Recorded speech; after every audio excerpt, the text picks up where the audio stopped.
Oh yeah. Oh baby. Tell me more. Space Marine. Oh.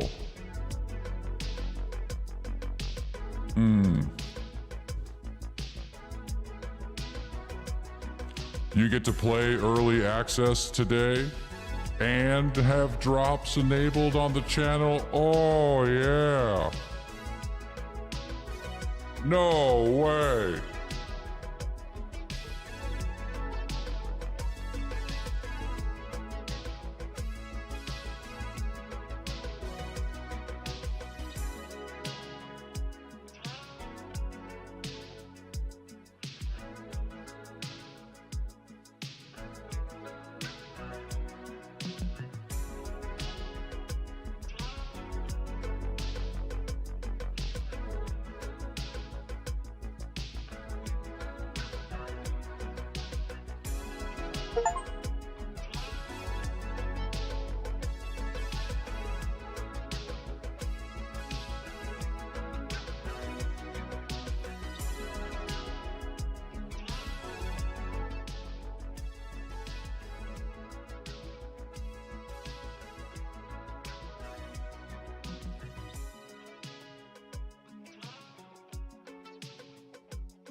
Oh, what time is it?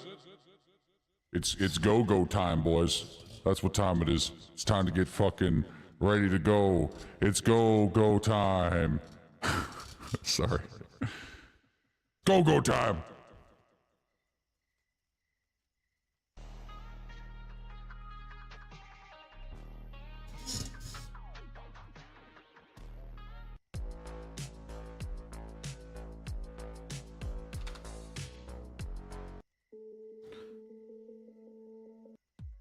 Sorry, I gotta get set up in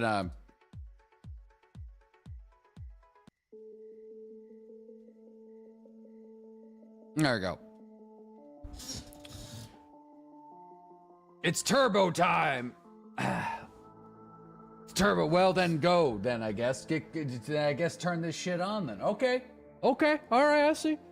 I see you shaded, playing probably World of Warcraft or something. I imagine, just deep into the chasms of the heroic dungeons, frothing at the mouth, waiting for mythics to be released sometime. Even installed the game, dude. Even installed the game, yeah. So we're gonna be playing Space Marine 2 later on. So starting around 12 p.m. Not even an owner of a gaming PC. Well, you're a good man. Stay away from that. It's terrible. It'll get you. It'll ruin your life. Jangles, thanks to the 37-month resub. Welcome back. Space Marine 2 looks amazing. So with Space Marine 2, we will have access to Twitch drops. And those Twitch drops will be for cosmetics for your Space Marine.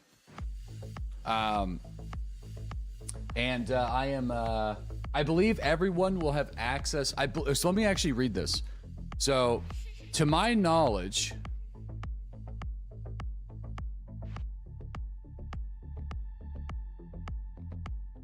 all right, please note that regular drops will also be enabled on Twitch for whoever streams Space Marine 2 on their channels the difference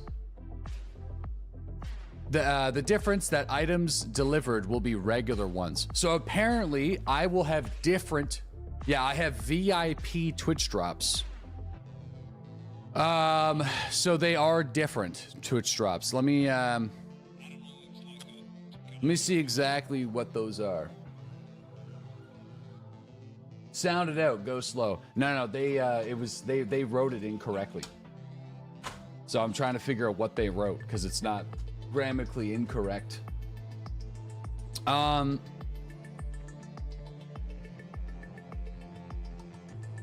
Okay, here we go. So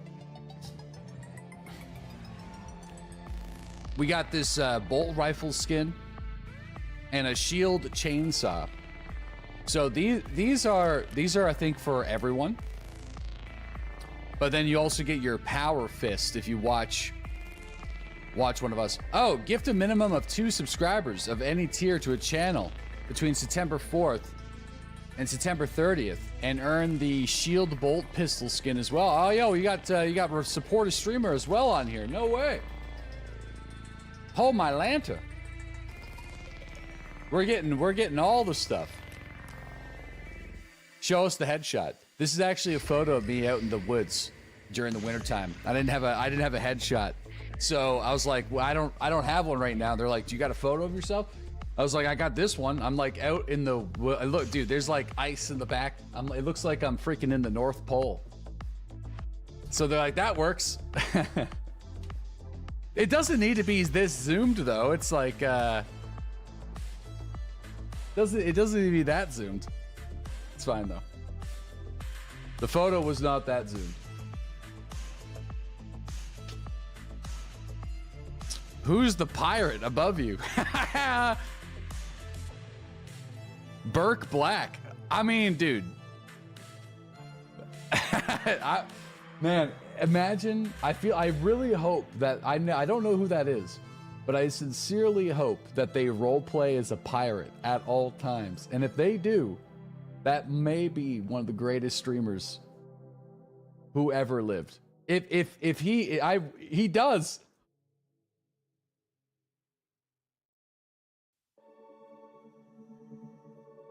Well done. Well, honestly, well done. Well done. Like, that's great. It makes me really happy. Host him or no balls. Dude, if I'm assuming he's gonna be running way deeper than I am. Context and phrasing, of course, because I'm definitely gonna be streaming longer today. I just don't really know exactly how long I will be live. It's sort of up in the air. So if I go really long, then I'll probably take a brief break, just to kind of help out with Ellis a little bit. But so the space trucking game is out, and the early consensus is that it has a lot of game-breaking bugs right now. So although a good game from what I was told. So that will probably be a wait and let's play it later kind of situation. Yeah. I did play a little bit of Tarkov last night. I actually was trying to sell stuff to make money. As you can see, I didn't make any money. I lost money. Because we got some hideout upgrades cooking. So I actually had about 3.5 mil selling stuff in my inventory. Finally, just actually selling stuff. And then I did a night raid. I actually played one fucking night raid on Factory with a suppressed shotgun for fun. Because I was kind of like experimenting with the recoil of Magnum buckshot on different shotguns.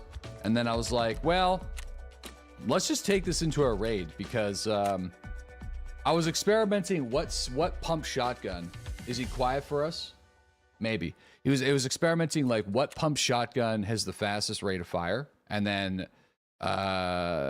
what pump shotgun would probably work the best for Magnum Buck, because when you shoot Magnum Buckshot now, your return to center is extremely fucked. I wonder if I can give you an example of that. Well, I can probably. Let me actually pop into the hideout. So then I'm like, well, Magnum Buckshot's kind of a tough thing to run. Like, I built the low recoil Saiga, the lowest recoil that you could build in the game, and then also tried it. It wasn't bad. But I kind of settled on the Benelli, which I think is why when the Benelli was released, I liked it so much too. All right, yo, we got the Pooper Station level 3 is cooking. I started cooking the Hall of Fame level 2 as well, and the Security Station level 2. So that's what I did last night. Started getting those all up and ready to rock.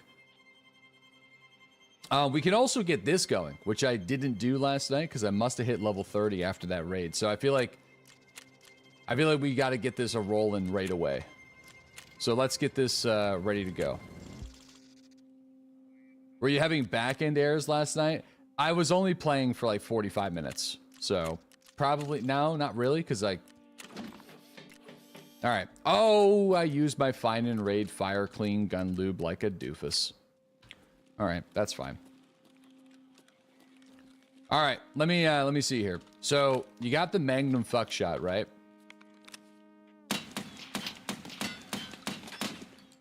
So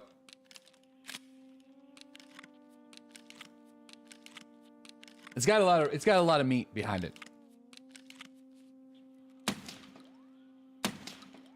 Like, look how long it takes to return to center, right?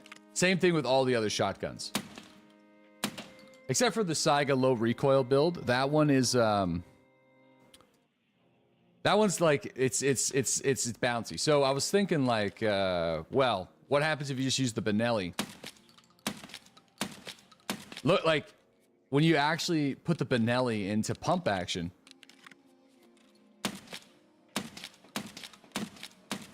it's actually got a faster return to center than on semi-automatic, which is kind of interesting. So, and you get slightly better MOA too. So I was kind of like experimenting with that.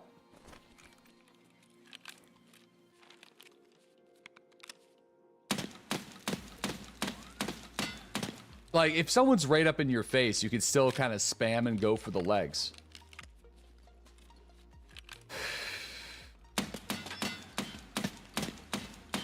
It's kind of like a mixed bag, I guess. So I was kind of fucking with that last night just for fun.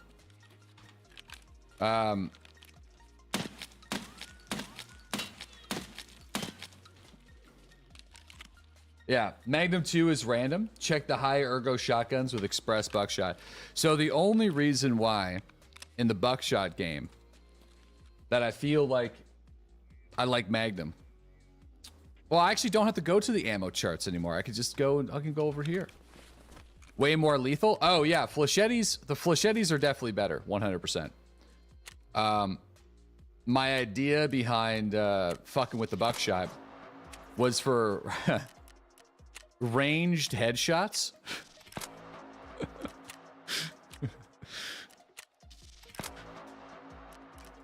Just like, who the fuck? Why? That's probably what you're wondering. Which is exactly, you know, you should be asking that. Why? I don't know. It's just, it's what I used to use. We used to do some Magnum buckshot sniping back when they added Magnum buckshot. This is way too crazy. I'm not doing this. These wrenches are too expensive for that, I think. How typical. Really just trying to experiment, you know? Really just trying to experiment. Anyway, where's the, here we go. We got 6.5 Express, and then you got the 50 here. So, they nerfed Express. Express used to be a lot better. Oh, whoops, you can't see anything? Sorry. Express used to be a lot better. Used to be like 38 or 39 damage, but they nerfed it. So one pellet flying at a distance will pretty much immediately lose the ability to actually kill somebody with the damage drop off over time. Yeah, the damage drop off distance on the charts for smaller shot too. So that's why it's kind of more annoying to run other buckshots if you're going to be running buckshot of any kind. Because like the Magnum buckshot, you got the 50, so you got a much larger... Actually, do we have it on the charts? I'm actually curious to know what the distance is. I want to go to the wiki real quick. They used to have distance distance charts. Ballistics. Ballistics. Ooh, I actually don't think they have it anymore. They used to though, and one of the, I think No Food After Midnight's chart used to have it. This one does not have it. Yeah. That kind of sucks. But anyway, used to be able to see exactly how far a pellet could go before it would headshot. Tarkov dash ballistics.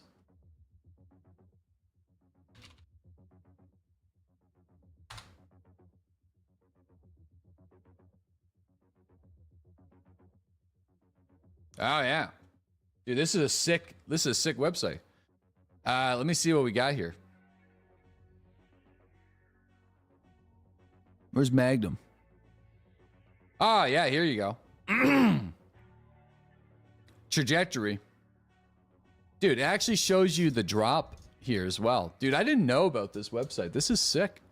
So, dude, look how flat Magnum is. Magnum is like pretty freaking flat up until 100 meters. That's wild. It only drops a meter after 100 meters, which is kind of crazy. Only 2 meters at 150. Energy. So this is the damage. I'm assuming the damage drop-off range. Here we go. So 25 meters. So yeah, Magnum Buckshot has the ability to one-tap somebody in the face at 100 meters away. But the velocity is just absolutely cooked at that distance.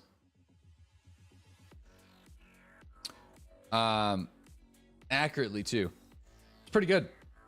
So that's as it should, right? So that's the reason why I feel like when you're talking about buckshots, it's kind of tough. Because even look at this, look at Express. So this is Express.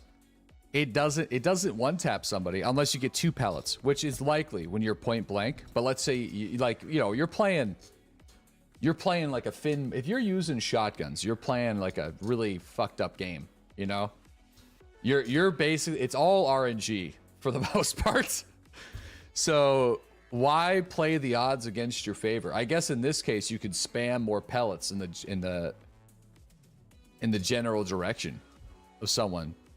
It's a game of chance, but it's not a very good game of chance. Let me go to the flechettes here, because flechettes, I think they're kind of like the same kind of issue. Yeah, I mean, you might as well just run flechettes if you're not going to run Magnum, basically. You haven't done setup in 4 wipes. Dude, I'm actually sad. Our setup was too fun. Too much fun with setup. Way too much fun.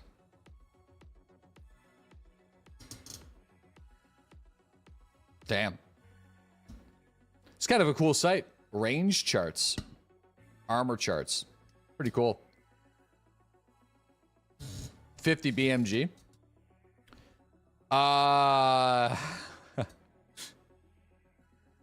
Yeah, I mean 50 BMG's pen power is poo-poo. So that's why it's but like the damage is crazy. But yeah, it's kind of, yeah.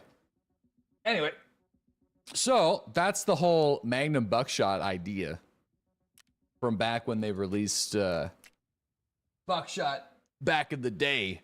Not only that, it provides like a 20% chance for light bleed per pellet and 10% heavy bleed per pellet. But still, it's still like as soon as a single pellet hits a body armor, it's not doing anything. Like pretty much nothing. The only difference between Buckshot in Tarkov as opposed to all the other rounds is I'm pretty sure it works like this, is it will always do durability damage. Like a minimum of 1 durability damage to the body armor. So there's like, I feel like there's a lot of room for some dumb creative builds with this. Which got the highest pellet count? This is 9. I thought there was a Buckshot with more pellet count. I guess it would be just Express, where like even the Blicky always does 1 body armor damage. Yeah, I guess like if you were point blank with somebody with this thing, you're always guaranteed to do 9 body armor damage. So if you got like a 25 round Saiga and you shoot somebody enough, I guess you're guaranteed to kill them. I don't know. You put like 6 rounds in someone's chest and it's gonna destroy their body armor, but good luck putting 6 rounds on someone's chest before they kill you, I guess. Anyway, so I was fucking around with that last night. Long story short, that was kind of what I was experimenting with. Yo, we got Goatee, thank you for the 2-month sub. DePope, thanks to the Prime sub. We got Think Center with the 4-month sub, thank you very much. Break 4, thank you for the sub. We got Game Junkie with the gifted sub to Majin. Rab with the 4-month sub. Crunk with the 44-month resub. Matt and Tonic with the 25-month resub. Jangles, thanks to the 37-month resub. I Hate Ugly with the 25-month sub. Thank you very much. We got Dude, thanks to the tier 1 sub. Ant-Man, thanks to the tier 1 sub to DC. We got Galileo with the 32-month resub. Easy to Forget with the 51-month sub. We got Harris with the 2-month sub. Hell yeah, man. Thank you very much. Appreciate the kind words. Coltrane, thanks to that gifted sub as well. The Holic. We got some more people to get to. Busy day yesterday, dude. Thank you guys very much. Oh yeah, I found this guy. He was killed by somebody else on Night Factory last night. I didn't kill him. I don't know who did. I think it was a scav. But he was going in with this many flashlights. And I guess it just didn't work for him. I don't think he could have even seen what he was supposed to shoot at. Like it was so bright. So I assume he just couldn't kill the scav that was right in front of him and died, but probably self-blinding. Yeah, it was it's kind of nuts. Oh, no one's gonna buy that. I'll just sell that over. Yeah, you have to run it now. Oops. Run it back in his honor. No.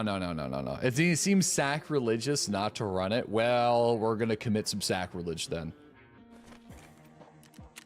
All right. I'm trying to think about what I actually need to do here. Oh,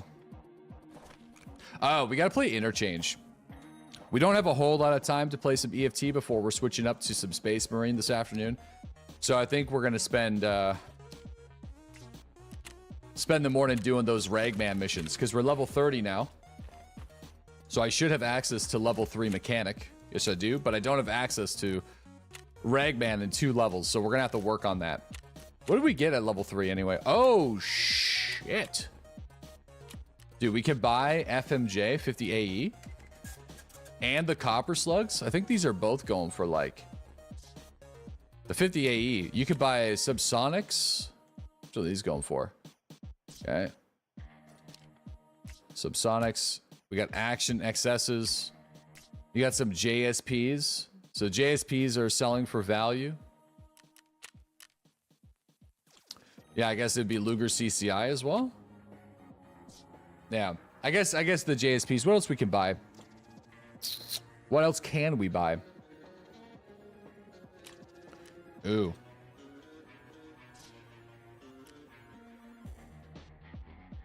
Yeah, you're making some money off these. Because you need these for the gunsmithing stuff. Let me actually see what else we got. Oh yeah, these guys. Ah, no, those have tanked in price. Those bipods.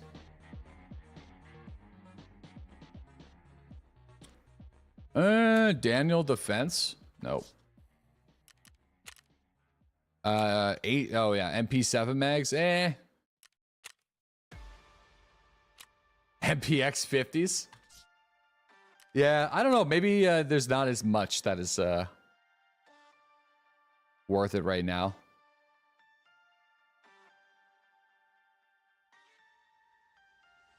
Oh, yo, we can get the RPDN now, though. Oh my god. Yes, that makes me so happy, actually. I love the light machine guns in the first couple of days of the wipe. Wait, this is only 84,000? I feel like that's kind of... I feel like that's not that bad, actually. I feel like this is actually... Is this value? I feel like it actually is value. What? A dealer selling a pre-built firearm that isn't a scam? I think it is. It absolutely is.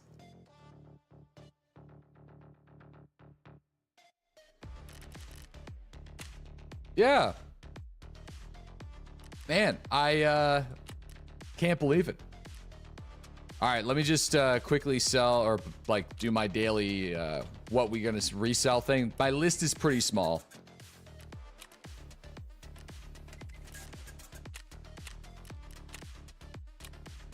Oops. It's basically just like AP 9mm, BCP FMJs, flechettis. I don't even think these are value anymore. I think these are done. Yeah, those are done pretty much. So, yeah. And then also I think, are we value slob now? 360. Okay. Let's list these and let's pitter patter and get at her. Put these for like 320. What do you think about the arena currency? Well, it's better for it to be super OP so it can get balanced down than being too super shit where no one does it, I think. So, this is the wipe to do it. This is the wipe to experiment for sure.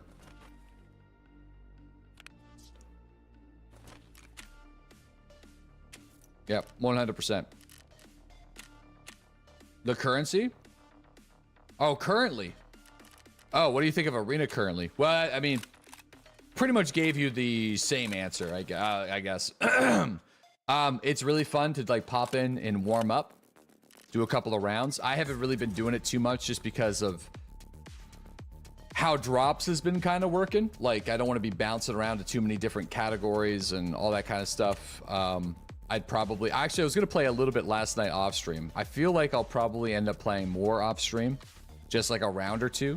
If I'm in the mood to play a little bit of Tarkov, but I don't want the time commitment, and I know I want to benefit my account somehow. I'd probably, that's kind of what I would do. All right, let me see if I can sell these. I kind of have like a maximum purchase restriction right now on the flea, so I can't, yeah. All right, let's just do a raid then. So yeah, we're gonna go into Interchange. Going Interchange. That is the plan. All right, let's go. Maybe we do a night raid on Interchange too. Sure, let's do it.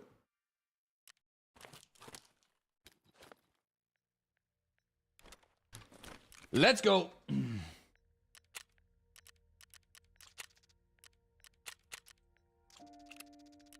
Oh, I think my body armor is missing something.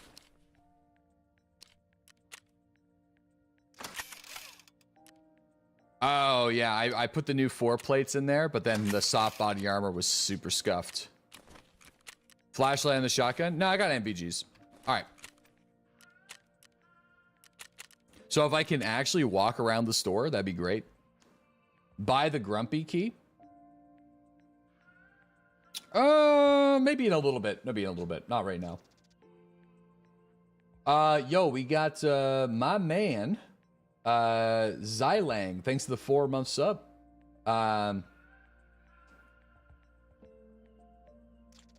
Pretetian Born. Thanks to the 18-month sub. Sorry if I mispronounced your name. We got Palankus with the 500 bits. Thank you, Palankus.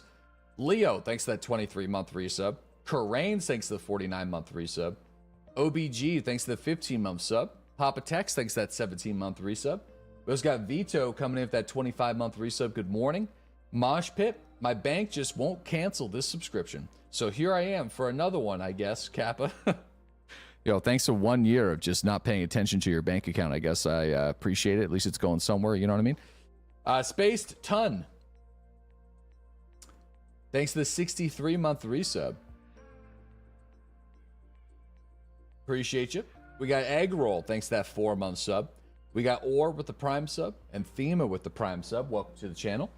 Islu, thanks to that 4-year sub. We got Pog, thank you for the tier 1 sub as well. Spooks. Hey, thanks, Spooks. I feel like, is that the first time I feel like that's the first time you subscribe. I don't know if I'm getting that mixed up with somebody else, but I'm pretty sure, haven't you like dropped a bunch of community gifted subs? Maybe. Ryan Moosling, thanks to the tier 1 sub. And Kindest, thanks to that tier 1 sub. Welcome back, guys. I do have early access to Space Marine. So the way that's going to work for you guys on YouTube who are asking about Space Marine is it will not be a part of this stream. the stream for Tarkov will go down for you guys and will go back up for Space Marine. Just titled Space Marine with like a different thumbnail and stuff like that. So that's going to be at 12 p.m. Eastern Standard Time. For Twitch, you don't got to worry about that. But we do have drops for Space Marine 2 today. Well, actually, we have drops for Space Marine for the entire month. There's going to be different types of cosmetics that you can earn through various different ways. There's even a supported streamer program as well. So, yeah. That's going to be happening in a few hours from now. So, I'm excited. I'm excited. My wife also wants a Spreadsheet Crew shirt. Yeah, I wonder what kind of style, though. I feel like there's... I feel like a Spreadsheet Crew shirt needs to be like somehow it needs to be business casual.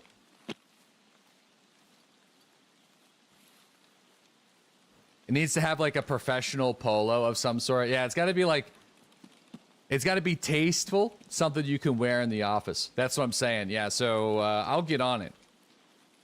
I'll get on it for sure.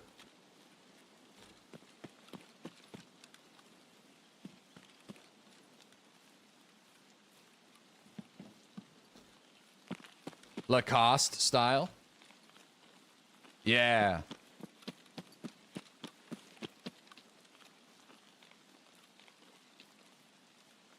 Yeah. I feel like it's gotta have like a little, it'd be cool if there was like a little patch that could go like, that could get like sewed on, but I feel like I don't think I can do that. I think embroidered, though, I can definitely do. But I don't know how that is going to look. So, fashion spreading into the business scene. What does the world come to? Dude, Spreadsheet Crew, though, is at work, though. If you're going to be repping the Spreadsheet Crew, it's got to be work ready. You need the Estus flask for your spreadsheets. The deep breaths don't tilt. Embroidered.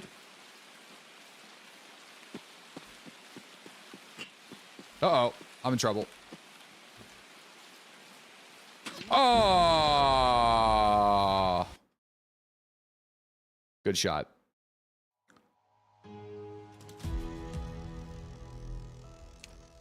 Yeah. Good raid. Yeah. Just suppressed. I guess it was like some sort of suppressed Mosin. Definitely in trouble. Yeah. No spreadsheet today. Got sent home sick. Oh, damn. Well, I hope you feel better, I think. Unless you're like sent home sick. Wink, wink.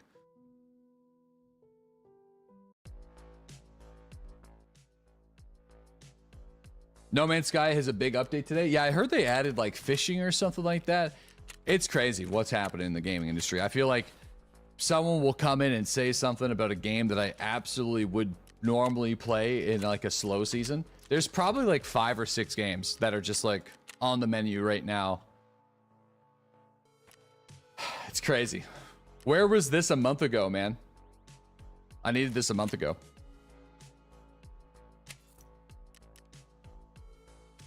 I feel like there was a severe game drought, and now it's just like, boom.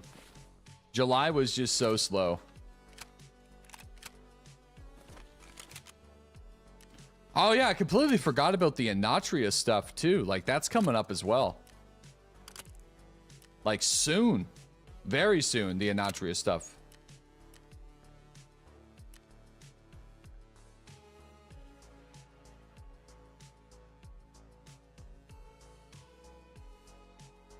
You thought it got delayed. Did it get delayed again? Because that would be news to me. It got delayed because it was supposed to release back in June. Anatria looks pretty dope. Yeah, I played through the first 2 bosses of the demo, like on stream a couple times. And it's, if you're a fan of OG style Dark Souls, you're probably gonna like it.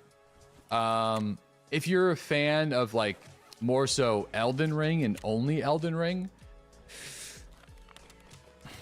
Like, you might enjoy it, but it's definitely more like Dark Souls 1 and 3 coded. Oh, actually, I'll put it this way. It's definitely more Dark Souls 1 coded and like Demon Souls coded than it is the newer Souls games. So that's going to appeal to a lot of people, but then also not appeal to a lot of people. You know what I mean? I don't think it's going to be particularly challenging if you're like somebody who plays a lot of Souls games. They're getting Bloodborne to be emulated onto PC. Think you'd give it a go in the future? If that's the case, absolutely, 100%. I've played Bloodborne on stream before, but the FPS was just too low, man. It's not for me. Warhammer when? 12 p.m. Eastern Standard Time. Oh. The Xbox version of Anatria is pushed back indefinitely. Wait, does that mean like it's just not coming out? It's just not releasing.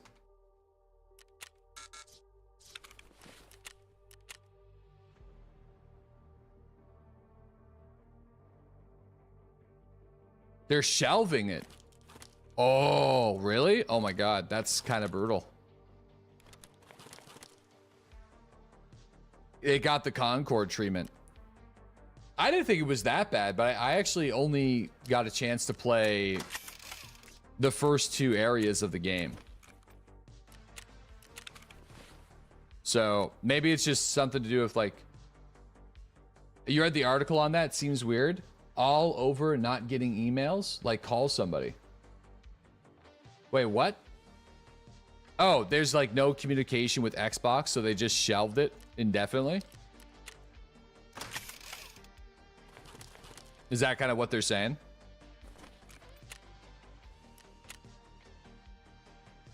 Well, here's the thing. When it comes to console, if you're doing a PC release and you're doing a console release, there's a thing called update validation. And it really slows down the ability for game companies to provide critical updates, especially near launch. People at Xbox are seemingly not responding to requests meant for certifying the game. Yeah. So you can't just do like for a PC game, you could just push an update to Steam and it's done. But for PlayStation and Xbox, it's got to go through a certification process, and it takes a long time. Same thing happened with, that's like one of the biggest problems with City Skylines. City Skylines hasn't received like as many updates as it probably should because of the certification process. And it's not even on Xbox yet. It's not even on it. It's not even released yet. The too long didn't read answer is the game has been postponed due to the lack of communication from the Xbox regarding an issue where the developer cannot open its store page and submit the game. And they just can't, and they're just not responding. What the hell?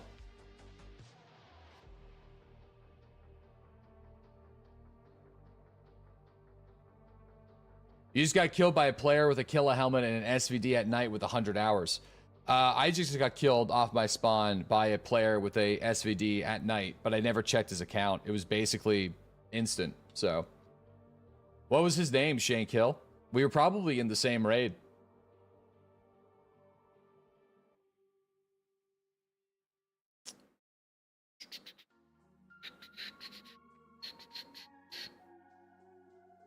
You don't remember, but it was on customs. Oh, okay, I was on Interchange, though. Stainsy, thanks to the 11-month resub, my man. There's definitely cheating out there, though. Like, this is the first wipe that I've had multiple flying cheaters in my face. Only one of them killed me. The other one just taunted me last night and flew right by me. Usually, I don't run into any flyers at all. And it's all the same kind of cheat, because they're all doing the same thing. They're all kind of like it's like a weird shimmer that they do. It's like they're kind of there, but they're kind of not. So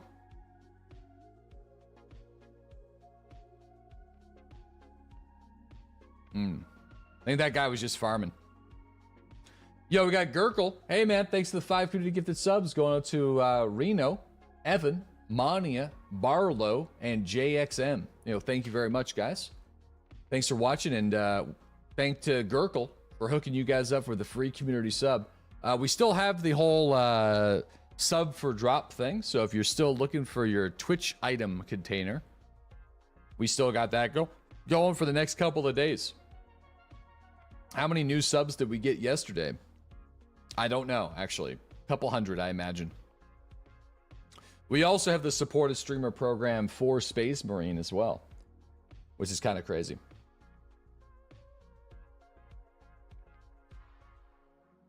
Yeah, and then the Space Marine, we got Space Marine drops, we got a VIP Space Marine drops, Space Marine drops, and then the support a streamer program. The only thing is, it's only like one cosmetic set, I believe. So it's going to be pretty light. You're not going to get like a whole lot of stuff out of it. Yeah, you're not going to get a whole lot of stuff out of it. Which is hilarious because they could just put a max character speed in game and instant ban anybody that goes past it. It seems like my suspicion is it seems like that is already in place. And if you go back and you watch those clips of whenever people are like running around and stuff, they are like, it's more of like it's like a teleportation shimmer, not like a full-blown run. They're not really running. They're more like, yeah, it's like a choppy kind of fly thing. Yeah. Squatted up or solo for Space Marine? I'm solo for Space Marine right now because I have early access to the game. To my understanding, everyone else gets access to the game tomorrow. So, and I don't really know any other broadcasters that are streaming today. It's going to be like a small group of people. So I'll probably, I think they gave me an extra key, but they only gave me 2 out of the 3 sections of the key. So I like reached out to them and was like, hey, like the secondary key is like missing a piece. So.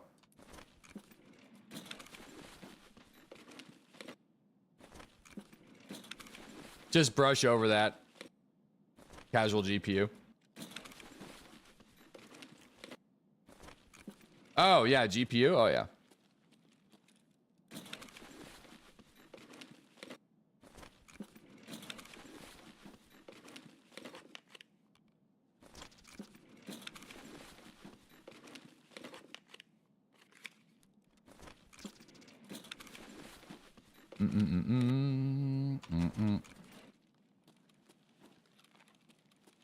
Yeah, the embargo doesn't lift until 12 p.m. Eastern Standard Time, guys.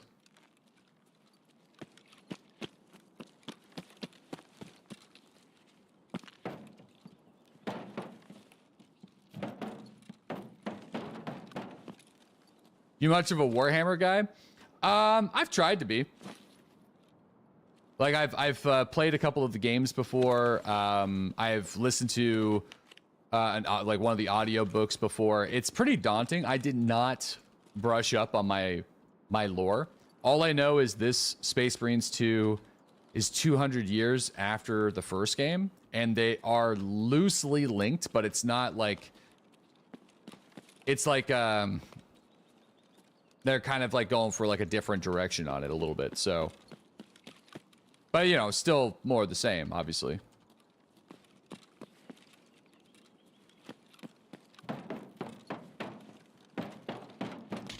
Ah! Oh, Jesus Christ.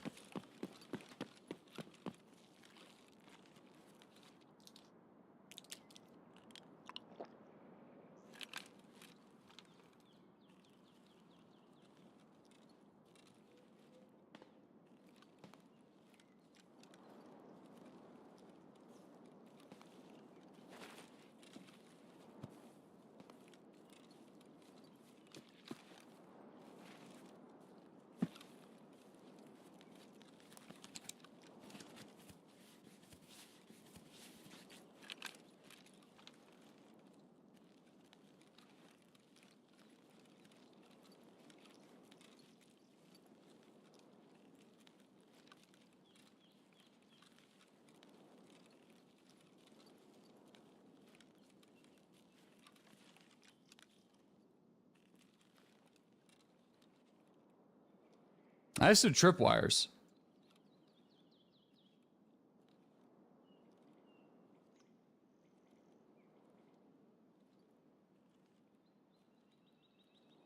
I doubt he's still back here, though.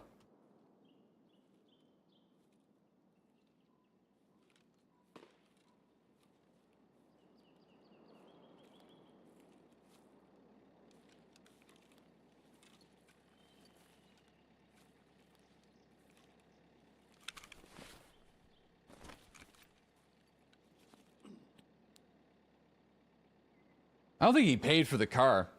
Not yet, anyway.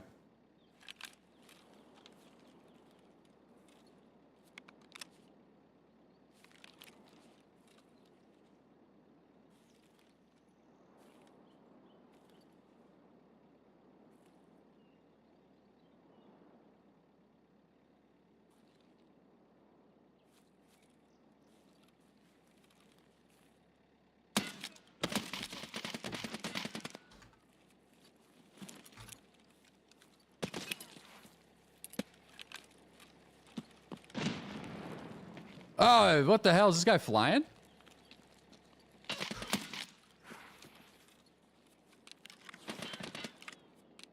This guy's like shimmering.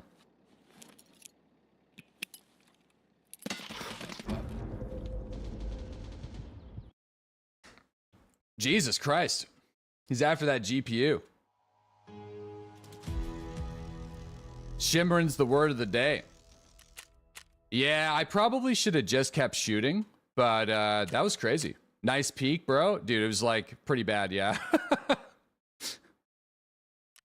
I was like trying to go for I got to get one more grenadier kill. Like that's it. Yeah. One more.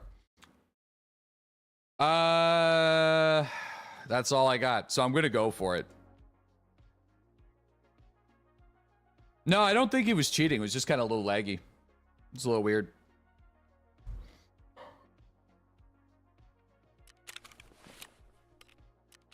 Wasn't that geared. I just, he missed like 3 full mags. Well, no, he didn't miss them. He was using M822s. So, I was getting lit up a lot, actually. Just the body armor was doing a lot of the heavy lifting. Yeah, the tripwires are good. I just didn't really have a good chance to set up the tripwires there.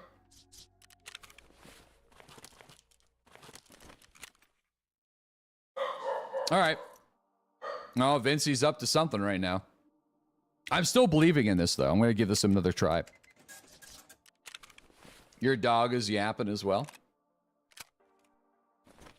Back to the lobby. Back to the lobby. Yep.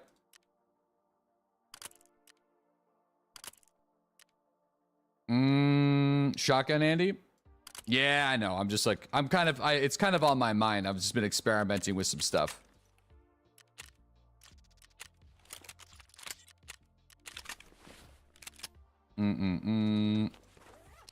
Okay. Just experiment. I'm gonna run the geishas again, just because we got them.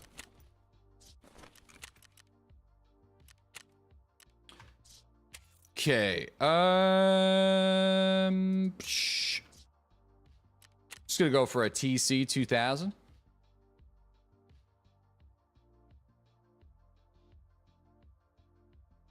Oh. I'll go one of these. Yeah, the Benelli's been in the game for a little while now, yeah. It's been good.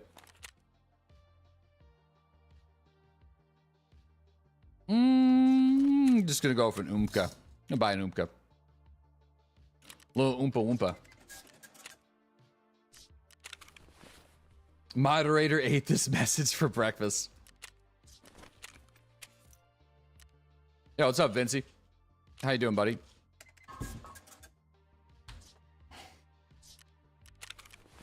You're getting all up in a hissy fit, bud.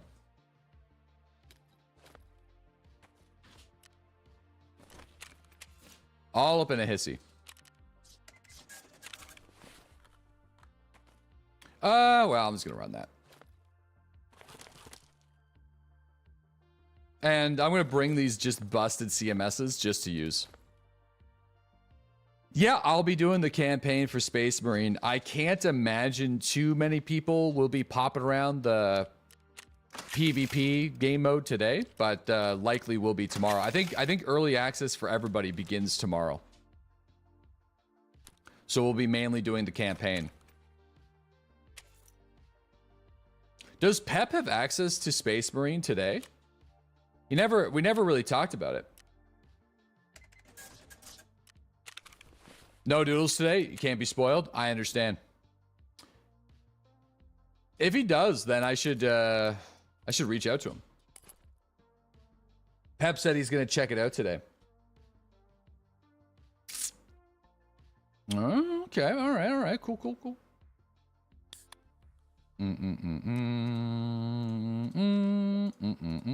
Yeah, if you are a big fan of Warhammer and you don't want to get spoiled, we do have drops still that's happening today. They're cosmetic drops. If you do exclamation point Space Marine, it'll let you know what you get. We got the VIP drops. All it means is it's a power fist. There's also a supporter streamer program as well. So, oh yeah, we've watched that Regicidal on stream before. Yeah.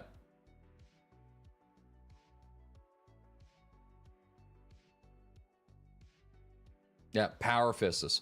Yeah, there's a VIP power fist.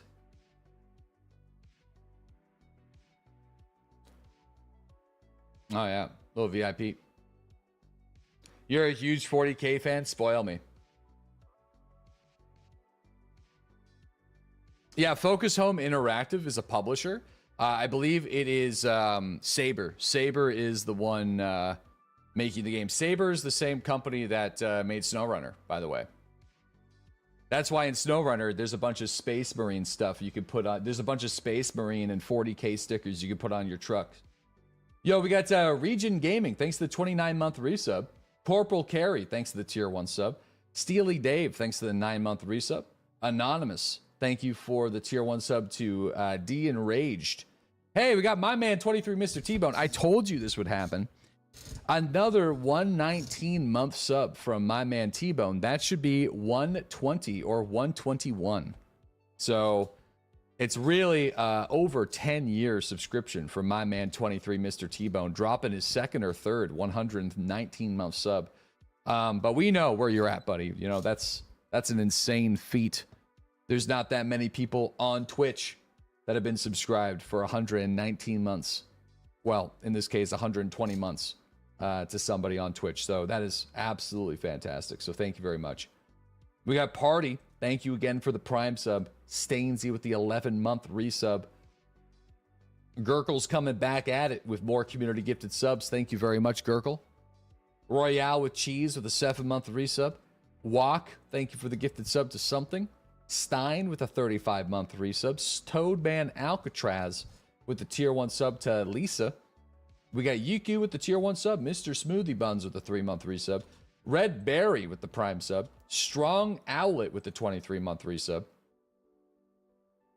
We got Amulius with the 19-month sub. Mr. Functional with the 37-month resub. Parakeet with the 3-month sub. Zany with the 4-month resub. Commoner with the 50-month resub. Virak with the 81-month resub. Thank you, guys. Massive resubs. And Hobocop going out to EMC, Sevatar, Kerbal Cat, Goku, and Dank Nuggins. Yo, thank you very much. Thank you very much. I'll put it this way. I think today I'll probably do Space Marine solo and mainly focus on the campaign. And then I'll reach out to Pep tonight and see if he wants to do like a collaboration on it either tomorrow or the next day. Oh yeah, Saber also made Insurgency Sandstorm. That's right. That's right. Dude, they got a fat lineup of games, actually. Fat lineup of games.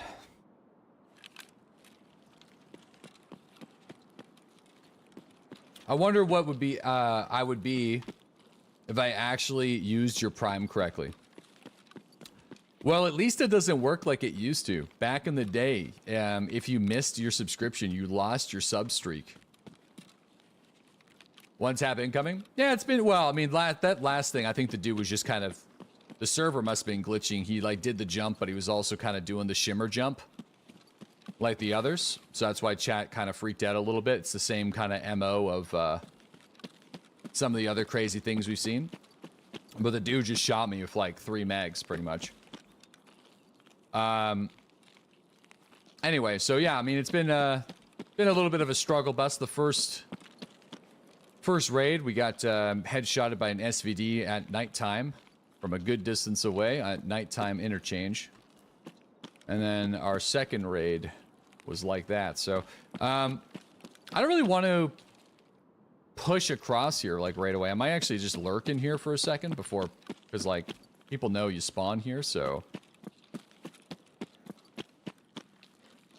Oh, we got a box of flechettes and SP6. Oh, damn. All right. Sweet. It's actually kind of sick.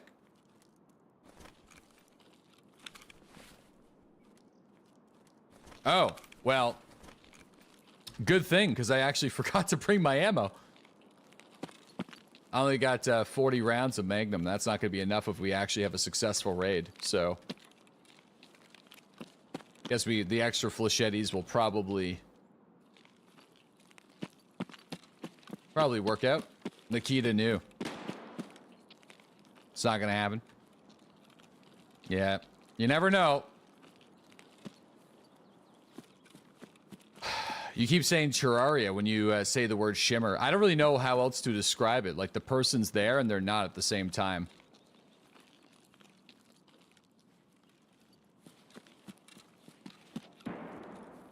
So there's a bunch of people that are underneath on my side already. I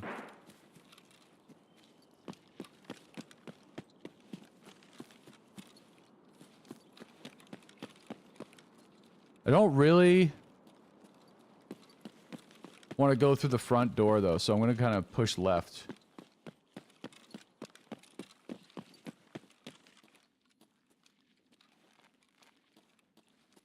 Too spooky for you. Unless all jumping in the game right now is kind of like that. Where if you do like a run, sprint, jump, you're kind of like buzzing.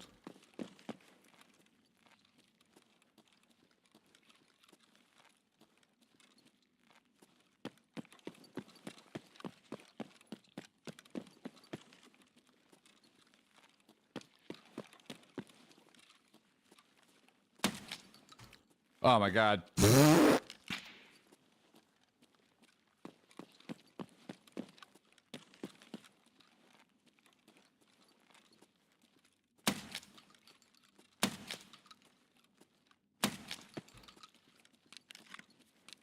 Shit.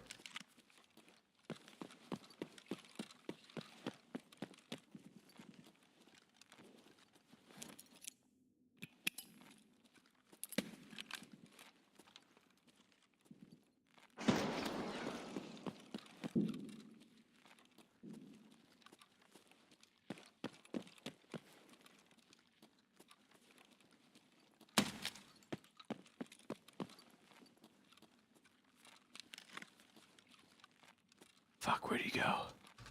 He's probably under the escalators and I can't see.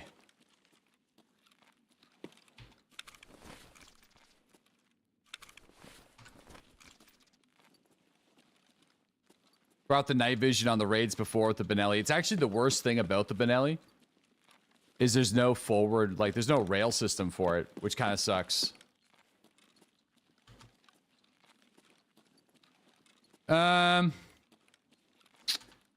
Yeah, I'd say he's hiding under the escalator, and I don't know what he's got. All I know is he's got to suppress something. So, unless this is him here. But doesn't look like it.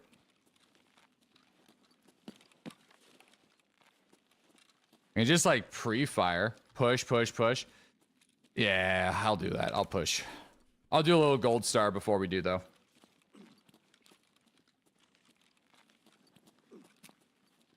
See what he's got. Put it on semi-auto. Can't see shit.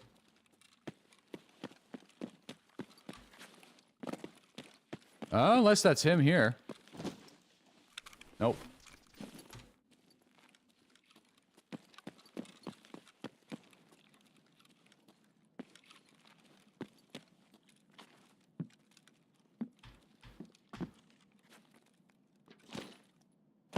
Where did he go?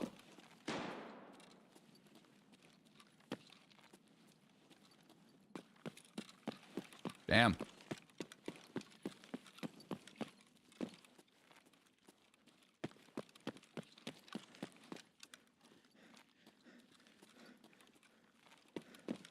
Gone like a fart in the wind. Yeah, he must have ran up to Ollie. I mean, it's the only thing that you really can do.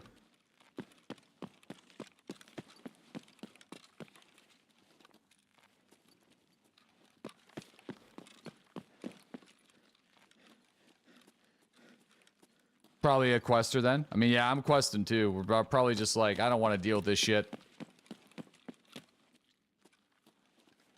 Okay. I also don't want to deal with this shit. I just want to do my damn quest. Interchange has been really tough. Ow!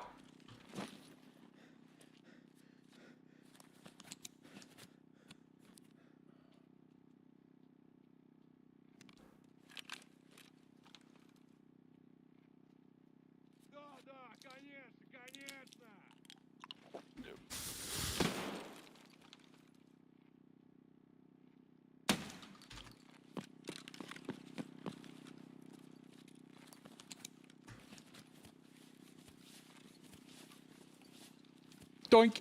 You know, it's got a good sound to it though. It's got such a nice, satisfying boink. Rip my stomach? Oh, geez, he did shoot out my stomach. I didn't even notice. Probably should have used one of the 1 out of 5s, but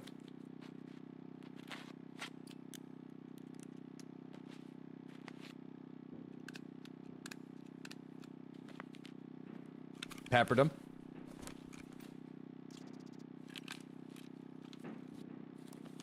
Dude, 3 1s now? Yeah, I mean, whatever. Thank God we got 3 CMSs. They're all 1 out of 5 though, okay? Dude, they didn't even sound like he shot me from up there.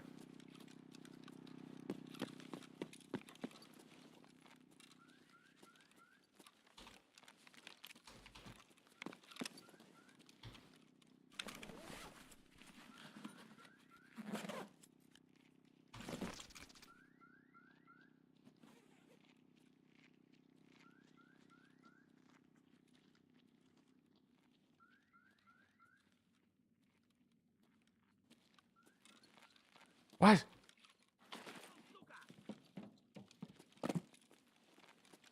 What the fuck? That's above me? Oh my god. Oh my god. It is above me. Uh-oh.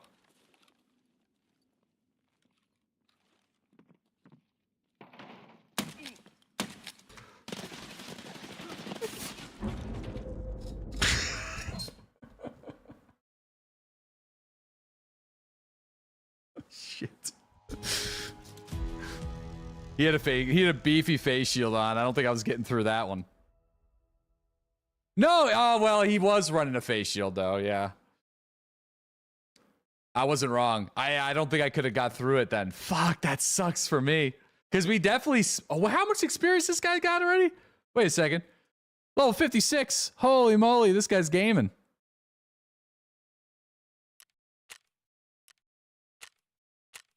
Damn it. Damn, we smoked him too. That makes me really sad. Right in the noggin. Ah. Like, maybe I should have kept it on semi-auto, but I don't know. Damn. Why are you using pump actions? So I was kind of experimenting with, when you use Magnum Buckshot, you can get like a headshot with a pellet at like a crazy, crazy distance. So I was kind of just like fucking around with it this morning. But then if you use it in like a Benelli on semi, your return to center with the red dot is faster than if you spam it. So I just was kind of like floating back and forth with it. I think I'm good. I'll switch to a different gun now, but damn. Dude, it was like skeet shooting, but the skeet could shoot back. Fuck.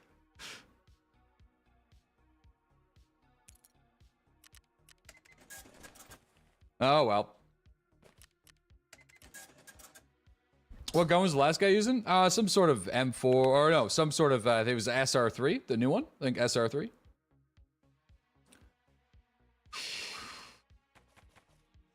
Skeet shooting. Didn't you get a shooter born on Heaven with buckshot in the past? I swear I've watched it live before. Well, no, I got it with a Taz. That was like a thermal Taz 170 meter shot or something like that. You broke? Yeah, we just got like 3 pretty fat hideout upgrades cooking right now this morning. So we got workbench level 3. We got our security station level 3. We got our Hall of Fame level 2. And something else is cooking right now. So been busy. Been investing.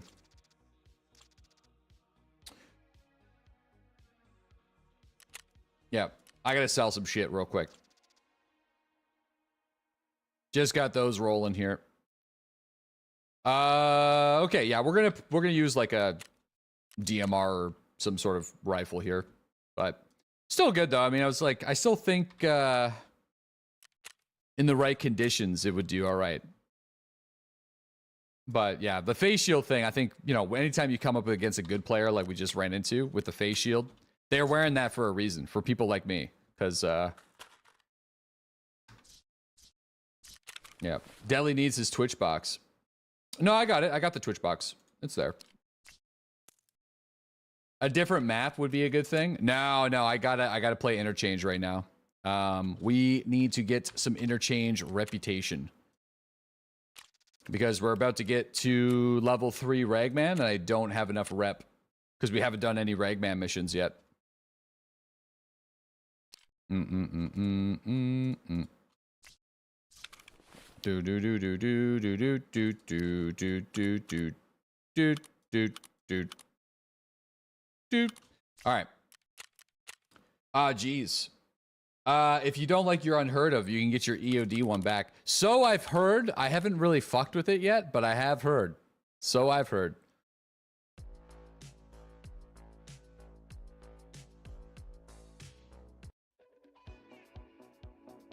I think you need to put it inside the cultist. I know you because you didn't like the new one. All right, listen. I hope I don't get trolled because, like, I might do it. It's 6 minutes.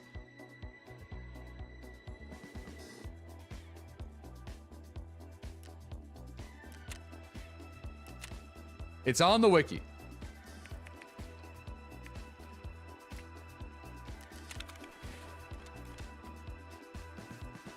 Listen, you little shits. I'm doing it. I'm trusting you. I'm not even gonna search it. I'm not even gonna search it, dude.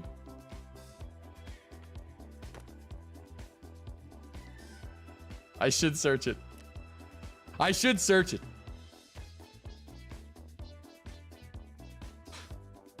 Good luck. Fuck it. All right, it is all right. They're telling the truth. All right. You know, it's like if too many people were like too many random people were coming in and telling me this. You know, I feel like when there's smoke, there's fire. So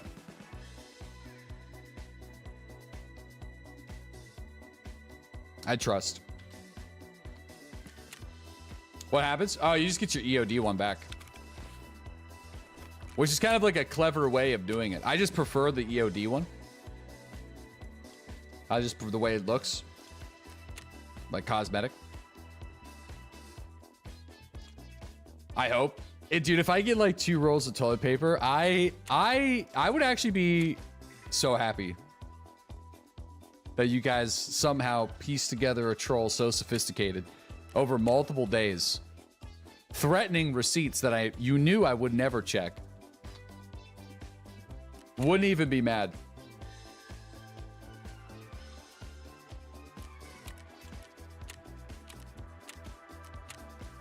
How long do we have to wait? Oh, like 5 minutes. I'll just do a scav raid. I think I need motors, so I'm gonna go to Shoreline.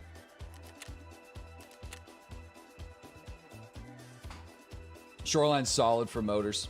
Yo, we got MB legit. Thanks to the tier 1 sub to Travism. We got Misophonia with the tier 1 sub to Bad Boy. Chillin' Dan with the prime sub. Thanks, Chillin'. Put 5 SSDs after you get some goodies. What do you get with 5 SSDs? Yo, Ya Daddy, thanks to the tier 1 sub to Wish Games. Yakmeister, thanks to the 103 months, Yakmeister. No problem, man. Thank you for popping back in yet again, staying subscribed for a massive amount of time. That is amazing. Thank you very much. Hustled Hustler, thanks to the 71-month resub. Weekend Penguins, thanks to the tier 1 sub. Bumdus, thanks to the tier 1 sub to Headshot Heathen. Cabralicious, thanks to the 41-month resub. Methful, thanks to the 35-month sub. Mr. Shart, thanks to the tier 1 sub to Black OB. Slippery Herb with that 50-month resub. Incredible. Thank you, Slippery.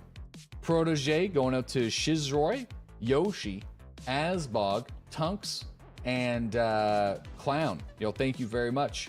Pants Off, thanks to the tier 1 sub to Dima. Thanks, guys. I want to know the crazy guy that sacrificed his gamma and found out that it gave EOD. Oh, yeah. Probably somebody that just usually likes to run the Epsilon container anyway. Somebody got... So you get key cards. You have a chance for key cards if you run like 5 SSDs.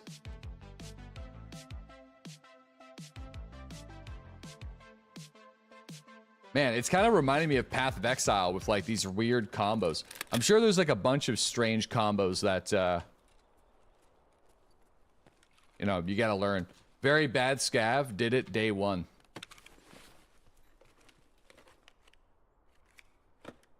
Okay, gotcha. So it's been known then.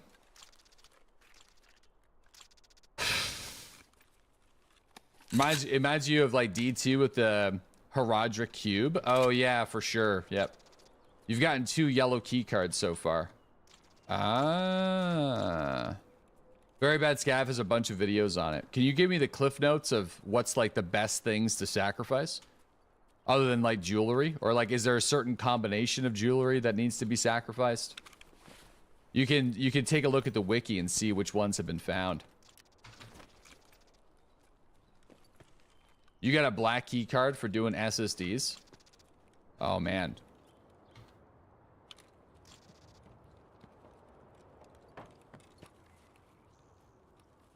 Yeah, no, I did the whole figurine one. Like, that's huge.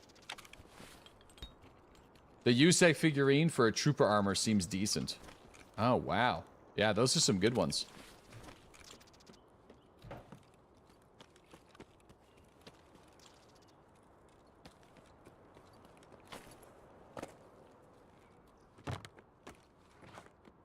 Have you seen the Dune Awakening gameplay trailer?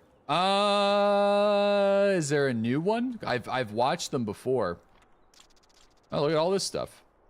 I don't think the Xenotube, the Xenomorph, and the Shuss are actually selling for that much anymore, are they? Dude, these shorts are not it.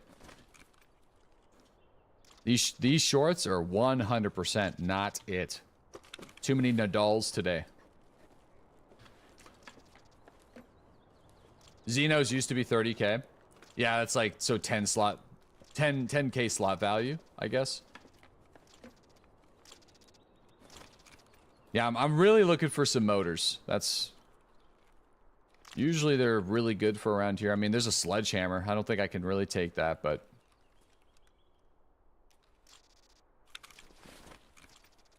Seems to be, like, more loose loot here than I remember. Did they increase the amount of loose loot? Because it seems like they did. It's kind of weird. Like, I know there's usually loose loot in here, but this is like, there's like a bunch of it stacked on top of each other. Like, multiple items are spawning on top of of where they should. It's kind of weird. I know it was always this crazy, but this is where Mossberg makes all of his money. He sent me like a screenshot 2 days into the wipe, and he had like just mountains of cash. Just mountains.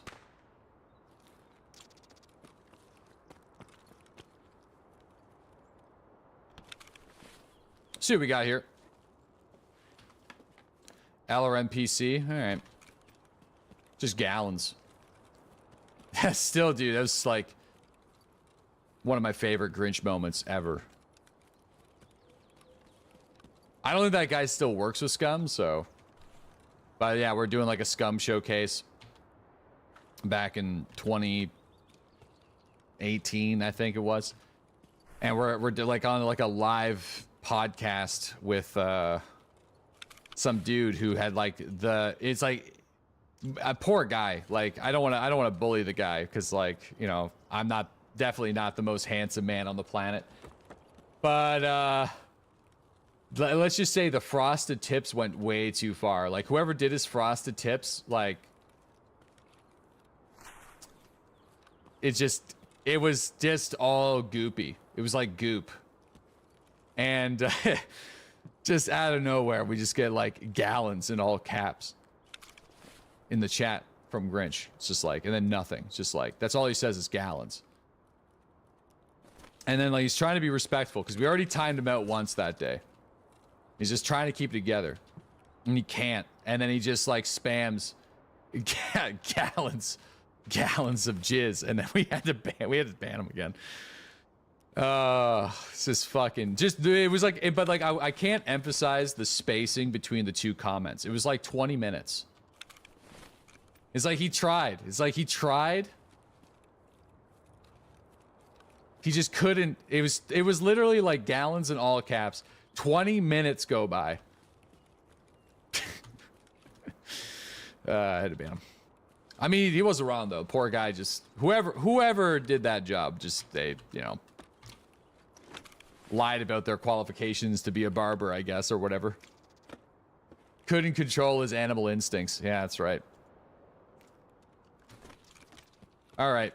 I'll go over and check the vehicle, but I don't think we're getting a motor here. Sadly, a lot of our hideout upgrades where we're at right now are insanely expensive. Like, probably looking at minimum 2 mil for some of them. What the hell is just P?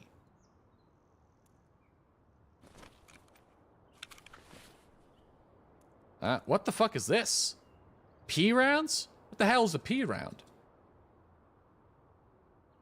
I don't think I don't think I've ever seen that before. What the hell is that? P is stored in the balls. There's a dude running in front of me.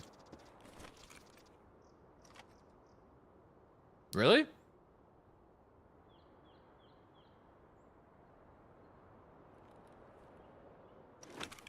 Behind me now.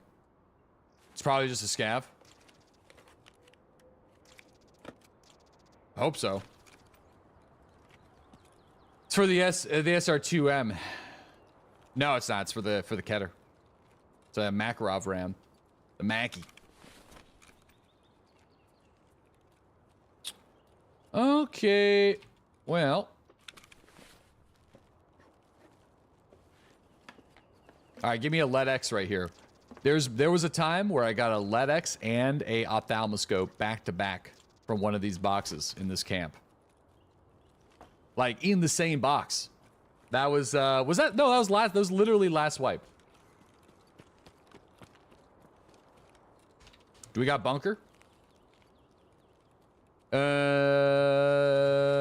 East Wing gym entrance is probably my best bet here.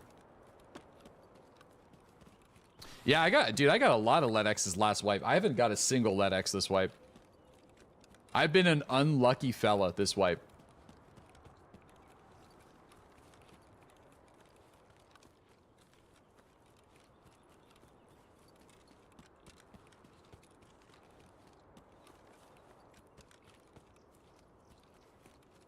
Skill issue? I don't think I've even found a good key yet. No, I haven't. Not a single good key.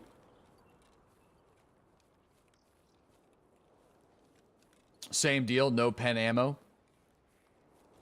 Skip some wipes now, looks different. Yeah, Shoreline, so they did a Shoreline rework. So the entire map has been reworked for the most part, except for the sunken village and the village on that side and the 2 estates. But the topography around those regions has changed. So same thing with the resort. Like the resort is the same resort. Speaking of keys, they're the same resort, but everything around the resort is a little bit different. And then some of the rooms inside are, they like cosmetically look a little different. There's also a fire truck that allows you to get up into 222 now from the outside. So if you want to make a cool outdoor play and then like move inside, you can do that now. It's kind of cool. AKS 74U or the 9A91. So I actually enjoyed running the 9A91. When like at the first couple of days of the wipe with level 1 traders, because the default round is basically a better ultra slow round, and that's kind of all you get on level 1 traders. So but you sacrifice a couple of things, 10 extra rounds in the mag, and it overheats pretty fast. They both suck, yeah, but your level 1 options have never been worse, I think, in Tarkov. It's terrible. They really punch you in the balls, this wipe. They really do. Right in the fucking nards. You don't even get, like, reasonably decent ammunition. You don't even get PS ammo or FMJ ammo anymore. It's like the best pen that you get is, like, I don't know, 18 or something like that. It's rough. It's never been harder and easier at the same time for brand new Tarkov players. I say that because if you own Arena, you can just bypass 15 levels playing Arena and then just get access to the flea market. And by that time, you've probably played Arena for a couple of days and you can transfer money and currency over to your Escape for Tarkov account. Although, I do think that's temporarily disabled because there's a bug, right? Oh yeah, I really like the ammo though. I like looting good ammo in Raid. I think that's a good change. Because, like, it's kind of annoying whenever you... Like, it makes ammo spawn locations far more valuable. Instead of just Scope Shack. Scope Shack was fun, but... It's cool finding, like, a box of SP6 and, like... Yeah, it's kind of neat. You know, I'm liking what they're doing with this wipe. I think this wipe is certainly not going to be as fun as some other wipes for plenty of people. And I do think a part of that is, at least for me, I really just feel like I have to do the whole trader shit where I'm like, oh yeah, well, I got to be up on my traders even more so than I did before. And that's less time that I spend in raid and stuff like that because I'm so poor trying to like get all these hideout upgrades right out the gate. Like the buying and reselling and stuff. That's probably my least favorite part of the new wipe, but how neat is that? Yeah. Check my circle. Oh, yeah. Thank you. That's pretty neat. Why is it RGD so tiny? I think it's just a cosmetic bug.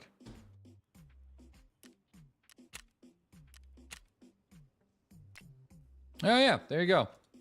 Dude, the gamma, the EOD gamma is way cooler. Like, I do kind of regret getting Unheard of Edition.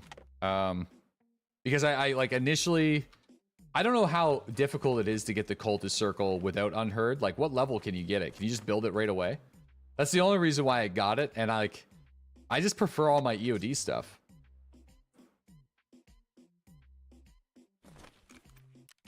It's super easy too, right? Yeah, like I just kind of wanted to show chat what it was on the first day, and I got like hit with the FOMO, and yeah. Oh well. As long as I can get my EOD stuff back, I'm kind of happy.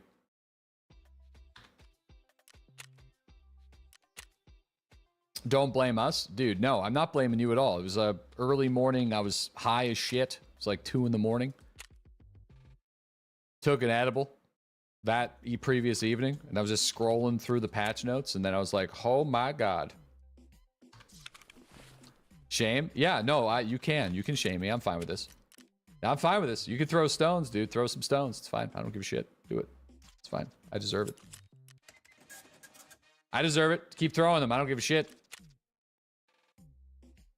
Don't give a shit. I do, though, secretly. It just hurts my soul a little bit. Scam, they got you, damn. Yeah, they got me with the cultist circle, dude. They got me. Throwing boulders, brother. What happened? Oh, nothing happened. Chat's just being silly.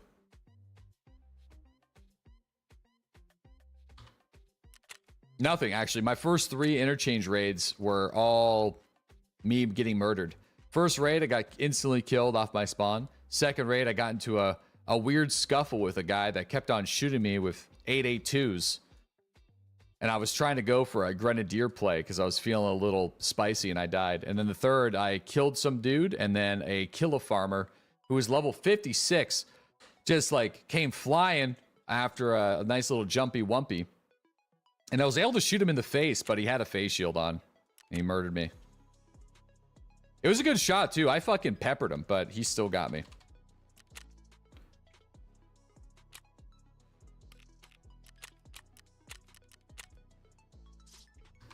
Yep. Alrighty, let's build a gun. What do we got? We can maybe work with this guy. It's pretty much already there.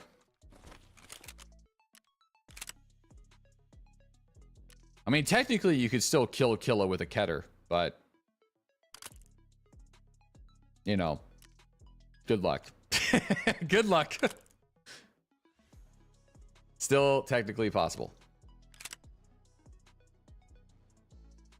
Good luck with that. As long as you shoot him first, you're probably gonna be fine. Because they still get aim punched a little bit. I'm just gonna put a Momex on here. Oh, we can do a Zukov. 68. What's the difference between a 68, 184? 70, 187. All right, it's pretty much the same. Oh.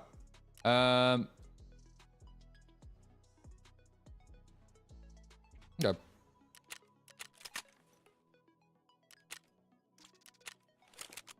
You gotta kill him before he kills you. Yup. That's the way it is. What's the weight difference? Nobody looks at the weight. Heavy. Yeah, I always like fantasize of trying to be as silent as possible while still moving, but I'm pretty sure it doesn't work in this game with covert movement. But one of the conditions that I feel nobody really talks about, because I just don't think it's that important, is the fact that high ergonomic weapons make less noise.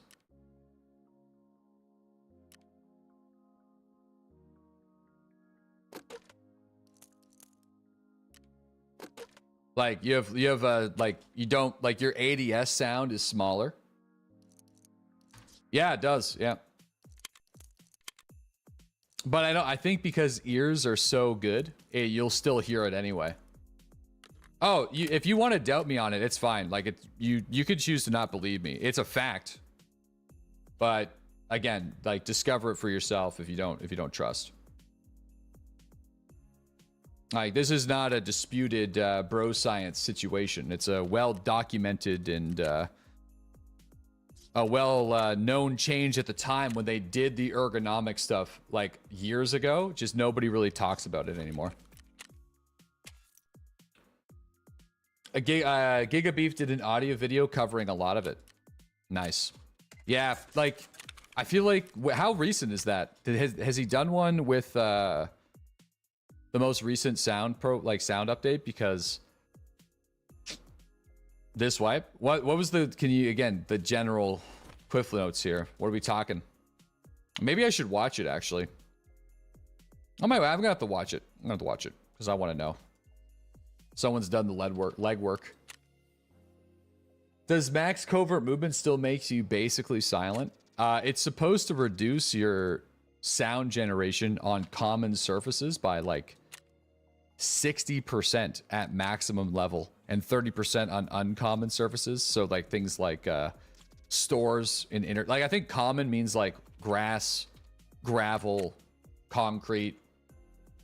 But I don't think the reduction is enough to make an impact given how OP contacts are. There's very little difference between slow crouch and normal crouch. I know I don't have a whole lot of time to play Tarkov today, but...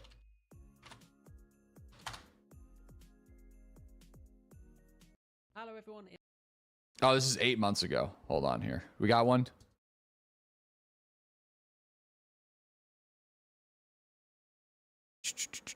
Here we go. Did you Let's watch a little bit of this. know there is an odd occlusion zone on customs where someone outside sounds like they are inside?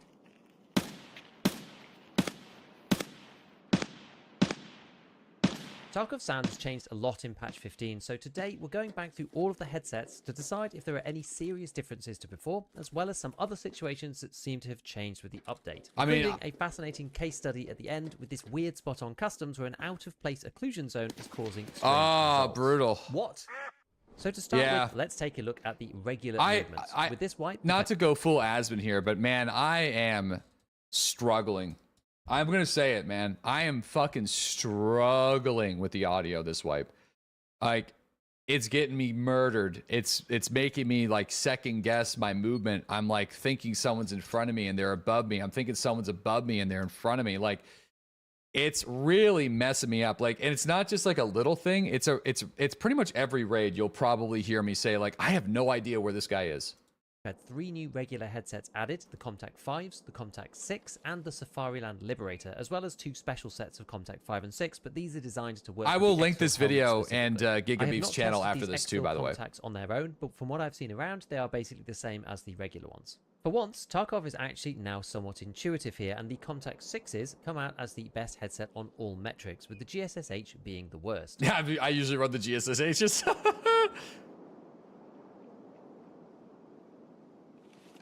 When running underweight, you can be heard up to 61 meters away with the Comtac 6 and 54 meters with the GS.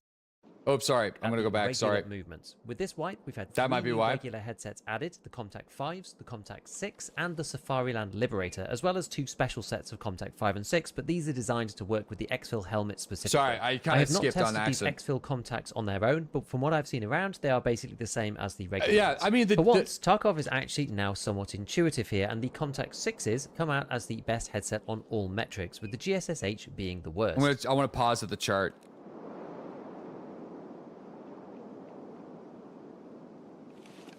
When running underweight.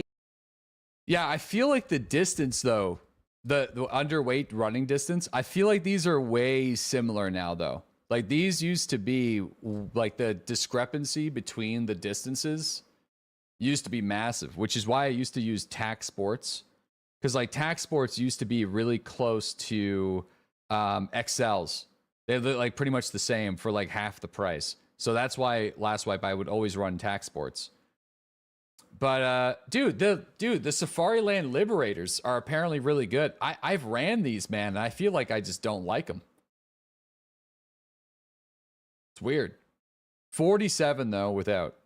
Wait, you can be heard up to 61 meters away with the Comtac 6 and 54 meters with the GSSH. No headset is 47 meters, and then the rest of them just lie somewhere in between. As before, walking is very similar to running on its maximum distance.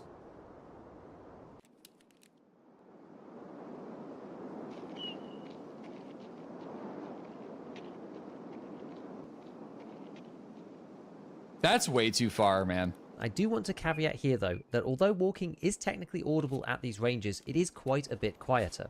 So if you're moving, or there are other things going on, like firefights or scavs shouting, then you absolutely can miss the audio cues from both walking and crouching, even though you are technically within range. These numbers just represent the maximum hearing distance under ideal conditions, basically when you're not moving at all.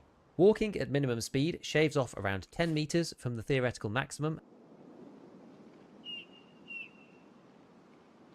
Whoa. And it's only when we get to crouching again, even at max speed, that we see some serious differences in the audibility of steps. This remains about the same as last wipe, with 15 meters being the absolute maximum distance over which... All right, here we go. This is what I wanted to see. So here we go. This is huge. So this is crazy. This needs to change right here. This is just busted. If you're doing a slow walk, with covert movement, it is the same as somebody not wearing contacts on a full walk, basically. That doesn't make any sense, right? Like, in fact, I would say that, like, slow walking, you would probably make less noise than crouching. Because, like, crouching, you're like, I feel like it's a more awkward movement, right? So, like, that's crazy. So, anyway, this is good to know, because I was messing with this last night off stream. It seems like if you want to be not like a rat per se, but if you want to be covert as possible, just a regular crouch though. The thing is, when you're just regularly crouching, it sounds super loud. Fast crouching is OP. That's kind of what it seems like. The difference between doing a crouch and a slow crouch is super negligible, to the point where it's like, unless you're leveling up covert movement, which I feel like probably has very little impact anyway, you probably should just not do it.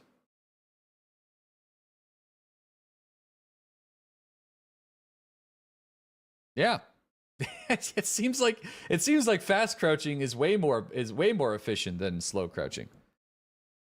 Like, if someone's wearing contact 6s and you're slow crouching, like, why even? It's only 1 meter in the difference. You can be heard, and slowing down to a crawl only takes off about 1 meter from that range, so most of the time you're better off maybe just slow crouching. crouch is a less noticeable sound. Every maybe single headset because it takes an eternity, so I was only using the contact 6s for the top of the range and the GSSHs for the bottom. And so when just overweight into the orange, the running distance goes up to 64 for the contact 6s. This isn't that much more, and interestingly, walking and crouching whilst mildly overweight were also the same as being underweight. The next set... I'm going to stop using geishas after watching this video. The difference between wearing geishas and not wearing geishas is practically non-existent. Of tests had a really interesting result at the end. The regular movement actions came out to about the same as last time, such as the foot crunch sound when spinning on the spot being 23 meters. Prone movement being audible up to 28 meters. It's not that loud though. And jumping at 62, one of the loudest sounds in the entire game.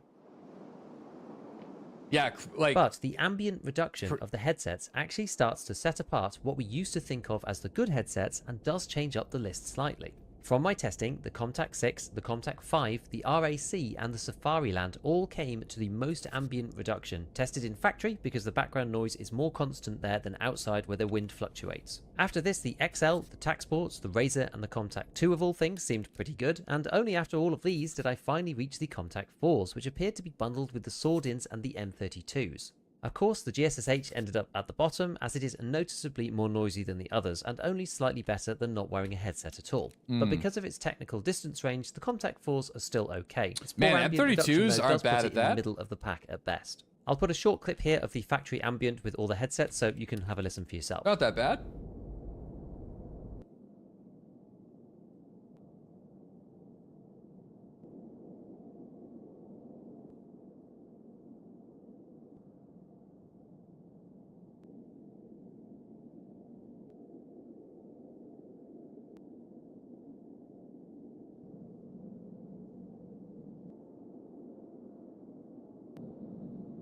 Yeah, I think going back to the M32s, I just started using geishas because I kept on having them from scav raids. But nothing has really changed on, showed that ADS distance was still around 22 meters, and magnification, fire mode, and zeroing changes are just under 30.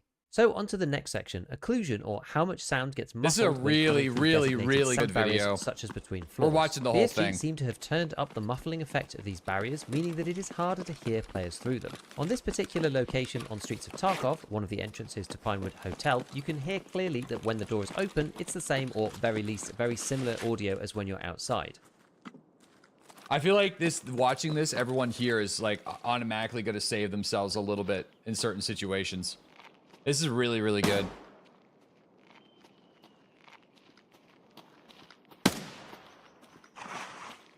Man, I really got to watch some of these like sciencey videos more. Layers between the players in this instance, although the game does register a difference between being inside and outside. This difference is quite hard to hear with footsteps, but is much more obvious when shooting, as the shot sounds are dramatically different inside to outside, as well as when they're occluded, which we'll see in a second.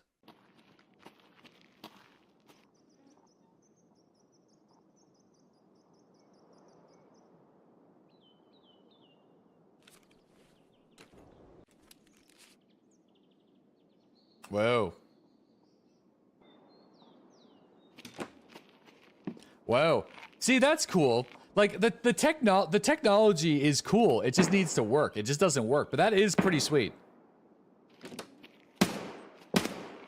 It gives more incentive to close the doors behind you. To hear somebody walking around at normal speed inside a building with the door shut. Damn. I even put on the contact 6s and I can barely hear the other player. Jeez. That's actually sick. What happens if he breaks the glass, though? Is he gonna do it? You do have to be careful when relying on this, though, because openings like broken windows, for example, will stop this effect from working. Dude, as soon as the door was opened, the occlusion layer goes away instantly, and things go back to the way that they were before.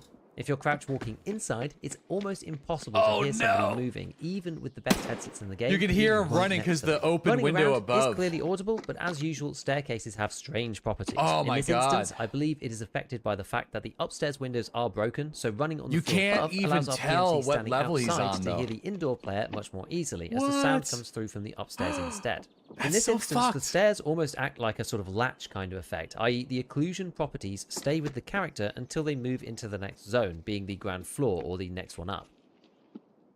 You just have to know the map. Yeah, yeah.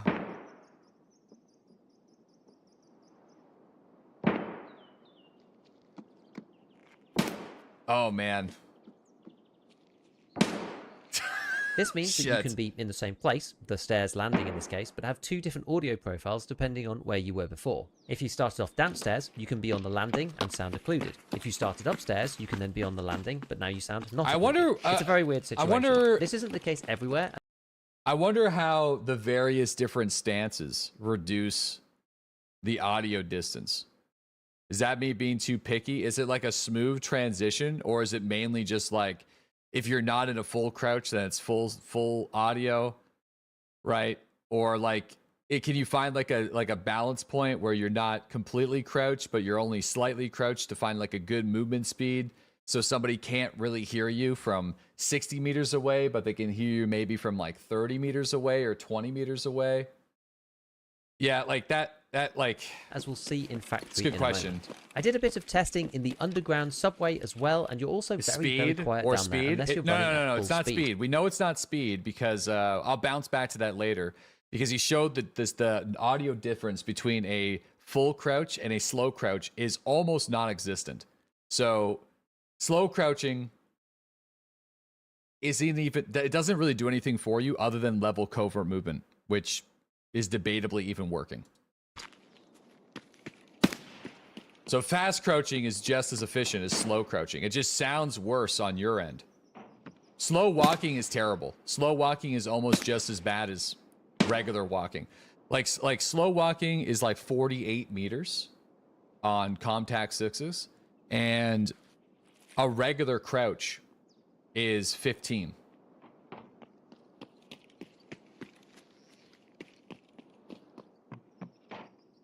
That's only max distance hearing, not the intensity of the sound. Performs as you might expect. As a reminder, the range chart that we looked at earlier is mainly for looking straight forwards and partly to the sides. So like slow crouching is probably less noticeable, but if somebody is noticing, they will notice it. And the player listening will not be able to hear. But still though, like a lot of the audio guys, they're listening for any little morsel of sound, so. But I see what you mean. Like they could hear the slow crouch, but it's still quieter. Whereas like the fast crouch is louder, this but the distance is about the same. Suddenly kicks in, even for high range sounds such as jumping. If somebody's noticing, they'll notice. Well, no, like if you're walking through and like looting boxes and stuff, and you're chatting with your buddies, and someone's slow crouching, they have a less likely chance of hearing you, but they still technically can hear you. Whereas someone fast crouching, they will likely hear you, but the distance is the same, or pretty much the same. I did try to replicate the zero audio grenades that I've seen reported all over the place, but so far I was unable to do so. Wow. Even dropping them down through different occlusion zones. Anyone tried to crouch walk up on me in this white permie coming? Oh yeah. So in Factory, we have the same type of behavior as we saw in Pinewood Hotel, which adds an occlusion layer when the door is closed. I found that the office staircase audio to actually be fairly good in general, and shows how the vertical audio can work when it's set up correctly. When inside and down a staircase at the same time, sounds become very muffled, including shots, and this appears to fade in as we move our sound source down the staircase, which is very cool. This is a piece of information that I never really If somebody's down in the basement, it's pretty much impossible to hear them running when you're above ground, but upstairs, instead, they can be heard relatively easily. They must have built the new sound profile inside new Factory, which is why it works there and not so well in the other maps. And just like slapped a band. It's just like they integrated it with all the maps and it's just not working very well. Yeah. That's pretty sweet. Unfortunately, other than the basement, the sound is very binary on these staircases in the other floors. And at the top again, this might have something to do with the fact that the sky bridge is open. Yeah, okay. Yeah, that's pretty sweet. I like the idea of the tech. It's just not really working on other maps. The general consensus is if you're in a room, close the door. It has a higher chance, like you have a higher chance of staying like completely silent, or reducing the sound profile, or like closing more doors is important. When you run That's along pretty the neat. office corridor, I'm pretty sure that the footsteps get louder and quieter as the player passes the windows, and these are broken, so it should be propagating sound out of them. However, I couldn't get this effect with gunshots, so maybe certain sounds act this way and others don't. Yeah. A chatter said earlier that maybe we need to break windows to open doors to hear people more often. Weight is also a factor. Yeah, weight's a big factor, yeah. One of the parts of the current system that I don't like is how hard it is to distinguish verticality when the sound is not occluded.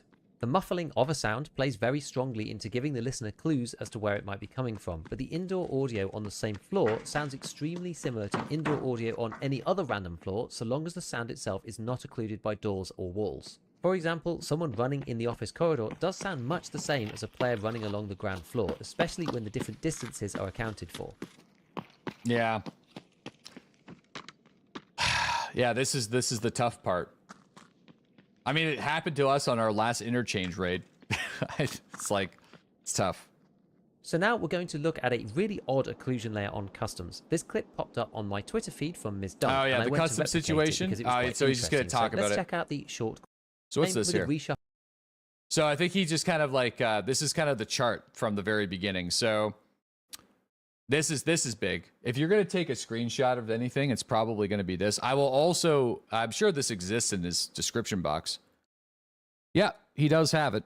And I will send you guys a link to this video. And I can't believe I'm not subscribed already. Hit the subscribe button. There you go. There's the video we just watched. Oh yeah, I'm actually going to bookmark this.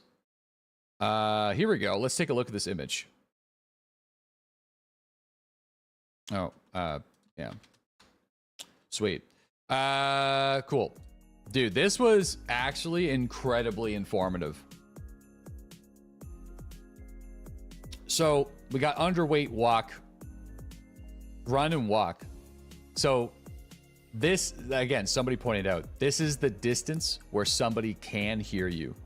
But obviously running is louder than walking. But people are so good at sound in Tarkov now that they're probably going to hear you walk. Right? But they will hear a normal walk. And they will hear... The slow walk was still really loud when he was doing the video. Like, Slow walking is just, I don't know. You want, I feel like it does work sometimes, but I don't know, man. Pretty much never. Pretty much never. It was very boosted. Yeah. I mean, it reduces the noise that you make, but people can still hear you. You're not going to be completely silent. Underweight crouch.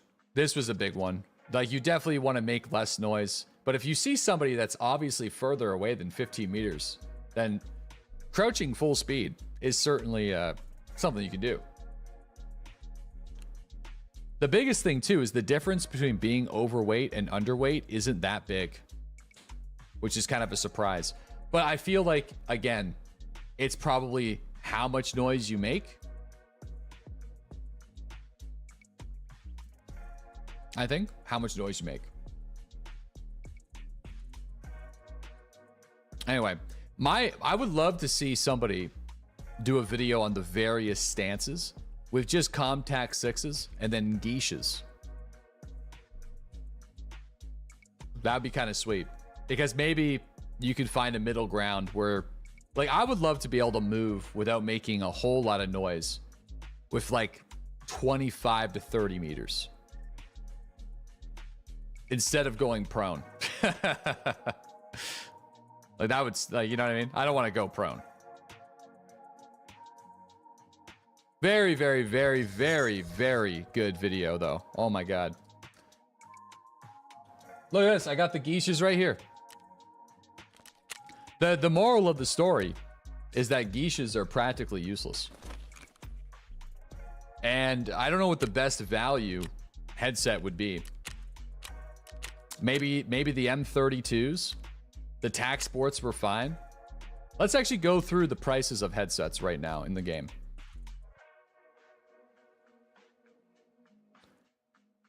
So yeah, geishas are basically just 2 matches. How much are matches going for? So that's like 20,000.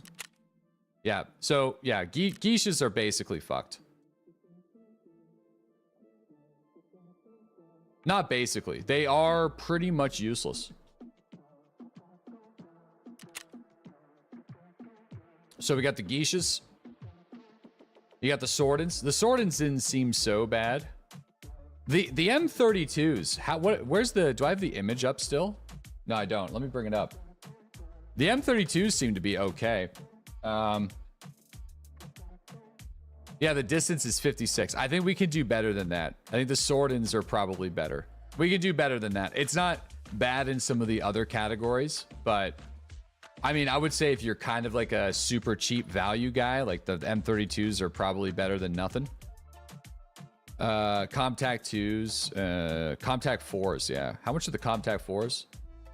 Those are 69,000. Comtac 5s. Funny, Comtac 5s are better than the 4s, but the 4s are selling more because the 4s used to be better.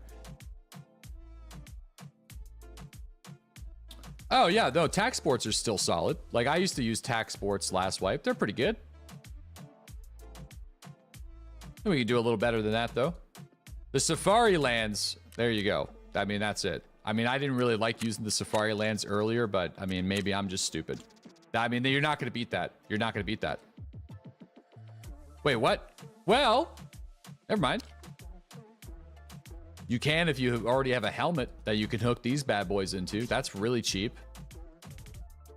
Yeah, I guess if you're a big fan of running helmets that work with this headset, which are Wendy's. Oh, God. That's why they're so cheap. XLs are 39s and Razors are 22s. So, yeah, I would say Razors are probably... They're right in line with tac sports. Your Safari is the best, and then probably tac sport and Sworden after that, and then because the XLs are still pretty expensive, but I guess Safaris are really good. I think the occlusion though with the Safaris is not as good as some of the other headsets. So XLs, yeah, XLs aren't bad. The thing about the Liberators is I feel like you can, it doesn't. You still hear a lot. You know, of the occlusion, where on the other headsets you don't really hear it as much. Where's the Excels at? Yeah, I mean 43,000 for the Excels is pretty good. ComSec 6 are the best. Sorry, Cap. No. We know that. We're just basically saying, hey, if you don't want to spend like 90,000 rubles on a headset and you want to build like more of a value kit, like you like kind of like me, you don't got a whole lot of money in the tank. What do you think is your best choice? Where you're still getting like a really efficient audio profile without like that's like half the price of a ComTac 6. Where like ComTac 6 is somebody, you know, someone's gonna hear you at like 6 meters further, which obviously will have an impact, but.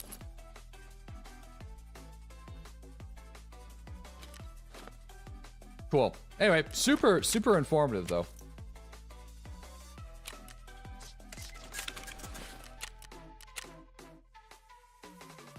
You always used to headphones based on how they sound. The distance you hear people is one thing, but if you have no clue what the hell is going on, that's another issue. That's why the Liberators, man. That's the problem I kind of have with the Liberators.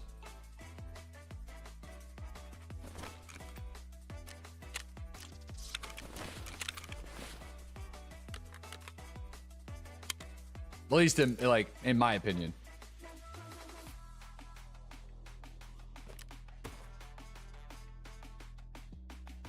You can't tell who anybody is, regardless of the headset. Same, kind of. And if you watch that video, then you'll probably know more about why that is. And the fact that there's really not much that can be done at the current moment to solve that. It's sort of beyond your control. It's the verticality of it. It seems like the verticality. What video? We just linked it there in the chat by Gigabeef. Seems like the verticality just isn't really working on maps. It just isn't working, actually. Just straight up.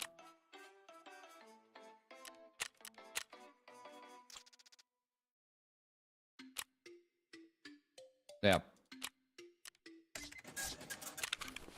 Never really did. Well, kind of yes and no. There was a time where it definitely did. The problem was you could hear people through like thick concrete and stuff. Or like you used to be able to hear if somebody was below you or if somebody was above you, but it used to be too loud. So if you're on Interchange and Ollie, for example, you used to be able to tell if somebody was below you in the parking lot. But that's kind of stupid because like there's a couple meters of flooring and concrete that are separating you from somebody in the basement. Or if you're in like level 1 of the resort, you used to be able to tell if somebody was on level 2 or level 3. Like you could tell if somebody was higher than you, you just didn't know exactly what level they were on. And it sounded super crispy.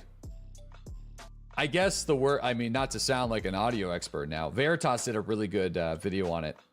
It's definitely the occlusion for sure. Yeah. I would honestly rather that than this. That's where I'm personally at. That's where I'm at.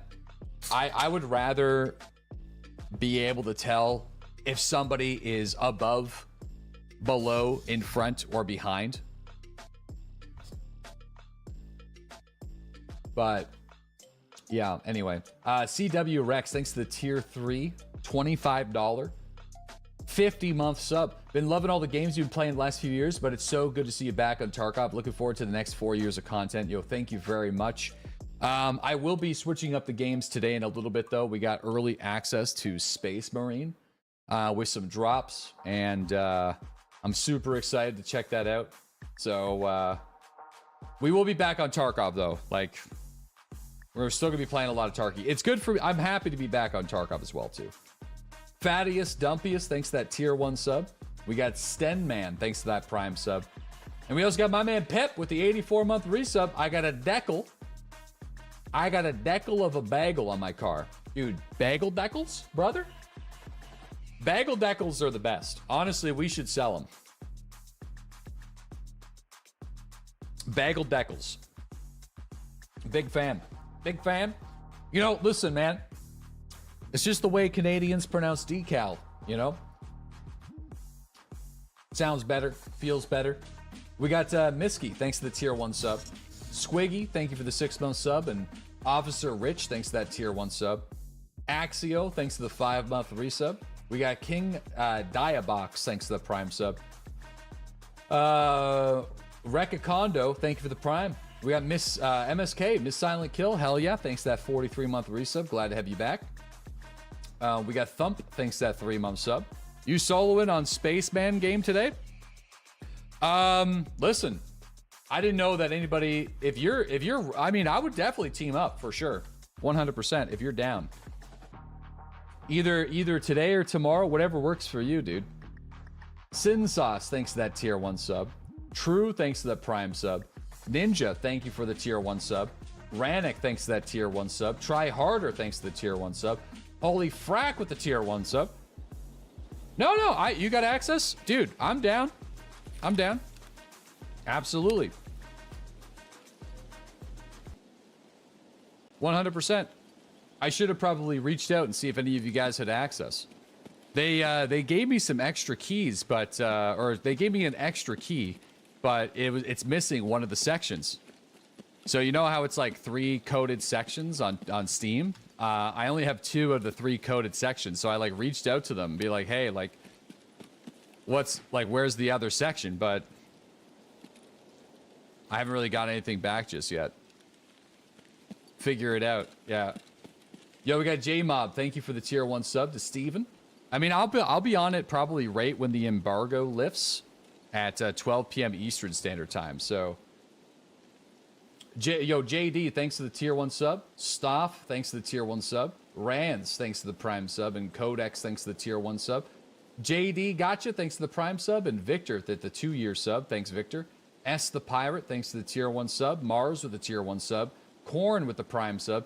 Graver with the tier 1 sub to Hello This Hambo. Daryl with the 5 community gifted subs going out to Hellevism. Duna, King, Chem, and Rift. T-Pat, thanks to that 32-month sub as well to Marika. Raven with the gifted sub to Roldan. Kojo with the gifted sub, or tier 1 sub to Joko. Deadhouse with the tier 1 sub to Call Me Cornelius. Thank you very much, guys. I'll get to the rest of the subs after this raid, but thank you very much. We are doing the support a streamer Kappa box.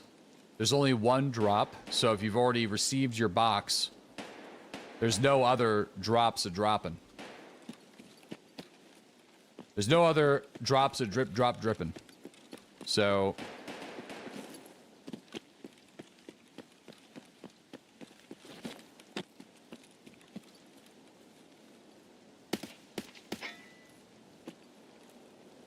I think that's just a scab. Nice box.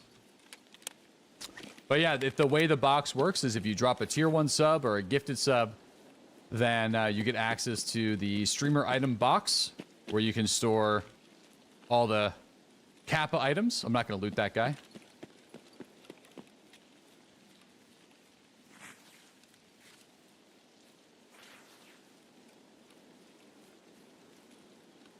Man, yeah. So this crouch speed is noticeable at pretty much the same distance away as this crouch speed. It's just the faster crouch is a little bit more noticeable. Like it's a little bit higher in the decibel count, but the distance is the same. So that's still useful information.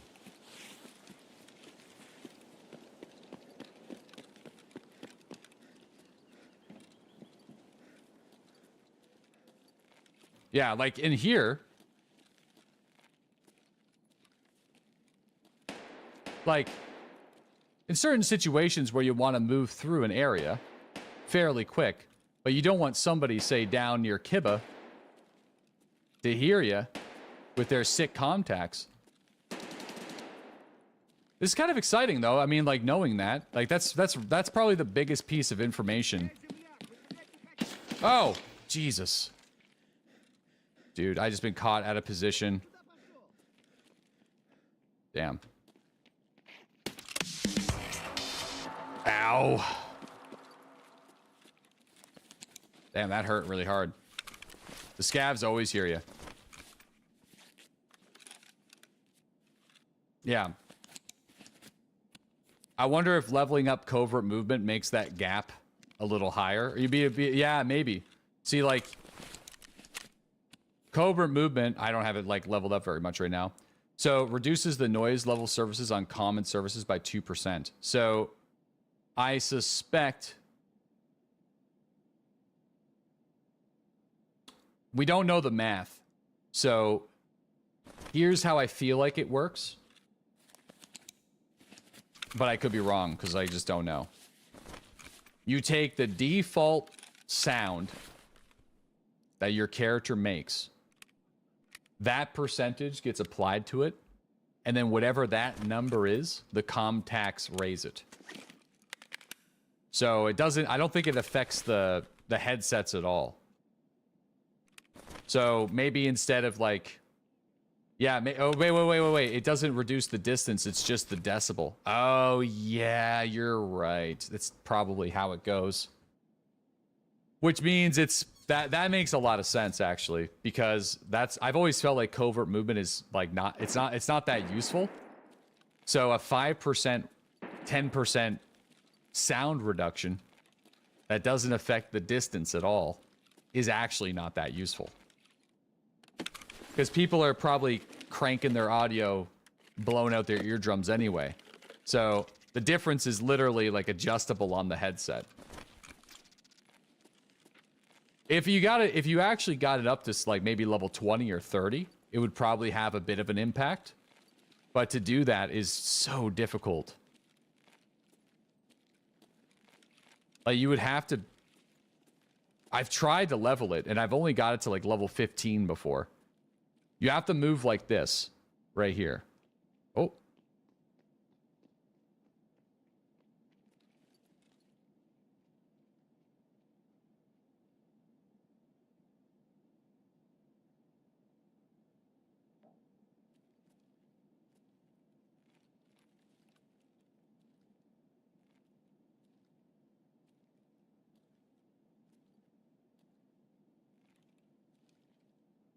See, in this case,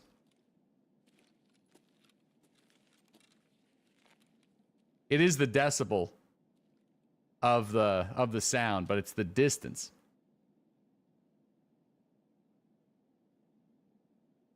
Someone's crouching. Yeah, I think so. So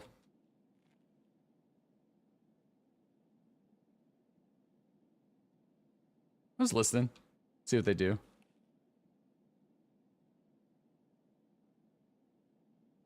Crab versus crab. Tripwire time. It would be useful on a flank.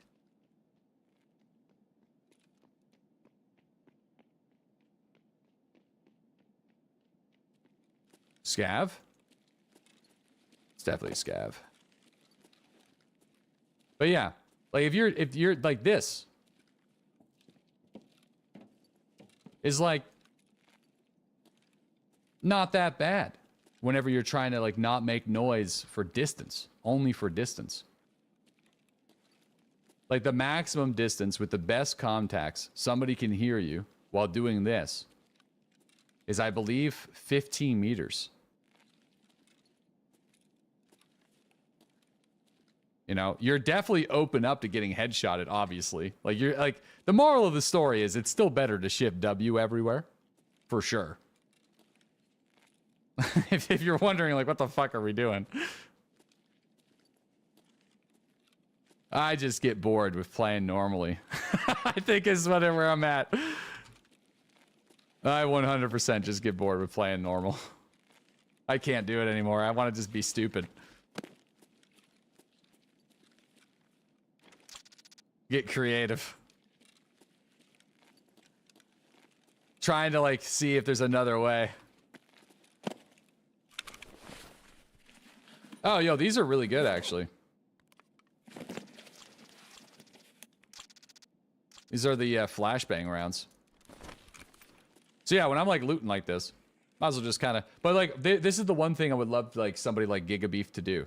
So my head's in the way. Let me move myself a little bit. So I would love to see somebody do the noise comparison through multiple stances. So this is like 60 meters while being underweight. And then this is 15 meters. So I wonder if it's more of like a smoother transition. So like moving like this. But this is the same. You're moving the same speed, pretty much. You're not even moving much faster here. You're not really moving much faster there. You're not even really moving much faster there. You're only slightly moving faster with this one. It's only this right here where you're actually kind of...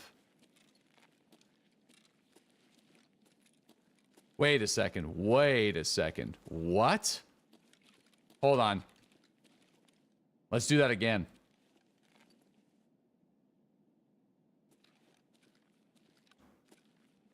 Oh my God.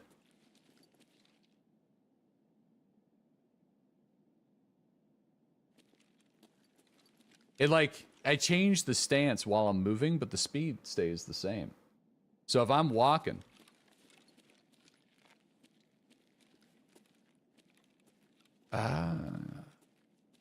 Interesting.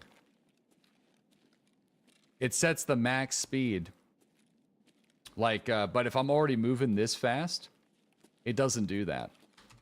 Huh. So, okay. So if you, all right, I don't know if it works, but if you want to do it like that, you have to start working. You have to start walking.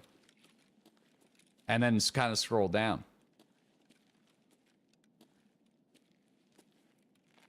It's kind of weird. That's so weird. Inertia? Oh, yeah, it could be that. Yeah. Anyway. It doesn't seem like the speed difference is worth it, basically. You don't lose rep killing a scav, killing partisan, by the way. Oh. You just lost to the sauce. Just shift W. I know, dude. I'm just lost. Hey, listen, I'm just having some fun. Just out here having fun. It's gonna be fast crouching everywhere.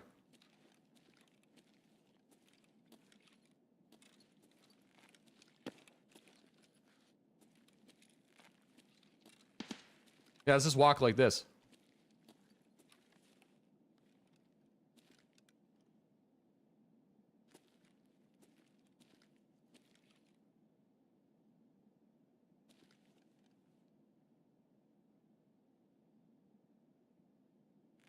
The crab walkers.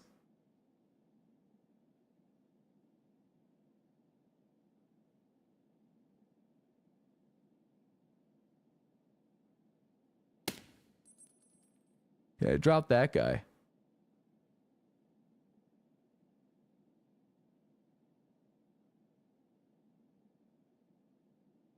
I don't know if that, like, I don't know who that was. I don't know if it was a scav or the dude that was making the noise down there. He's dead, though. Still, though, very, very good video. I recommend you guys watch the Gigabeef audio video for this wipe. Somebody in my chat recommended it to me after we had a bunch of questions on how the audio changes affect different headsets and different stances and all sorts of stuff. And I feel like it's super... We just watched it. Well, there's lots of people who probably didn't. It's very informative.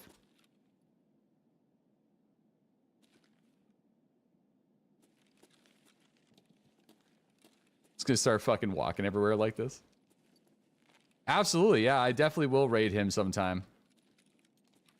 And here we go. The fastest speed Deadly will move for the rest of the wipe. You know, it's faster than it's faster than you think, though. You know what I mean?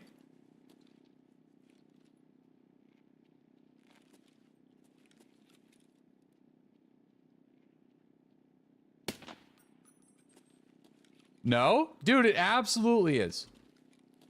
Okay, the difference, okay. 48 meters away. They can hear me. Right? 15 meters away, they can hear me.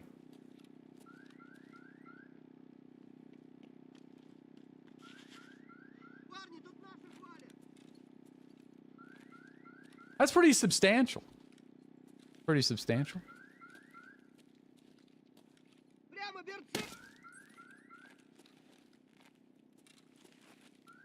Somebody opened up Kibba.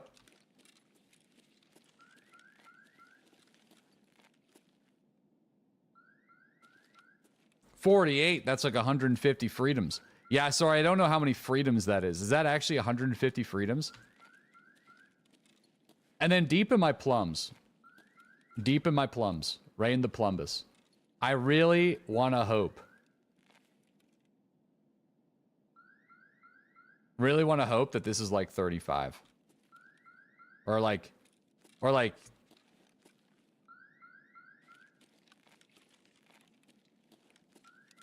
Like, this is pretty good. I want to hope that this is, like, not as much.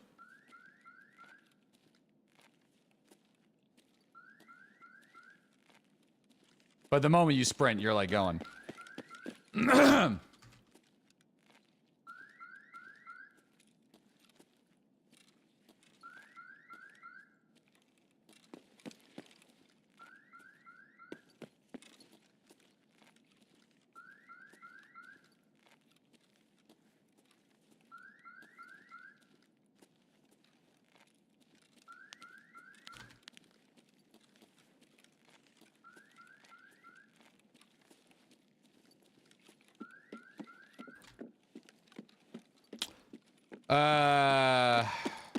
Anyway.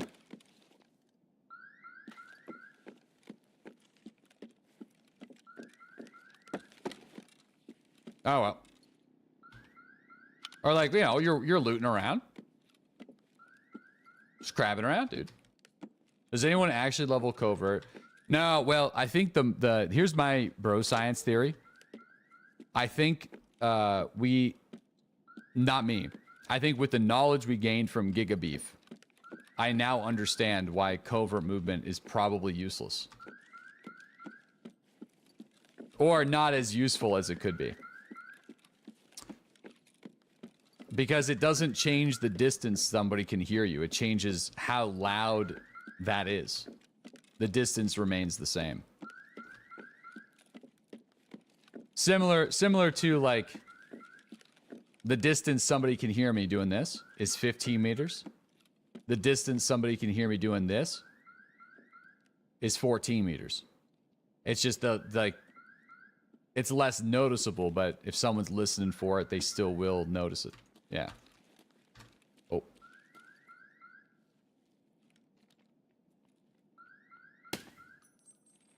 Yeah. Walk at level 2 sound indicator. This one right here. Yeah, or you mean like this?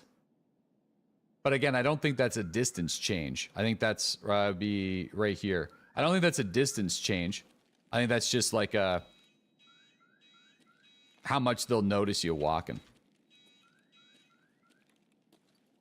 And then like the moment you do a sprint, which is probably something you should do, it just kind of resets.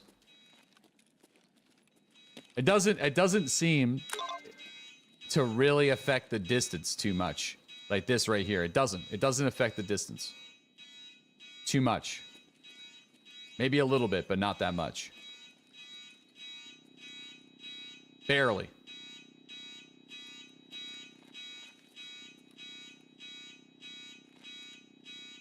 The stances seem to have more of an impact.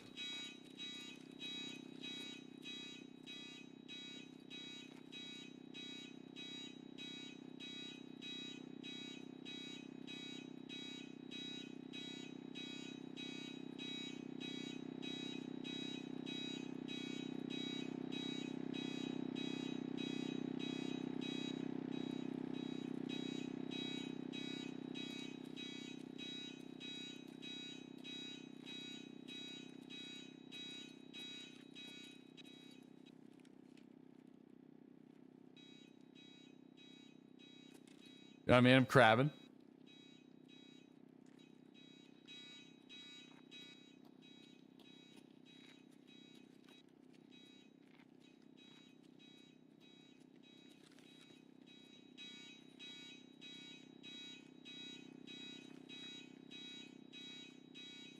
See, is that guy above me or below me? Where is this guy?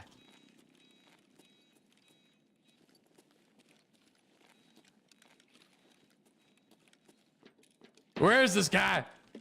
Where is he?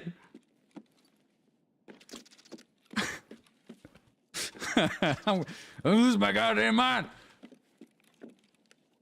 He's on customs right now. Oh my gosh. Oh well.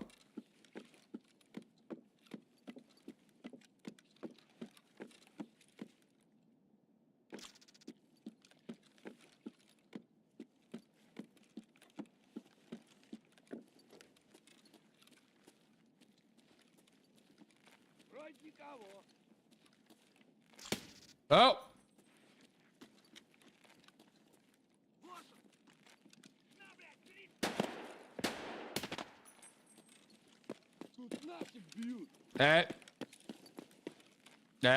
Stand out.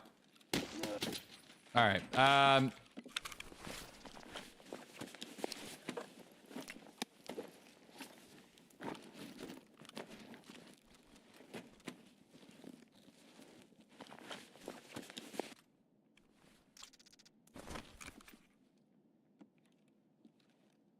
Okay. Dude, I kind of like the XLs though. Kind of like the XLs. Might stick with them.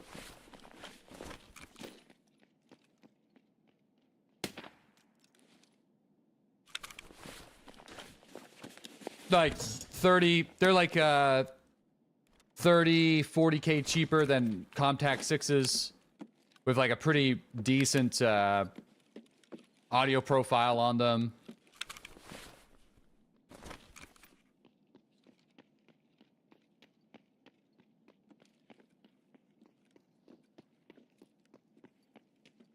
Like this. Can't tell if that's an AI or... No, that's an AI.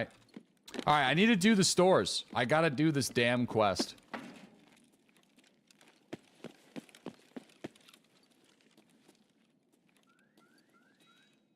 Yeah. Oh wait, didn't I kill a dude as well? And I feel like I did. I did kill a guy. I gotta find his body. Oh.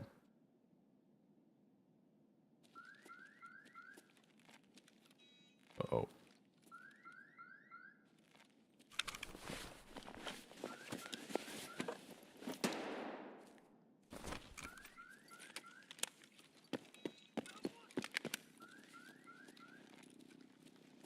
He was like over here, I think. Somewhere. I'm pretty sure I headshotted him somewhere over here. Wait, what?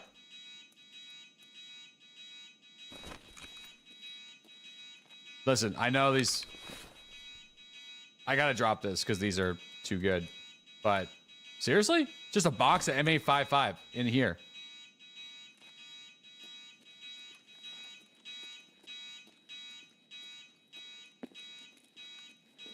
Where did I kill this guy? Unless it was this dude here. It must have been that dude there. The scavs are yelling at somebody that's not me. I guess it was just a scabby then. I mean, somebody could still be in Kiba, but I doubt it. You find a lot of 5.6s? Yeah. No, I'm a big fan of the ammo changes with the finer raid stuff. They could even maybe bring it down to like... Nah, well, no, I think I kind of like where it's at. Yeah, so he's kind of freaking out at somebody. And I heard that shot coming from down near Emercom, so...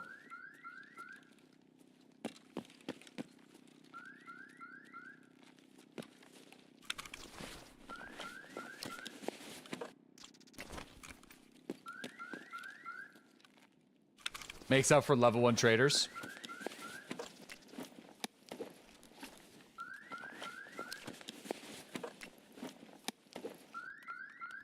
Never lucky, dude. One of these days we'll get like a good key for all this risk. One of these days we'll get something. I swear. It'll happen. Been such an unlucky fella this wipe. Let me see. I gotta check the stores too. See which ones I got. And... Okay, well, we got a little skull ring. All right, fine. A little skull ring. You should eat.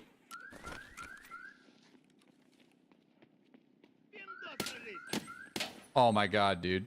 Aim trainer.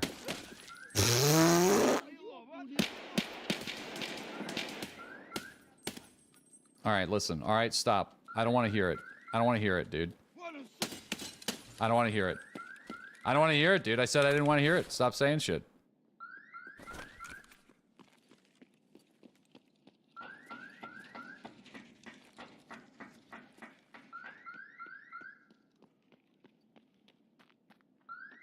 With master, I'm just gonna eat my food next to the fire. Nice, delicious.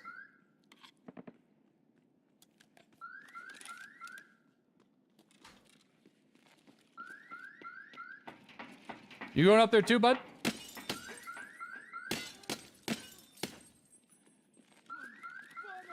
the hell are they all doing? Ha!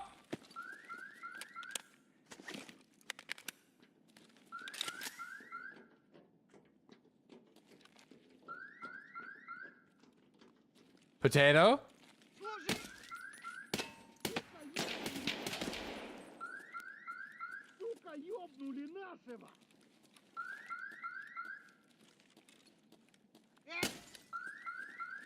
There's a...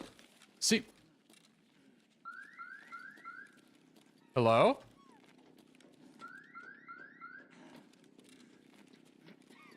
Ted and Cursed? I don't know what the hell's going on here, but...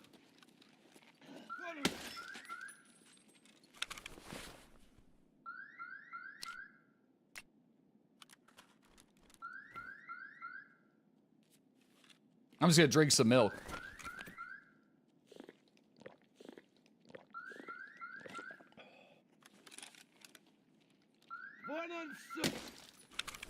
All right. I don't know what the hell's going on here. I'm just gonna have a nice glass of milk. Nice little bonfire. All right. Where do we gotta go? So I gotta go to Trend, Dino, and Top Brand. The Dolan. So we gotta go for the nice little rip around the side there. And then where are we headed to after that? Okay. Emercom or Hole. I'm gonna flip in the eggs. Dude, these are the worst. These, I don't know what I'm doing wearing these.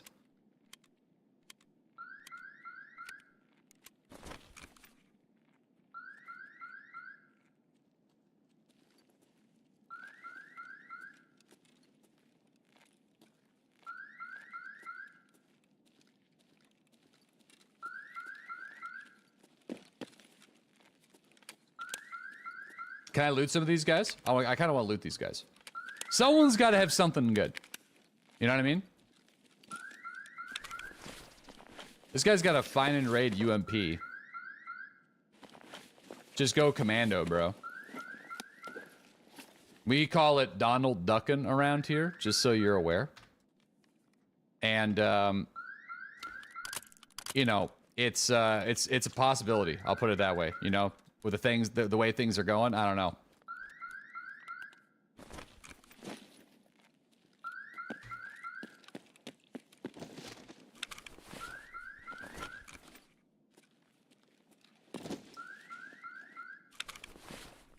Oh, flakes. Nah, I don't need no flakes. Okay. When's Tarkov gonna add fishing? They'll add fishing eventually. Probably. I'm gonna quickly loot these guys.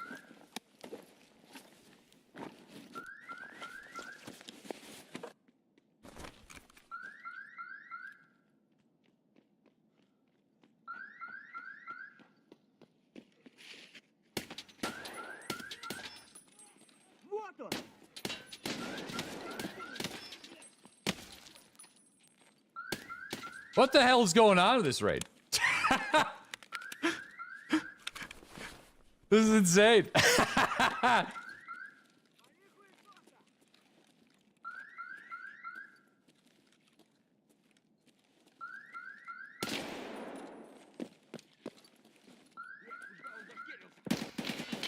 Oh, is that Killa? Uh-oh.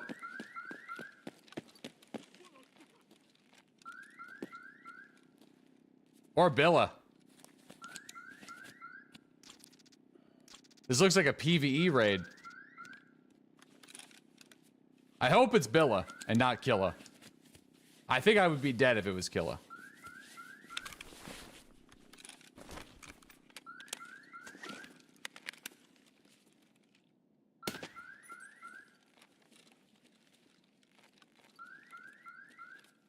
Who's Billa? A scav that sounds, looks, acts like Killa, but just ends up being a reg scav.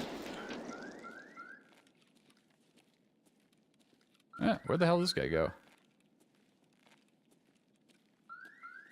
Could have been a player scav too. For all I know.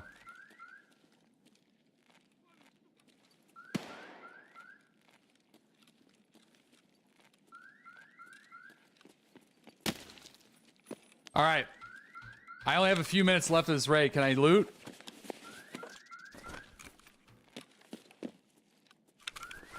I'm going through. I want to see what they have in their pockets. Someone's got to have something. Run the stores. I know, I know. Come on, man. Come on, brother.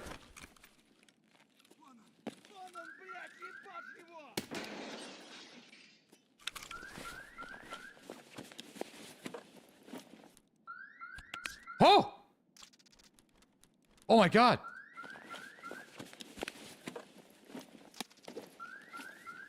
That might be the first time in years that I looted a wallet that actually had something in it.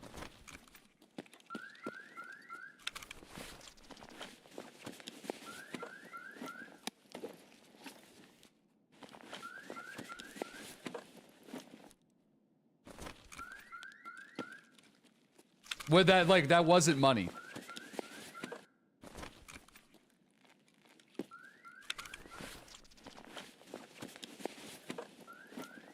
Come on, baby. Come on, one of you guys gotta... something. Something good.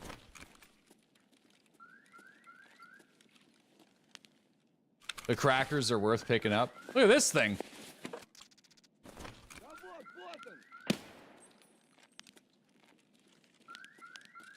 Alright, I'm gonna have to start moving here. I don't know what the hell's... I know the timer, I know. I'm gonna have to start going. Alright, let's go.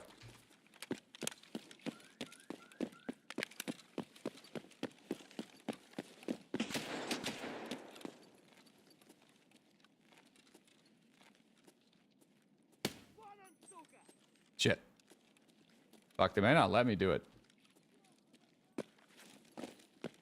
7 minutes. Oh shit. That's probably a player scav, actually. Maybe not. Okay, we're going to trendy. Plenty of time. Yeah, I gotta go back the other way, so I know Dino's to my left. I'm just gonna hit trend first. I gotta turn around. Yeah, we got Emercom as well, so...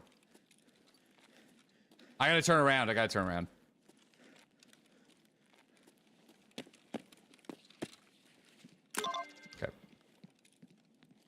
Man, that's kind of cool. I wonder if we kind of found, like, it's kind of like customs back last wipe, where if you stayed around the water stuff, the scavs would just kind of keep on coming. It kind of seems like, yeah, I hit Costin already. Kind of seems like they were just gonna keep on coming.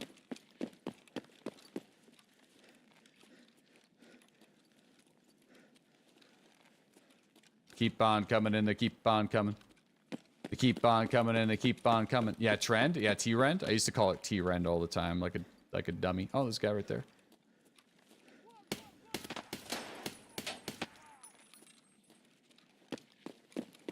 Hey, what's up, nice guy? How you doing, man? Hello. We were just watching Gigabeef's video on the audio profile that he uploaded last week. And, dude, super eye-opening. Very, very, very informative.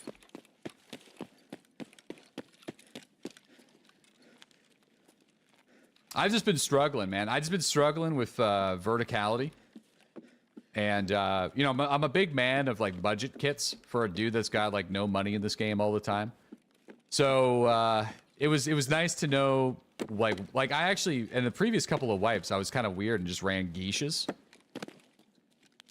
And then, you know, thanks to that video, it essentially taught me that geishas are completely useless. Like, they actually are just a waste of money and time. Last wipe, I was a big fan of, like, tac sports, and, like, they don't seem to be too bad, but I feel like this wipe's tac sports is probably going to be, like, Excels and Swordens.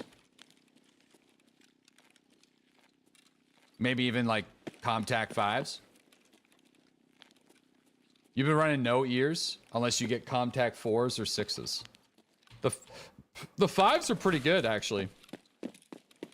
But I'm running Excels. I was never really an Excel guy. But I feel like this wipe I'm probably going to switch over to Excels.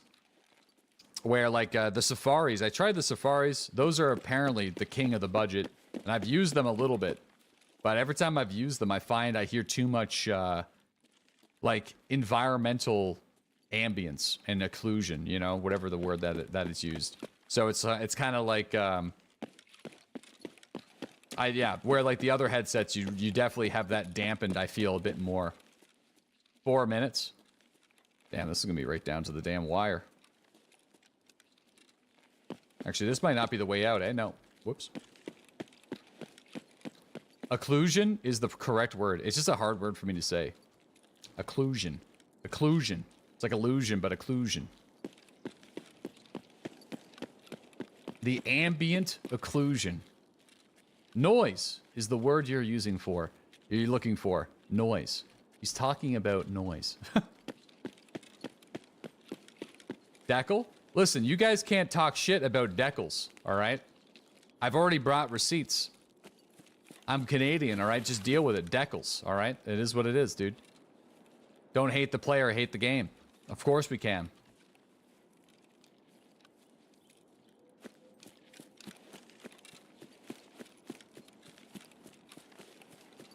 They even had a whiteboard. They even had a whiteboard. That's right. There's even a whiteboard involved. That's when you know somebody means business. That lady is wrong. Nope. Nope. Nope, nope. Nope, no. How do you know? It's a crime against humanity.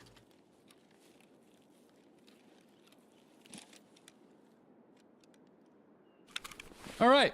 Well, that was kind of a weird raid, but we got it done. So we got the missions that I need to get complete done.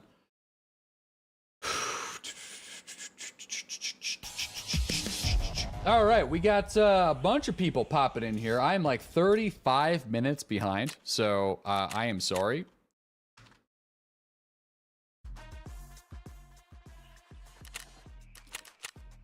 $12,000 experience is actually not bad. How many scavs? 31. That's pretty good. Fat Burger, thanks to the tier 1 sub.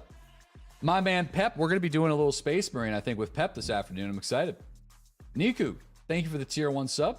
Jun, thanks to the Prime sub. Tub Bubbles with the 21. Opex with the 21. Ragnar with the 14. Sam Squanch with the 6-month sub. Ned Flanders with the 5-month sub. Joshua Tree from me with the 17-month sub. Anguish Man with the 13-month resub. Smilix with the 13-month sub. I'm subbing for the terrible reading skills. Don't give a fuck about no box. Well, you got yourself one anyway.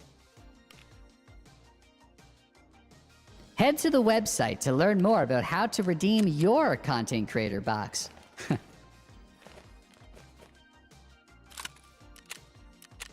www.fuckyou.com. Hashmir, thanks for the Prime sub. We got Bay Jones with the 1-year sub. Appreciate you, Bay. We got Azure. Don't go there. Probably, actually, you know, I don't know what's over there. Probably don't go there. Tier 1 sub to Old Norse. Dead Meat. From Azure, sorry. We got Sleeper, thanks to the 42-month sub. We got M. Craze dropping the community gifted subs. Thank you, Craze. Just give me a hot sec here. I'm a little Maybe I should build the kit and get ready for the next raid, and then after that, we'll start reading in the queue. That seems more time effective. Let's do that. Failed to sort the stash.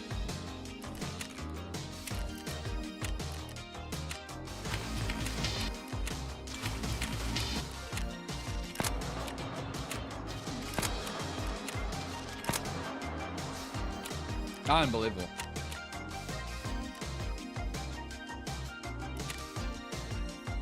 This is like a never-ending take on me.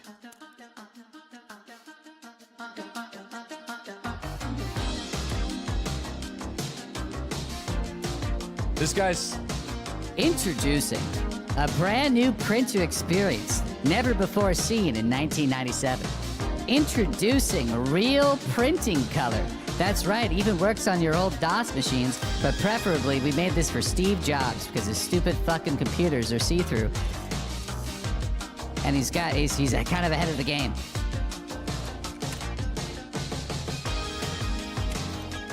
They were cool though. We went on a field trip in the 90s to another school that was way more rich than us. You ever went to a rich school whenever you didn't go to a rich school? It's eye-opening. They had an editing studio with 20 brand spanking new iMacs, like the see-through ones. Come see how the rich learn. Pretty much, yeah. It was insane. We were like, this is wild. They had like a brand new we didn't even have carpentry. Carpentry wasn't a thing. They had like a whole carpentry section, which was super cool. Man, they had a lot going on there. Eventually, we did do carpentry though, and when I moved to junior high school. But that was like, that was such, dude. It's kind of genius. What he had us do was just make a metal die. A piece of like a metal dice. And I never realized this until I was an adult, how much we got baited. Basically, the job was to just polish this dice for like 6 weeks. By hand, more or less. We had like very limited tools to do it. We had to use like files and grinder, like sandpaper to do it. And so we'd just be there for like 45 minutes polishing this piece of metal, I guess.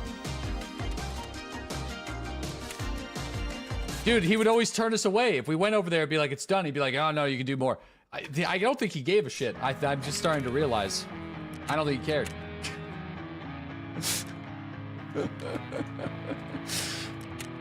It needs some more work.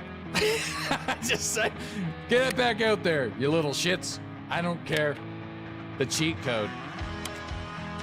Yeah, he was, I think he retired like a few years later, so he was probably just phoning that shit in. He was just making sure that we didn't cut off our fingers or something.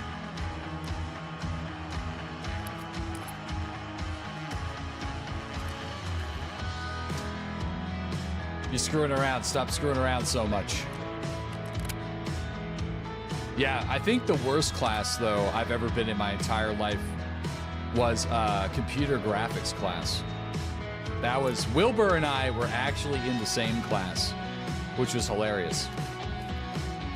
Because he's a few years older than me, but it's just, it was high school. So he was graduating, but it was like an elective.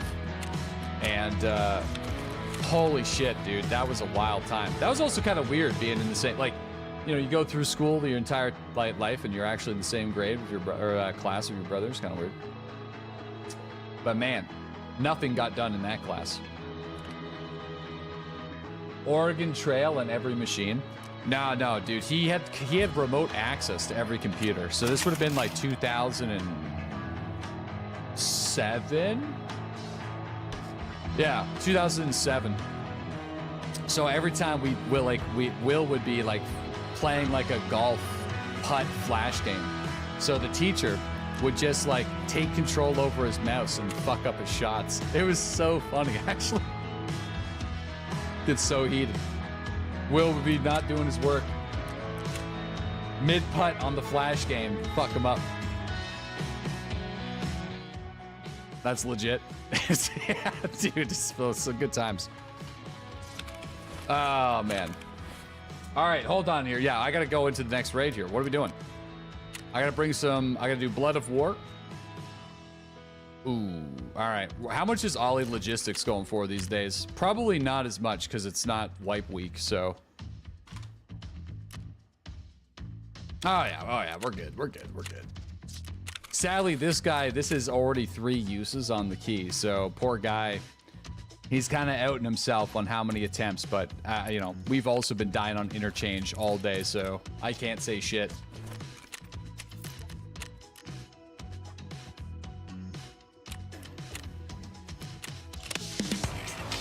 The cursed key. Yep. The cursed key. Okay, let's grab ourselves the markers and let's go. Or 3 other people have just constantly purchased the same key. Be cool if you had, like, you could take a look at the usernames of the people that also used the key before.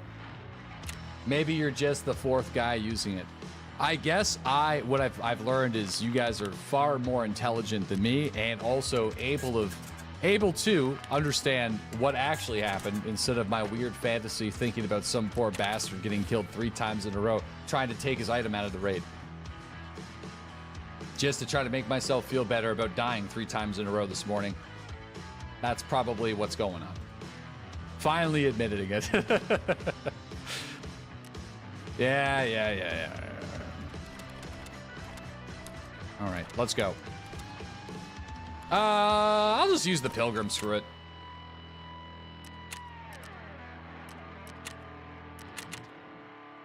One-sided stories. Or one of the stories. Okay, here we go. M Craze, thanks to the gifted subs. Easy Tiger, thanks to that 9-month sub. Anonymous, thank you for the tier 1 sub to Mr. R's. We also got CW Rex going out to Super Darky, Young, Zelski, GMG, and Tilbs. We got Peter with the 2-month sub, Jeralex with the 6-month sub, and the gifted sub to Zazu. Sav with the prime sub, some name I can't pronounce with the tier 1 sub. Paid Me with the 16-month sub, Livid Cookie with the 3-month sub, Ragwald with the 83-month sub, Extament with the 5-month sub, Master with the tier 1 sub to Atomic War Dog, Lukewarm with the 17-month resub, Lumen with the 2-month sub, Pogi with the tier 1 sub to Hazard. Whose name is Pogi? You gotta be, I feel like you gotta be from around where I'm from. Yo, we got Bareback Slayer, thanks to the tier 1 sub. 8P with the 31-month sub, Ragwald with the gifted sub to Pestily, _Hawk with the tier 1 sub, Kobe with the prime sub, Kobe with the Lexi sub, Zerg with the gifted sub to Hydro Coltra, Zio with the tier 1 sub. We got Goudfather going out to HGG77UGHWUEHWJWYB7. Wow. Laura, Kojiko, Holiday, and Bay. Bruvly with the tier 1 sub to Scoldger. Real Gary with the tier 1 sub. Sir Skint with the 18-month sub. Zizlo with the tier 1 sub. Chris from Chris with the prime sub. Cody with the 100 bits. Propatal with the tier 1 sub. Cozy with the tier 1 sub. Stop Shooting Me going up to Nice Guy. That was like 15 minutes ago. Thank you very much. Sist with the tier 1 sub. Wizard, thanks to the prime sub. Rugby with the prime sub. Drew with the prime sub. J1 with the tier 1 sub. Skips McDips with the 100 bits. Anonymous going out to Minnie. We got 1T with the prime sub. Nez with the 46-month already sub. Wolverine with the tier 1 sub to Malik. Hello Mado with the tier 1 sub. Gray Barber with the prime sub. Clav OG with the Mr. Meesings face going out to Derpster, some name I can't pronounce. Nick D. Eric and Hurricane. Chill with the tier 1 sub to King Plays. Dave with the tier 1 sub. And Malt Speyside. Spyside. Not a name change, by the way. You just seem like a name change, dude. I don't know, like I don't want to be out and my lurkers, but I feel like I should have known who you were considering how long you've been subscribed. Usually I know almost everybody. Maybe not as like a chatter, but like at least I recognize the name. You know what I mean? I just I don't understand, but I kind of feel bad about that one. Deadly knows all of us. No, but I mean, like, if you've been subscribed for 44 months, then at least the name should ring a bell, you know? So that's why I brought it up last time. Okay, I'm gonna go this way. It's all good. I pretend I'm a ninja and just not forgotten. That's right, there you go. I'm gonna go this way, although it's probably stupid of me to do that. Unless I hang out on the left side here. Appreciate all the subs, guys. The last 2 days has just been out of this world. So I really appreciate all the generosity and the tier 1 subs and the gifted subs. And I hope you guys enjoy your permanent Twitch item boxes in Escape for Tarkov. To my understanding, they will actually stay on your profile and you can claim it every wipe. So it's kind of sick. Kind of sick. We're also going to be doing more drops today with a slightly longer stream with Space Marine 2. That's going to be coming up in about an hour and a half. I'm going to have some VIP drops, some exclusive cosmetics, and also a support a streamer program for some sort of cosmetic power fist as well. So that's going to be coming up later on. You can do exclamation point Space Marine if you want to learn more about how that's going to work, if you want to preemptively get that rolling. Because you do need to connect your Twitch account to your Pros account.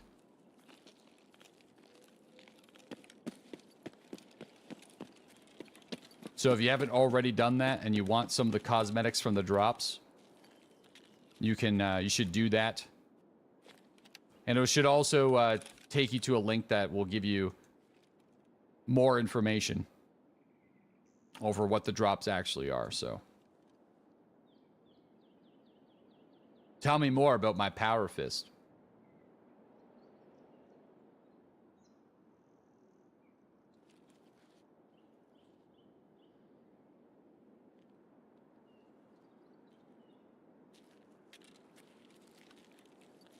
Power fist? Assume the position.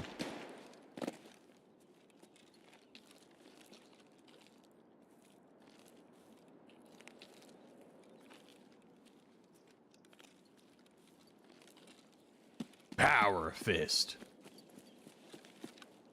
You venture into No Man's Sky these days? I do. Yep.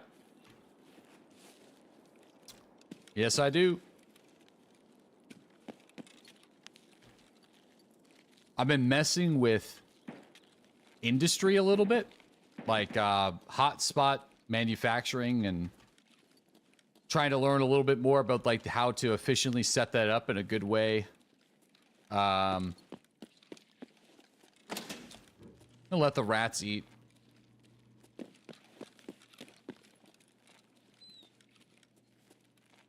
I usually let them eat.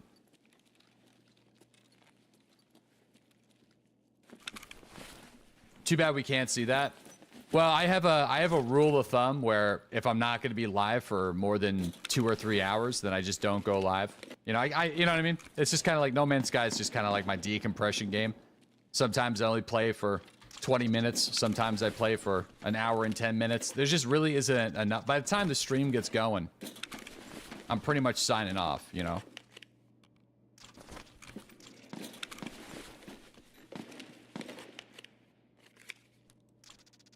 Nice. Tripwire the door?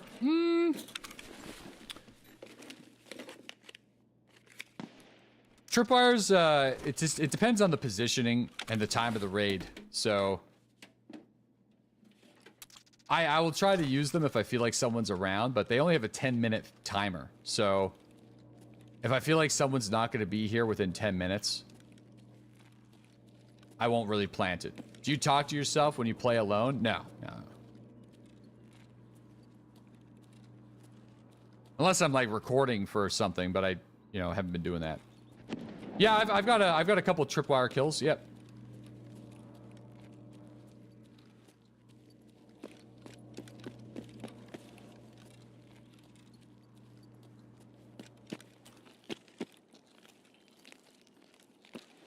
Yeah, I find tripwires are in a pretty decent spot right now. Surprisingly. I think they are a bit accessible, but the 10-minute diffuse time where you can't, like, it's always utilized. You can't get the tripwire back.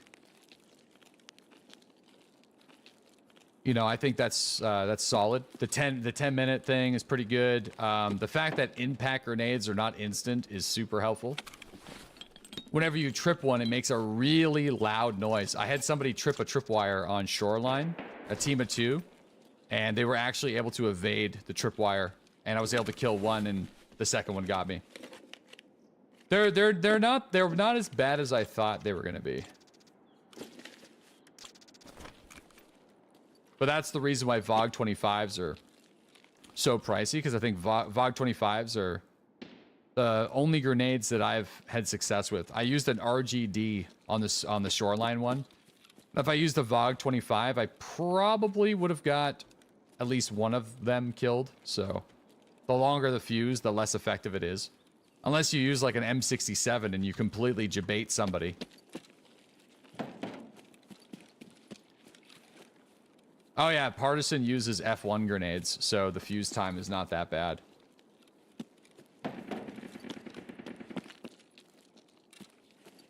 Can you kill the goons with a tripwire? Well, I mean, tripwires are just grenades. The only difference between you throwing a grenade and somebody triggering a tripwire is where the pin gets pulled and where the grenade lands. So it's not the tripwire that kills the person, it's the grenade that kills the person. They're like, you can even set up tripwires with smoke grenades. You can set them up with flashbangs. I don't really know why you would, other than to be kind of trolly, I guess, just for fun. No, I don't think partisans disappear after 10 minutes. I think partisans are permanent, from what I can see. Whenever I fought partisan, they was just, they're everywhere. There's like dozens and dozens of these damn things.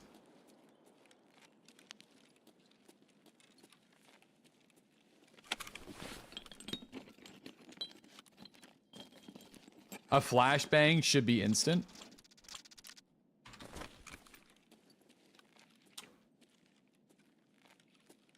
I actually wouldn't be opposed to that. Wouldn't be opposed to an instant flashbang. But then again, I don't know how, like, you would be standing over top of it, so it wouldn't be hitting your eyes. Space Marine 2 is today, yep. It's going to be happening in about an hour and a half. I can't stream it before then. I'm under NDA, and there's a strict content embargo. So I'm not, like, I'm going to be streaming it the moment I'm allowed to stream it. The minute I'm allowed to stream it. Which is in an hour and a half. And Pep's going to be joining me. I didn't know that Pep got access to it.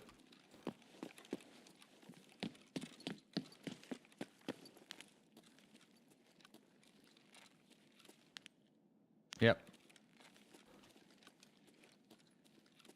Oh, what the embargo means is if I was to stream it early, I would get sued. Can you technically be in the category for 30 minutes beforehand and then watch YouTube videos on it? Yes. Yep. I don't know if I would, though. We'll see how Tarkov goes. Let's hope not. Let's hope that I play Tarkov up until almost... Yeah. Yeah, let's hope that I just keep rolling. Is there a too long didn't read on the lore? Yeah, I can get it to you. Am I pronouncing the Astartes correctly?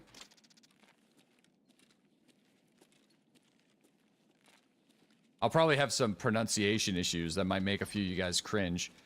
Yeah, I can give you the synopsis on it. I have it with me. for those that are wondering, let me hit it.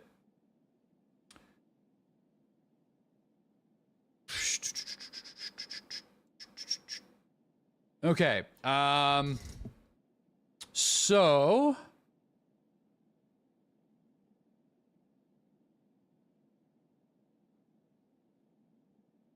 yeah, so it is 200. Okay, this is really small. Let me see if I can zoom in a little bit. Yeah, it's 200 years after the events of the first game. Lieutenant Titus being arrested by the Inquisition, having been cleared of wrongdoing, reinstated, and is reinstated, marking the starting point of the game. Knowing the complete story of the first game is not a requirement.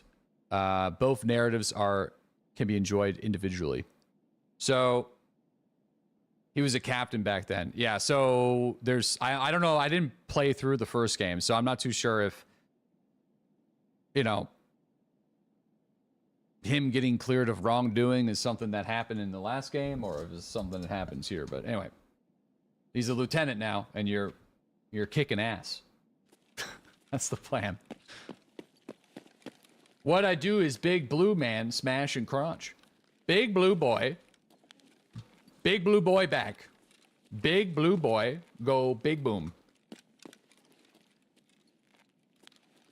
Oh shit, I gotta get the document. What am I doing? Are there different cases for different streamers? No. So if you've already done a tier 1 sub or a gifted sub to another streamer, you get the same box. It's just a container that stores cap items, but it's super useful because there's a lot of cap items. And another useful thing about it is you can technically use it as an improvised money case. So you can just, and key holder.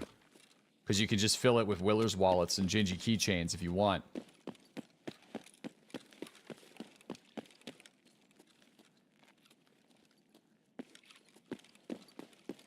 Which is probably how most people will use it. Like, after they got Kappa. You didn't get it, but you claimed it. So it takes about 5 to 10 minutes to get into your Escape for Tarkov account. So after about 5 to 10 minutes, just refresh your account. Make sure that you connected your Twitch account to your Escape for Tarkov account as well. If you didn't do that, then yeah.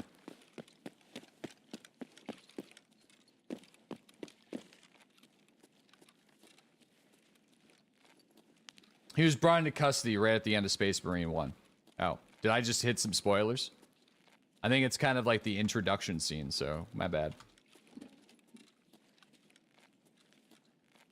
I don't know how you're keeping this man going for 200 years. You pop him into cryo sleep and then they just bring him back.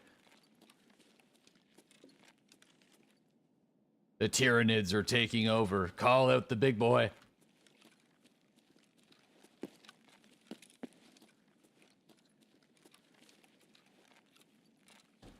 Demolition Man style.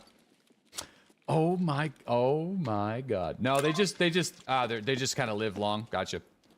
Holy shit. It's fucking just Demolition Man.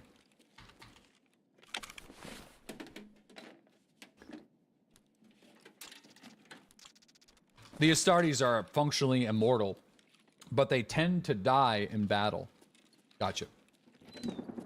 Yeah, I am not a Warhammer 40k knowledge wizard, so I will be asking you guys some questions. I did not brush up on my knowledge as much as I should have. I have done Warhammer 40k stuff here on the channel before, and I've watched the some of the cinematic series on stream too, but you know, it's a lot. You know, I've also listened to parts of the Horus Heresy. But again, like I said, I'm like fucking such a big noob. I heard a step.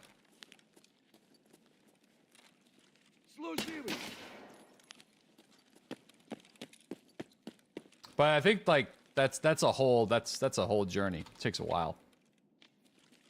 Ass tarts. Ah, I see. So the ass tarts can functionally live forever. I see. Understandable. All right.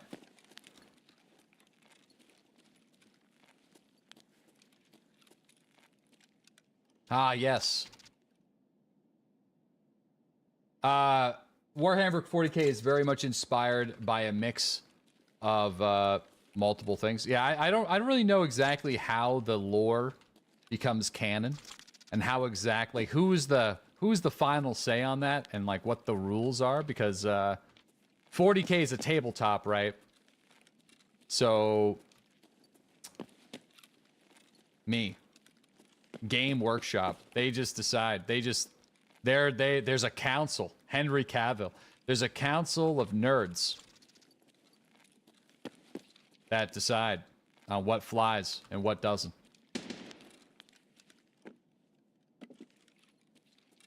There's no final say. I see.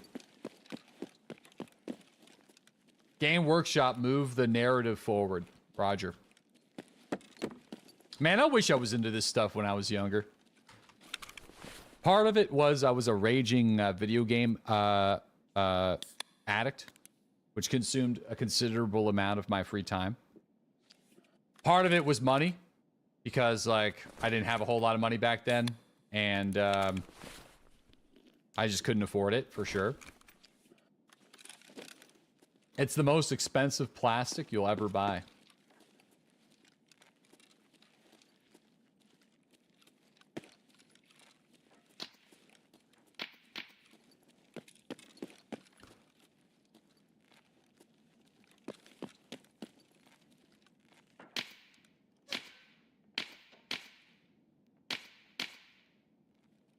What the hell is going on there?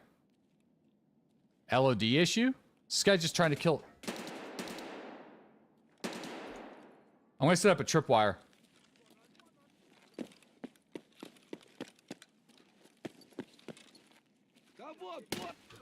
Oh no! I got side shot by the scav. That was... Oh no! I left the scav up as a decoy to my right, and then I had a 3 scav in front of me, and the scav to my right shot me in the face. Yeah, that was gonna get complicated. Damn it, that makes me sad, actually.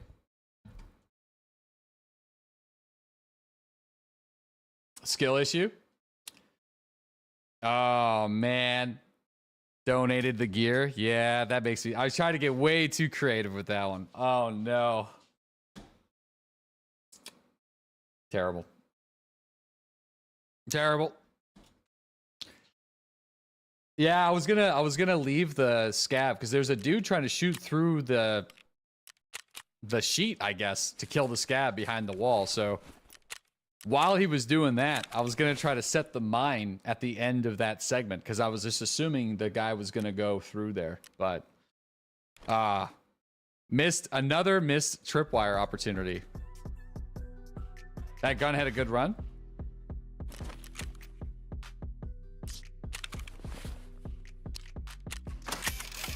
All right.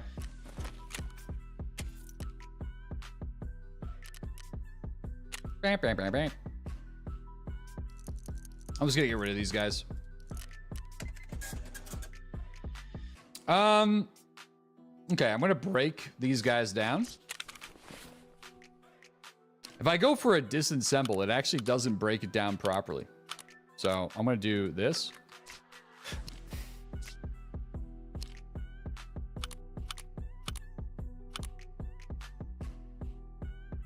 Okay. Oh my God.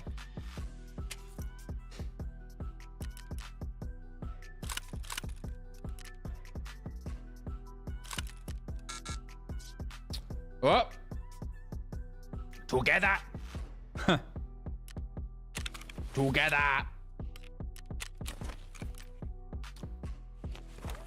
We can do together. You're here for the fraud? No, I tried to do a couple of shoddy runs there earlier, so I feel like I'm good. I think I'm gonna either do like another AK or something similar. Oh, actually, there was this Lomboy MPX. I was like, it really intrigued me whenever it popped up there. Like, I don't know. Just it caught my attention. Dang, this thing is actually all right.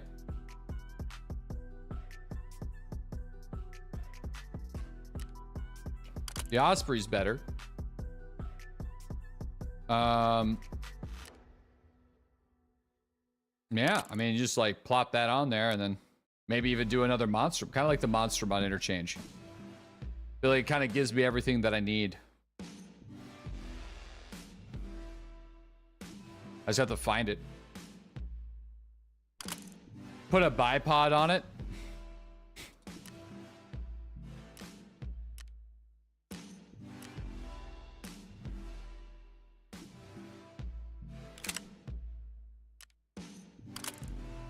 Wait, what the hell is that? What is that? What is this? Is this a flashlight? I don't think I've ever noticed that I don't think I've ever seen anybody use that before.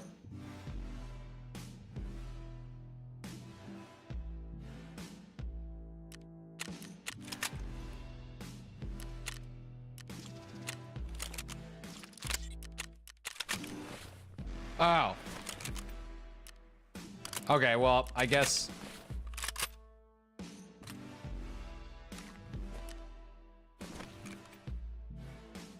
I guess it just disappeared.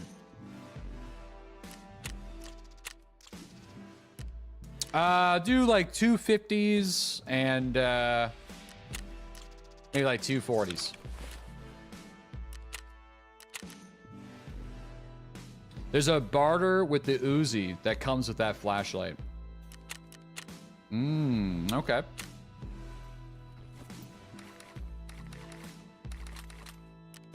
All right, I've been selling all my AP 6.3, so I feel like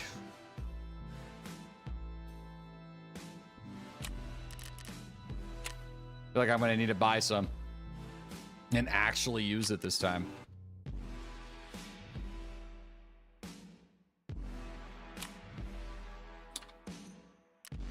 I'm playing USEC this patch. I always go back and forth, patch like wipe to wipe.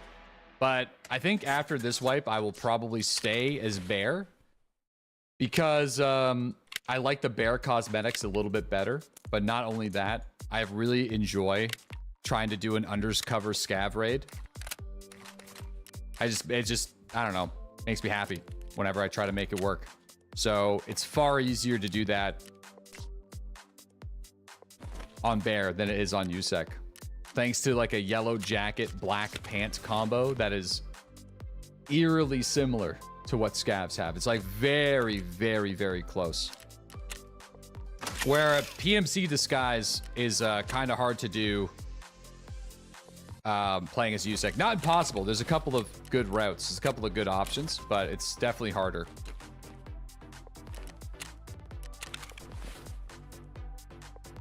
Since we all know what happened to Bear last time, I reckon this will be great. I know what you're talking about.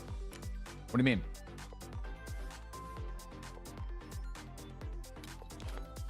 Sergey English is like basically the French PMC, and he sounds hilarious.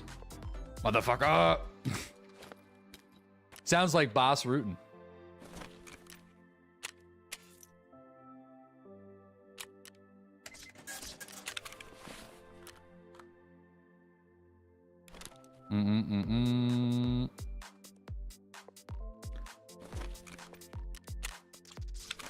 Goddamn buddy.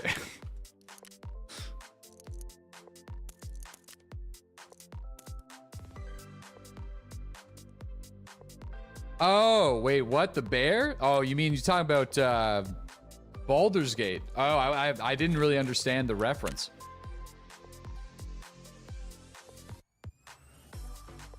It's a long time ago. Boss! Too bad you can't trick scavs while wearing scav gear as Bear. Man, that would be a really sweet mechanic that would be min-maxed all to hell, though, for sure. If you were wearing common cosmetics, like they were like each cosmetic had like a different style to it, kind of like Stalker, where if you wore certain pieces of gear and certain outfits, the AI would treat you a little different. Like you could actually get kind of close. That'd be sweet. You can with the amulet. Yeah, I feel like they could. It'd be neat if they were able to use the amulet as a basing point for applying different levels to the incognito-ness. But no, thank you. Yeah. Anyway, they're not gonna do that. It's kind of waste time, I know, but I gotta get some grenades. Hold tight.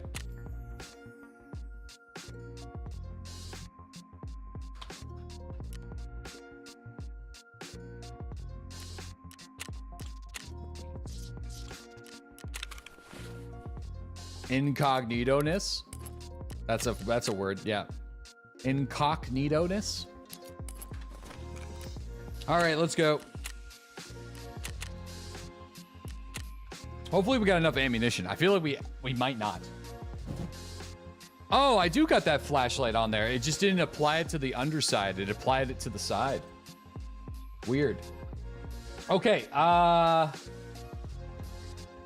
AK Raptor Jesus. Thank you. Dart Leg with the 33-month resub. Diaclone with the 50-month sub. Mastodon with the tier 1 sub. Shadow, thanks to the tier 1 sub to Bucky. General Mills with the tier 1 sub to Aaron. Darth, thank you for the 2-month sub. Jamesy with the 2-year sub. Hemi with the tier 1 sub to Average Flow. The Henry with the 2-month sub. Praxi, I'm going to call you that. Thank you. Doogie, thanks to the tier 1 sub. Mikey with the 9-month sub. Jay with the tier 1 sub. Thean with the prime sub. Sheriff Sprinkles with the tier 1 sub to Jado. Azure Ray with the gifted sub to June. PT Wee with the gifted sub to Deranged Derringer. Woodgar with the 18-month sub. DJ Zeb with the 59-month sub. Castris with the gifted sub to Wanak. Finno with the prime sub. One Last Dab with the 3-month sub. We got Physics with the gifted sub to Diet Chalupa. Parker with the gifted sub to Bitcoin. Doopy with the 3-month sub. Finn with the gifted sub to Minting Fish. Rudy with the 43-month sub. Die Ocelot with the tier 1 sub to Multicon. Dan with the gifted sub to ODC. Zuda, thanks to the prime sub. Basic, thanks to the 3-month sub. Hest with the 3-month sub. Slack with the tier 1 sub. Digital Concepts with the tier 1 sub. Ladder with the tier 1 sub to I Scream. Foozy with that tier 1 sub to Krunku. Man, this is insane, guys. I don't know what to say. Wombat with the tier 1 sub to Shiny. Wiz with the 4-month resub. Spartan with the tier 1 sub. Fluky with the gift sub to Sign of Chaos. Giant Hurtball with the 19-month sub. Power with the gift sub to Distortion. Slackerus with the 28-month resub. Hey, no problem, man. I appreciate you. Thank you for subscribing. We got Anonymous with the sub to Raincore. Blue Boost with the tier 1 sub to Neon. Pepperant Panda with the 4-month sub. Sheepy with the 5-month sub. Anonymous with the sub to Messadora. Scarface with the tier 1 sub. Anonymous with the sub to Sav. Saul Goodman with the 29-month resub. Sasquatch. Sasquatchalicious. Welcome home. Thanks to the tier 1 sub. Dolphin Invasion with the gift sub to Fraz, Gnarl, Pog, Lothan, and Dents. We got Grafted with the tier 1 sub to Vicky. Fractures with the prime sub.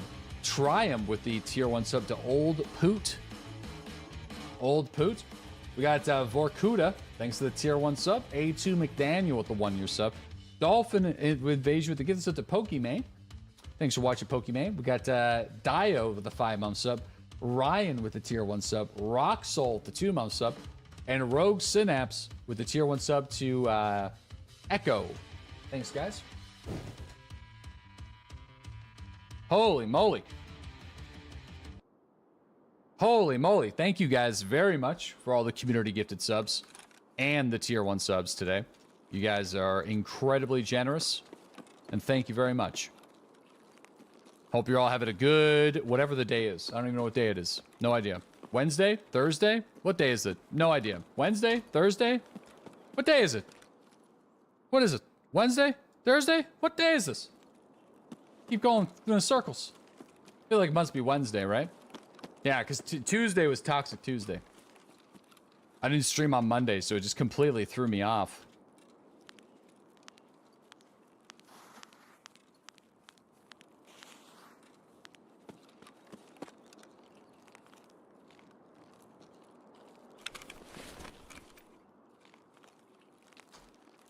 Yeah, I heard that they added fishing to No Man's Sky.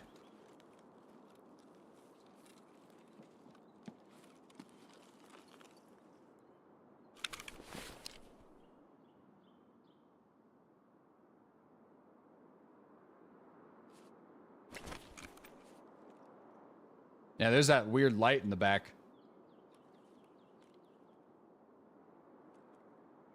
I've done marathon mode on the first day of the wipe.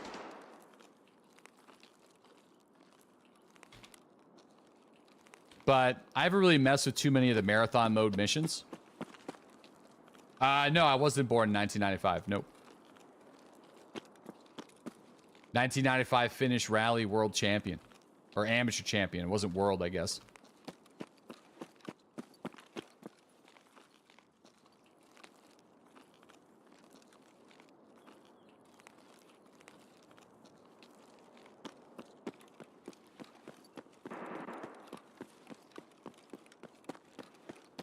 Finland is the world.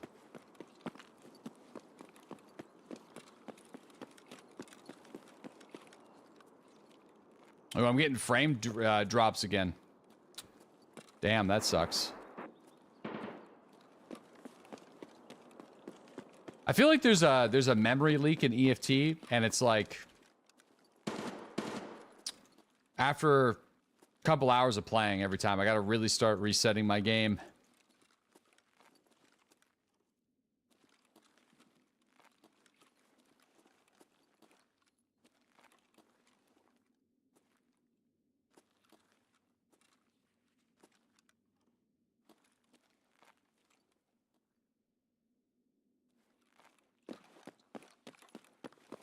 Having a win? Interchange is kind of kicking my butt. I think I only actually extracted from one Interchange raid today. My last raid, I got headshotted by a scav. It makes me really sad, actually. I was pushing a PMC, and I was trying to figure out a way to tripwire trap them. And I just got doinked in the face. There was a player trying to fight a scav, so I left them be.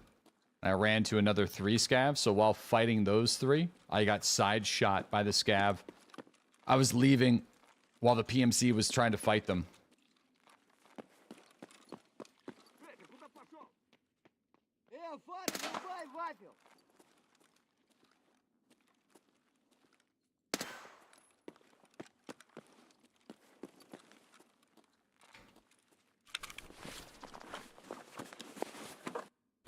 Doinked.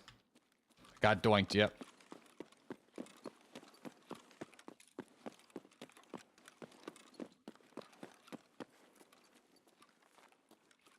Okay, so the missions is we gotta go get the manifests. And then we gotta go and plant 2 more markers on those fuel trucks.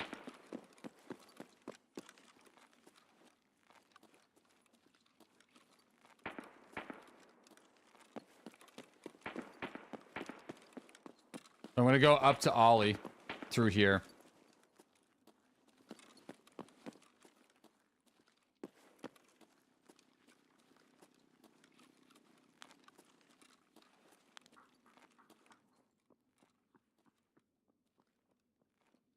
That's probably scav. Yo, we got Blue. What's up? Thanks for that tier 1 sub. Welcome back.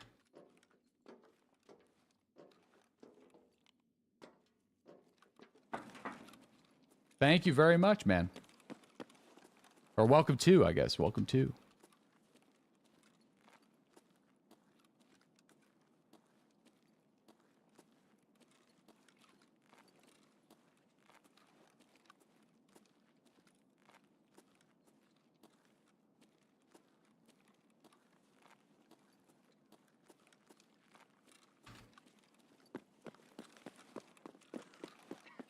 Oh. Okay. Somebody shot that guy.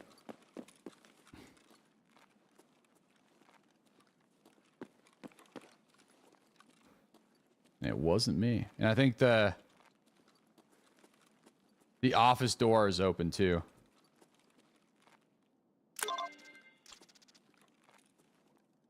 All right, I'm going to repack. Yeah, this gun was available to purchase for like 86,000 rubles base from Mechanic, and you could definitely buy it cheaper with the long barrel. Well, I actually don't know if you can buy it cheaper with the long barrel, and it comes with the suppressor. So it comes with the gun, comes with the suppressor, or a suppressor, comes with the long barrel and the handguard. So I feel like it's actually pretty close to what you would pay. Most of the pre-built guns on the traders actually suck in value. I wish they were better. Like, I wish they would fluctuate based off of the prices available on the dealers in the flea market. I think that would make them a lot more usable.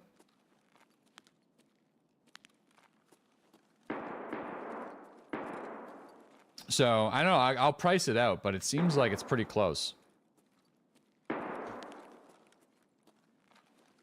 I've got a lead X from this bag before. Playing with Markstrom.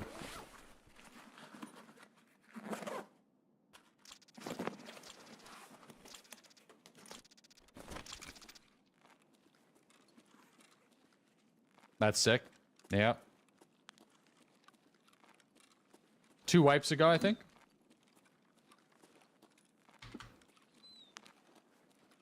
What's Markstrom up to these days? I actually don't really know what he's been playing. I see him log into CSGO a lot.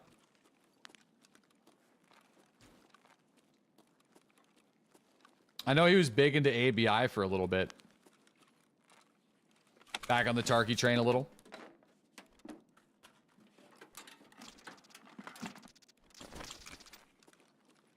I saw he was on Tarkov a little bit. ABI. Yeah, that's that mobile MOBA game.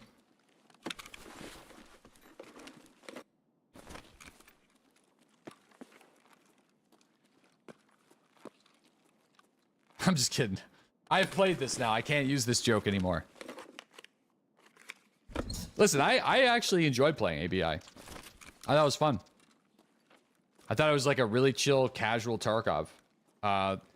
My biggest gripe with it was just I'm more interested in playing Escape for Tarkov with how they set up a lot of the economy, but I really hope that BSG takes some inspiration from Delta Force and ABI on their quality of life ideas for inventory management and kit purchasing and stuff.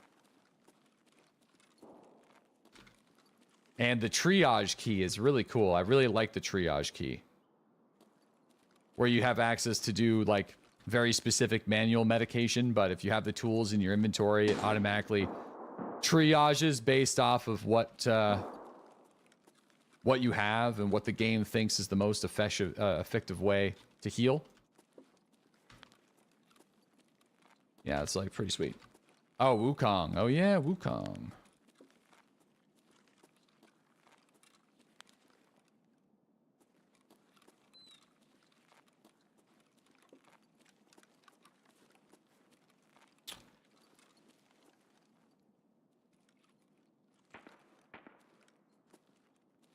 Heard like a suppressed, like DMR or something like that out there.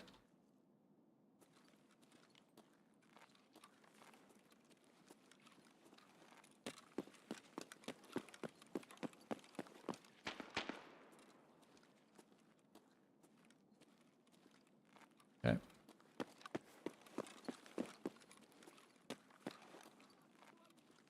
Yeah, I still hear the scav yelling.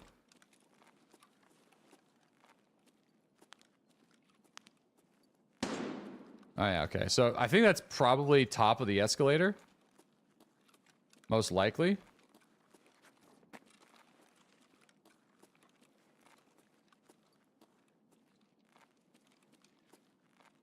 Yeah.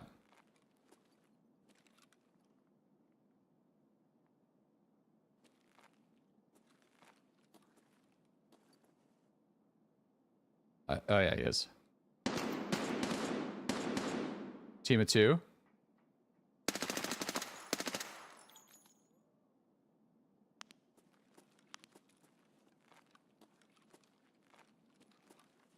Okay, so the dude inside the tech store. And there's player scavs up at red light area.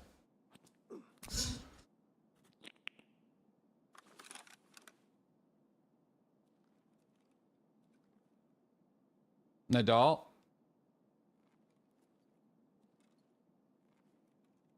Yeah, I could tripwire something, but I don't think it's going to work.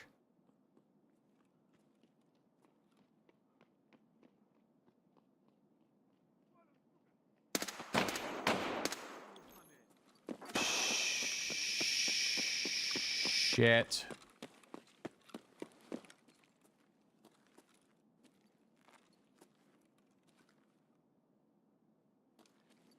These damn scavs are showing up at the worst possible time for me.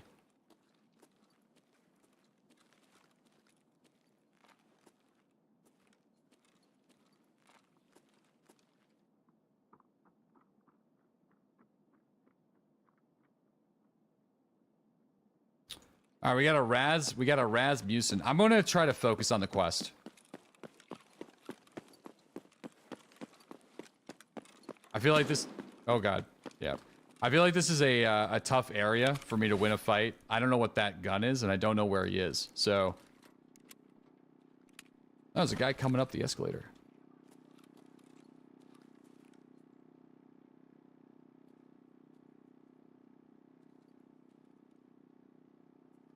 Okay. Yeah, he's still over there. The scavs are looking at him. They actually come for me? I think they're both going down, hopefully.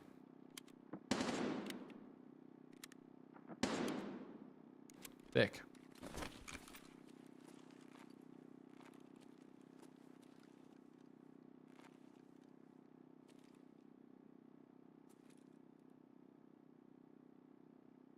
Okay.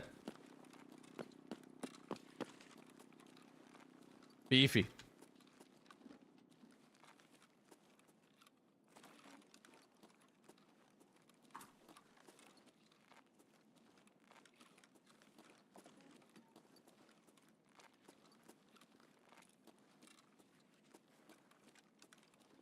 Hopefully no one's gonna come down secret.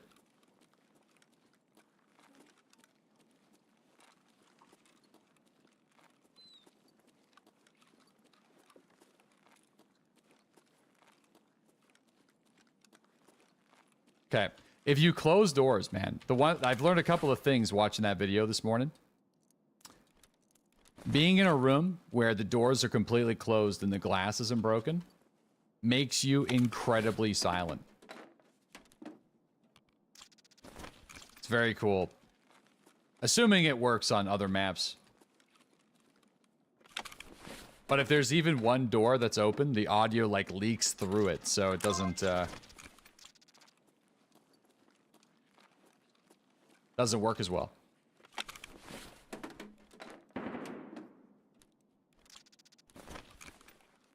Also makes the people outside quiet too. Oh yeah, probably goes both ways. Yeah, you're right. Ah, 2 rounds. Gigabeef did a nice video on the audio, and I think it was like last week, so I watched it on chat's recommendation. It was definitely worth it. Playing with Pep today.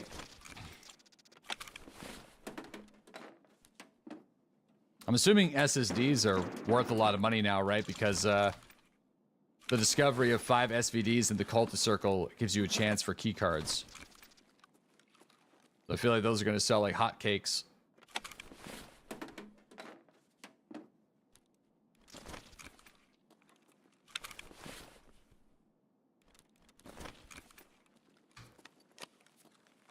SSD's nuts.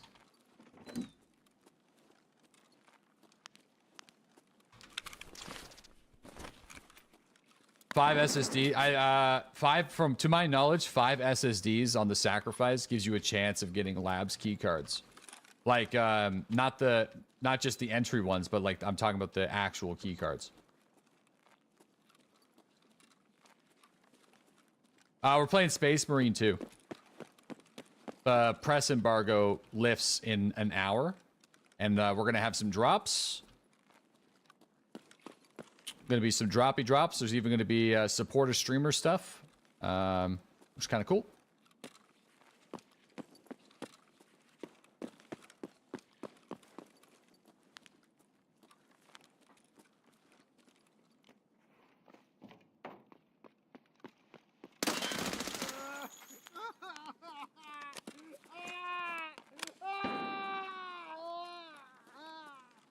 Does Pep know the lore? Probably better than me.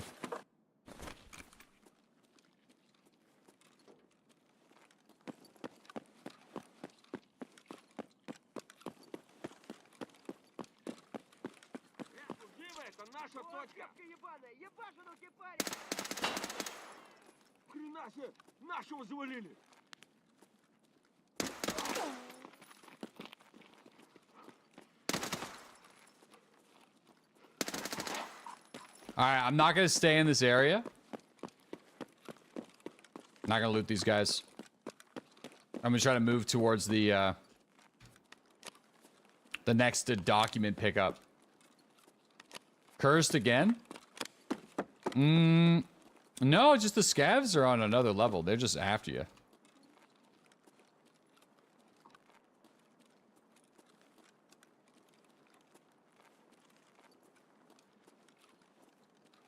They're just after you, dude. The shadow kills you? New Gears game coming out seems interesting. Yeah, I really enjoyed the Gears of War games back in the day, like 1 through 3. I never really played any of the games after 3. But I liked them. Gears of War 1 was way ahead of its time graphically. They did some, like, I gotta hand it to Epic. They did some amazing work making sure that that game ran on the Xbox 360 and with how well it looked. Yeah, that was an art, dude. Like, if you go, like, just go back and take a look.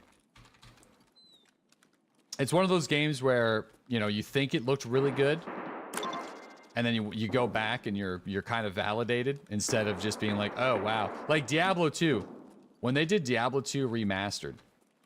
Diablo 2 Remastered looked how I thought Diablo 2 looked in my brain.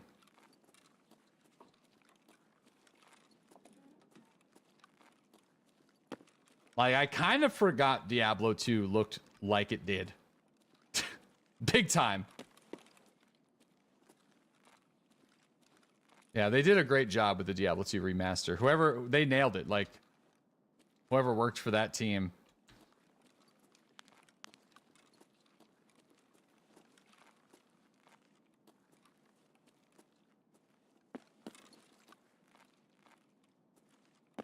Yeah, I think what really helped with that is they worked off of the original artwork and sprites. So it was it felt like more like a genuine remaster as opposed to like a remake, if that, for the lack of a better term.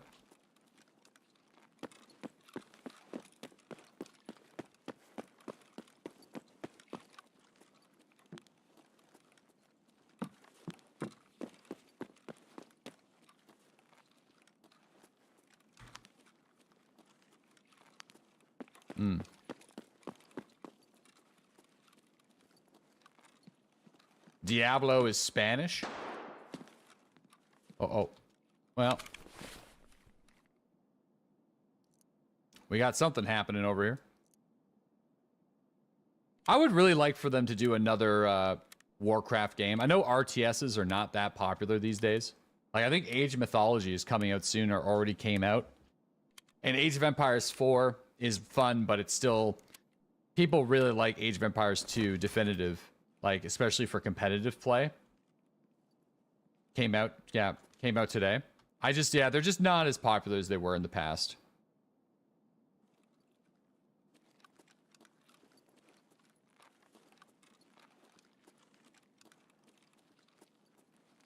You still watch StarCraft? Age of Empires 2 is one of the only esports I actually watch.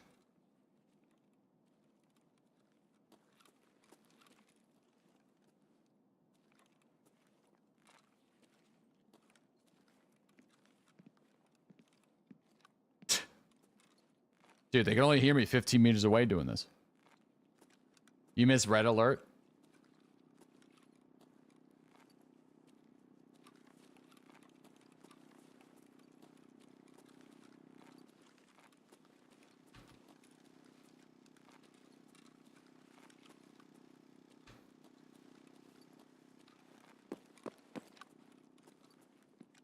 F? Oh yeah, I'm dropping some frames right now. Oh yeah.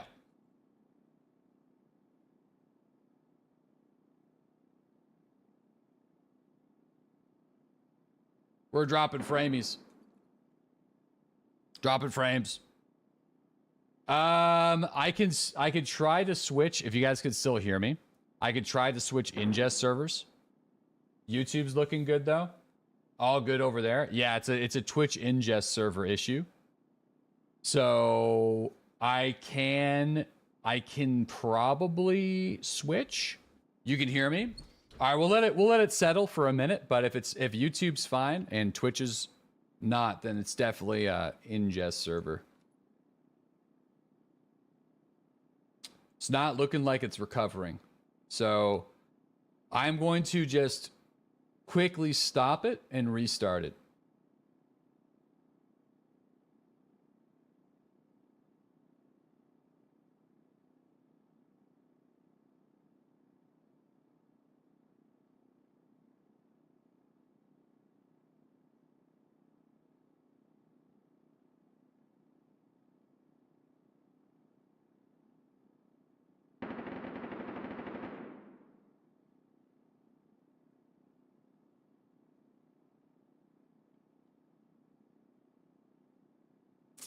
Yeah. Yep. Little ingest server issue.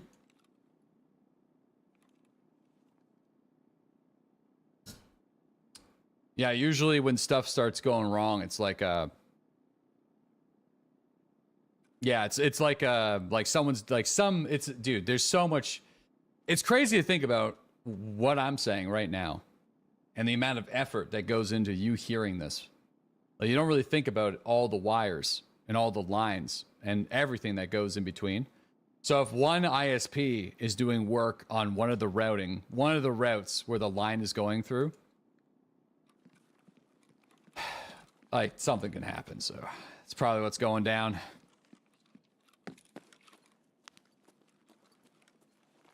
All the hamsters. It's actually insane.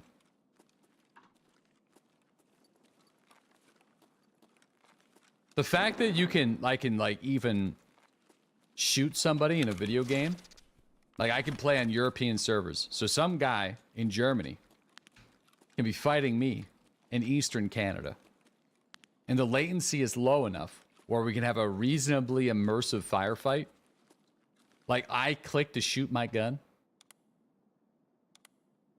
And it's wacky tobacco, dude. Wacky. Lights fast, man. Dude, lights fast.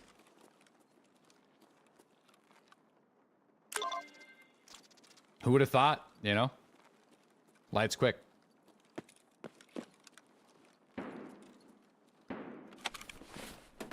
Wacky tobacco. All right. I'm going to go and probably extract. Never mind. I'm going to go and plant the markers now because we got to go that way anyway.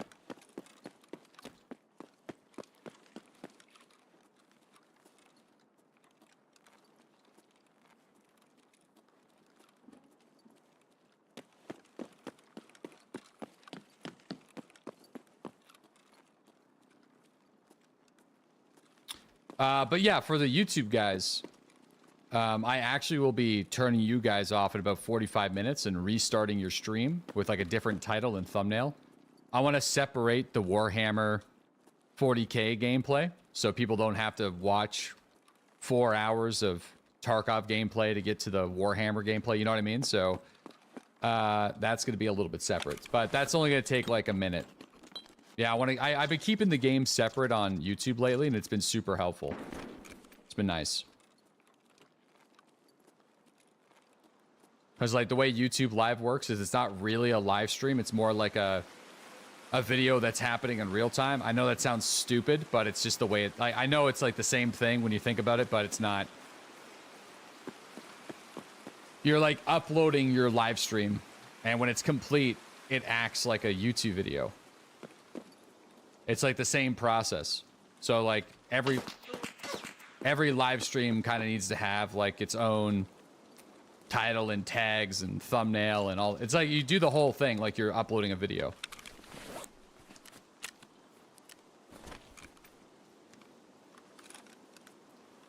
And that guy kind of kicked my ass. I think I already put the marker on that one though. Yeah, I did. Shit.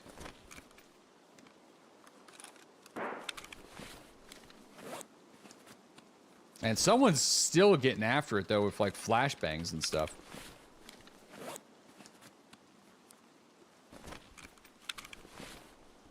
Yeah, I don't know. I feel like the scavs have been tuned up a little bit.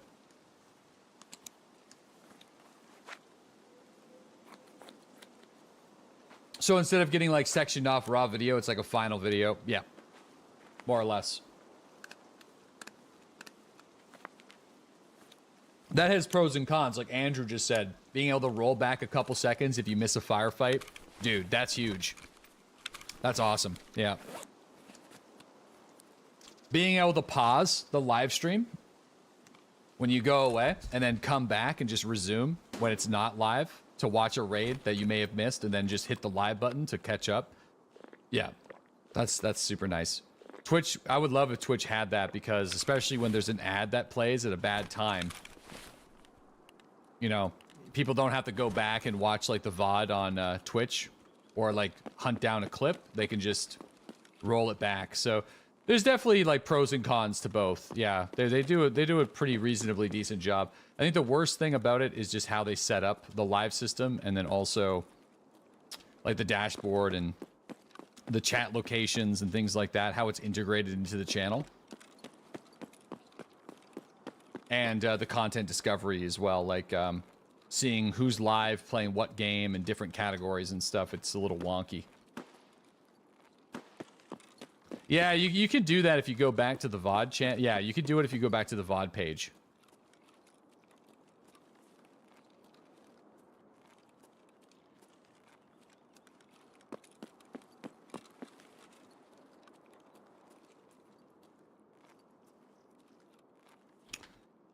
Okay, so I think someone's doing the drop down. Oh, there's a guy right there. Oh my god. Ooh. That's a scav I was shooting at, but... I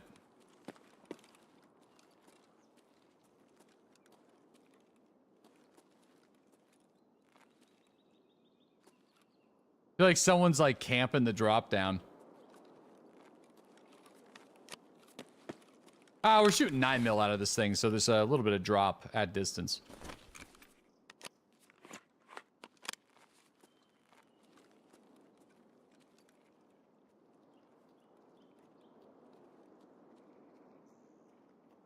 This is just the scav.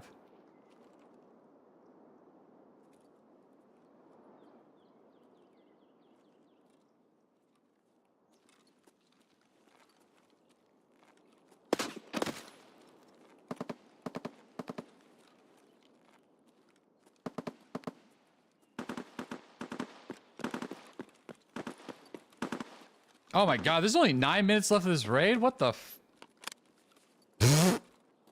Bro, I find that I have noticed this wipe. I have been unintentionally playing these raids to the fullest, for sure. Like, been yapping. Man, oh man. I gotta plant that marker down there.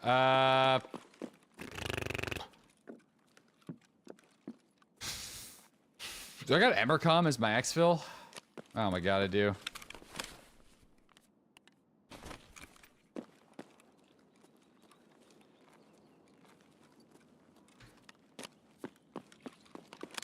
I was thinking about maybe doing the drop down.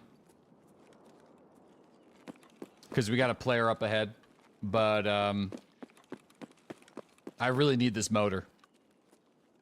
So, there's the player right there. Or the scav. Yeah, I wouldn't have been able to kill him from that angle. So, but at least I know kind of where he's at.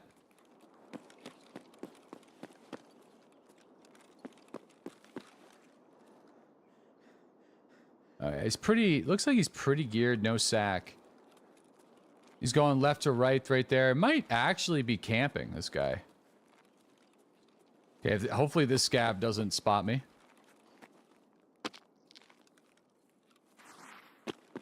Yeah, I hope that scav doesn't give me away. Yeah, everyone on the YouTube contracts are coming back. I mean, why wouldn't they, right? Like, multi-streaming's allowed. Oh, fuck. Is this guy exit camping? I think he is. Uh-oh. That sucks.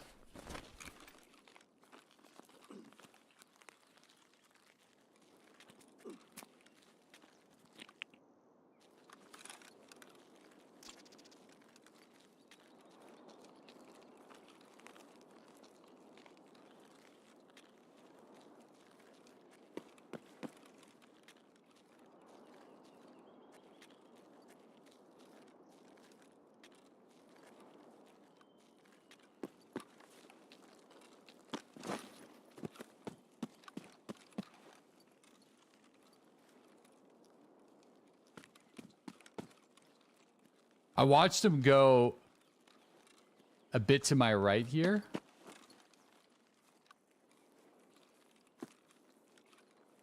Don't know where. I just find it weird that this guy didn't have a backpack. But killed the player and didn't loot his backpack. You know what I mean? So, like, right near the extraction.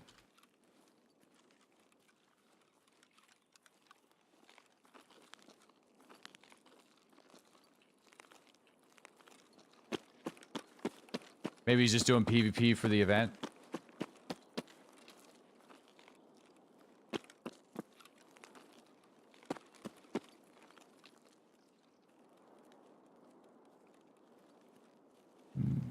Oh.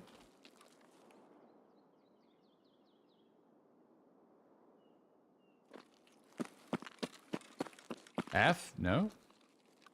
Yeah, I know. It seems like Twitch is having some problems, guys. If you guys are getting some Fs in the chat, that's my guess.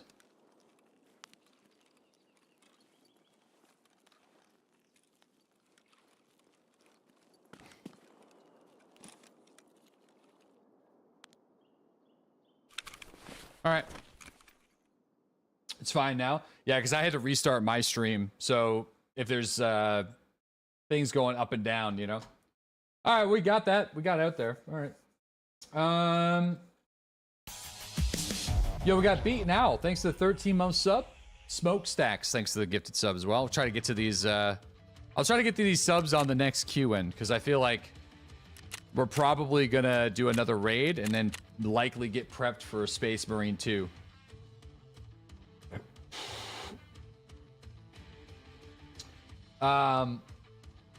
C-Jack, what's up? Appreciate you. Imland, thanks to the gift sub to Brit. Brainless, thanks to the tier 1 sub to Mospis. Mark, thanks to the Prime sub. Blue Zach, thanks to the tier 1 sub. Born to Kill, thanks to the 33-month resub. Your Space Marine command doesn't work and you don't know how to fix it. Oh, it only works when I'm in the category. It's don't worry about that, Good Strong. It's on an automatic timer on Moobot, and it will start rolling once we switch into the category. Yeah. Casual, thanks to the tier 1 sub. Media, thanks to the tier 1 sub to Fupa. Patrol, thanks to the tier 1. I haven't really gone over any of the botting stuff. It's fine. Like, Moobots, I usually just do Moobot, so. Mag, thanks to the tier 1 sub. Dark, thanks to the 11-month resub. A Full Trash Can, thanks to the 44-month resub. Dark of Doom, thanks to the tier 1 sub to Lonk. Shoda Mort, thanks to the 4-month sub. Ryan, thanks to the 9-month sub. No, he's brand new moderator. He's a brand new moderator, dude.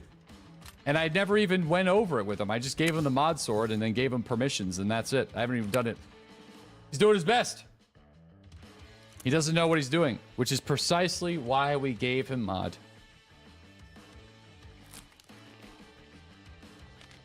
Perfect. Weirdy, thanks to the 11-month resub. Yan, thanks to the tier 1 sub. Bunny, thanks to the 5-month sub. Nazdoromu, thanks to the tier 1 sub to Maximo. Victor, thanks to the tier 1 sub. Goon Buffoon, thanks to the 4-month sub. And Ural, thanks to the tier 1 sub. And Bacon, thanks to the gifted sub as well. SC, lower, with the tier 1 sub to Eisenholt. We got Bog Nasty, thanks to the tier 1 sub to Bryson DeChambeau. Rob Ottman, thanks to the tier 1 sub. Weirdy, thanks to the tier 1 sub to Jolly. And Mini Coop with the tier 1 sub to Podon. Thanks, guys.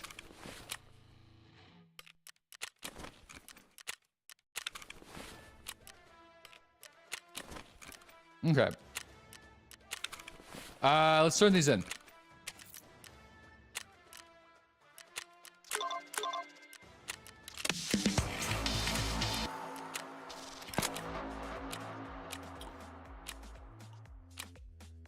Alrighty, so I think it's Ollie Logistics and the other 2 fuel trucks. So,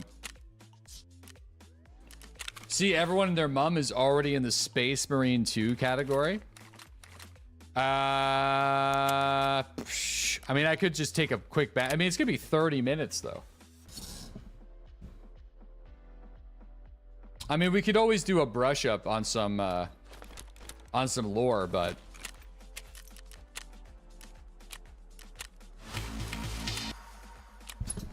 a quick 20-minute bathroom breaker. I'm trying to put a thought in your head to play you in 2K. Ah. You can't get any of the lore in 30 minutes. No, I mean of the previous game. Probably just start there.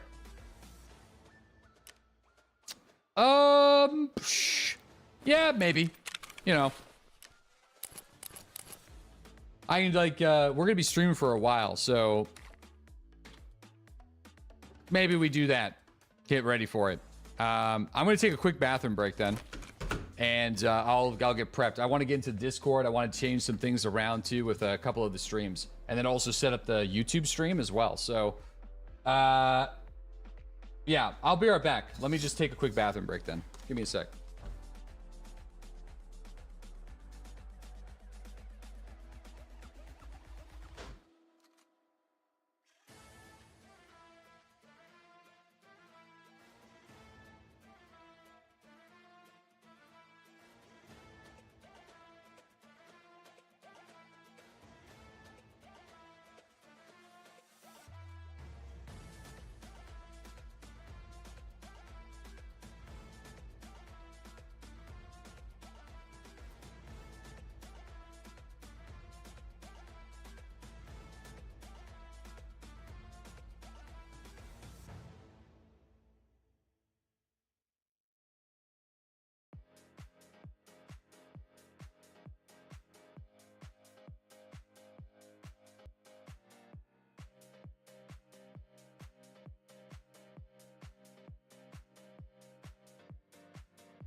All right, I am back. I am back. All right.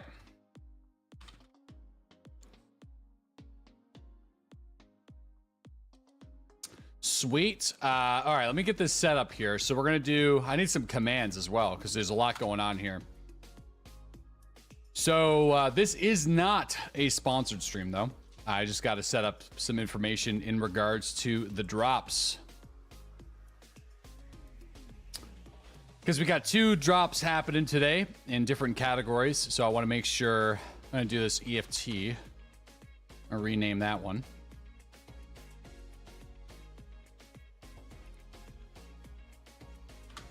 And then there we go. And then we'll do drops, conditions. Oh.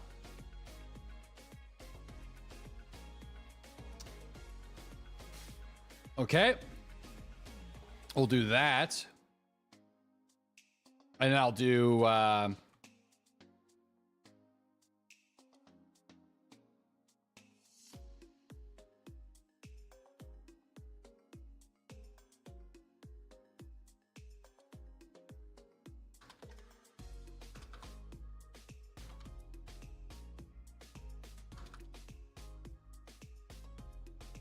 all right, so we're going to do XP point drops. And then there's also a supporter streamer thingamajig as well. So let me actually just get the information on that in the command. And then we should be good to kind of switch categories and get going on this.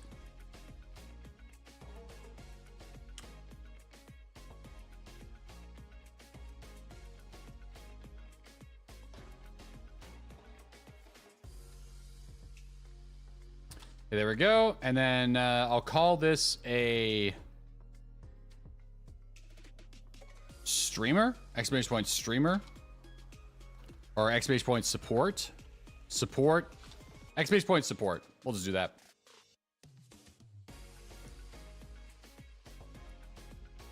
Okay.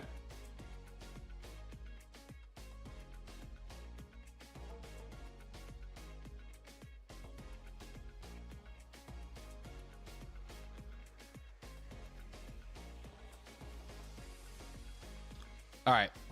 Sorry, I know Resident Sleeper. I just want to make sure these are set up. Okay, I think we're good. I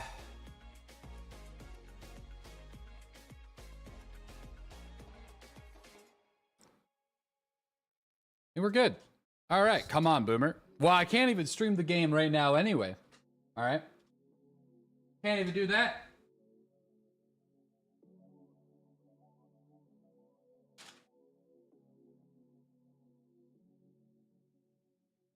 Well, you know what I can do? Start the game already? Yeah, well, I'll get sued.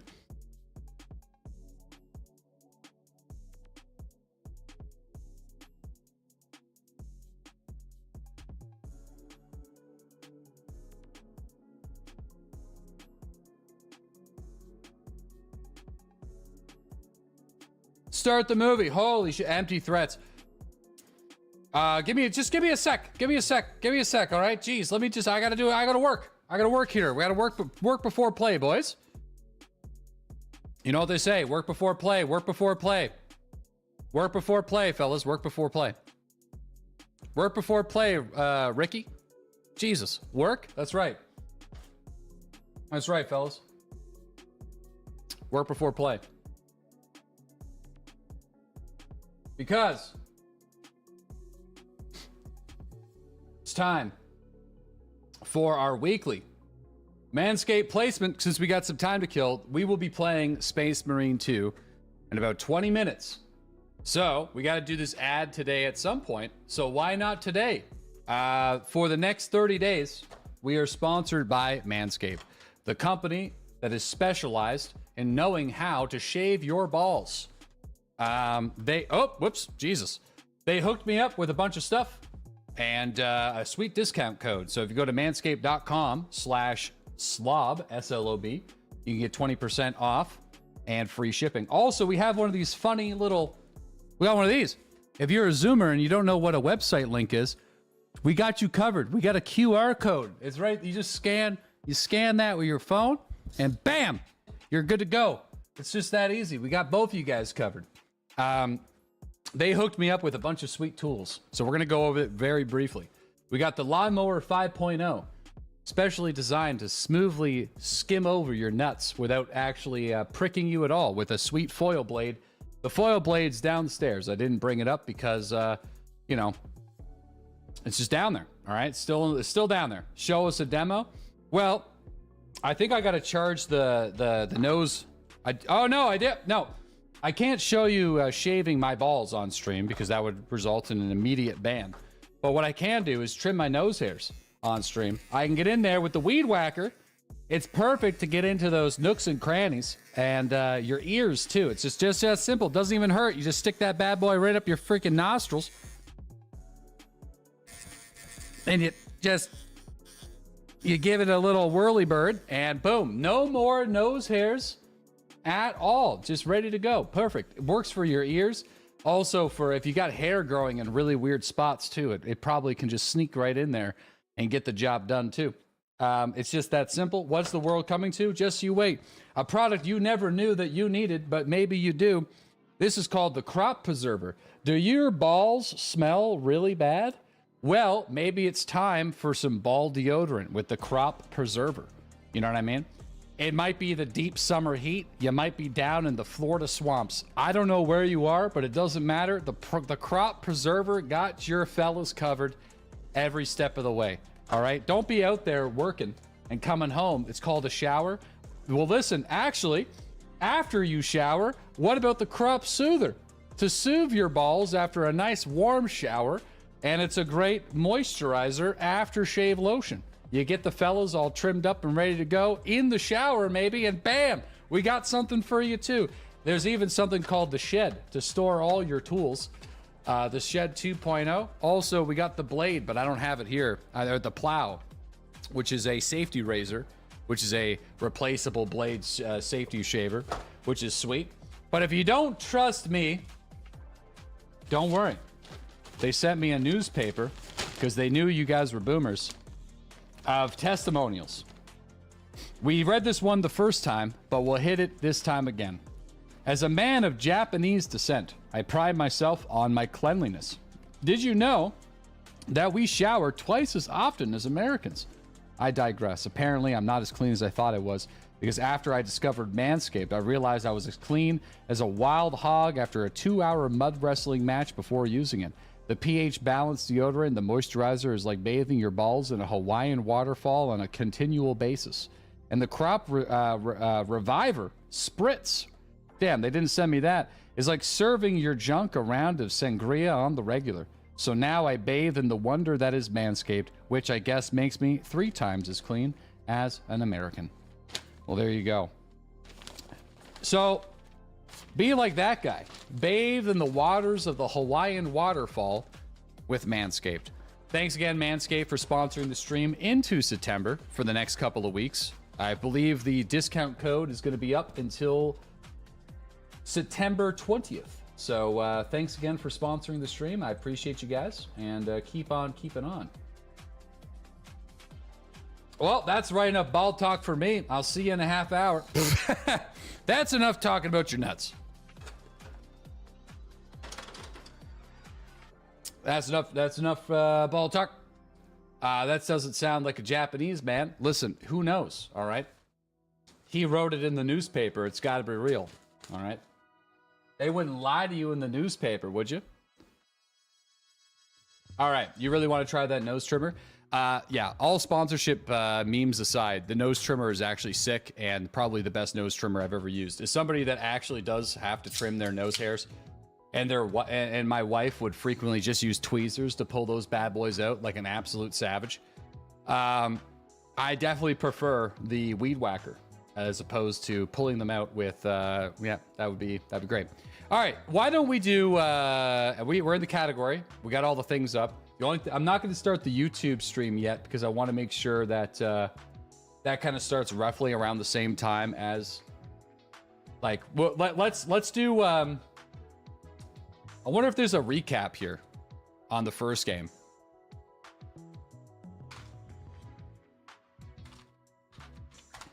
Let me see if I can find this. Space Marine story recap by GameSpot. This is a perfectly timed video. Here we go. Let's get this rolling. Can change in a decade, and if you played 2011's Warhammer 40,000 Space Marine at launch, it has been over a decade since you first experienced the game's narrative. That is unless you've replayed it recently, of course. I didn't even close Tarkov. I just sold a bunch of stuff on the flea market. I'm like, wait a second, what? I just heard like us selling stuff on the... All right, there we go. However, if you clicked on this video, that's probably not you. So whether you've forgotten or never played it at all, you're in the right place. We're going over all the major events of the original game just in time for the much anticipated sequel. Yes.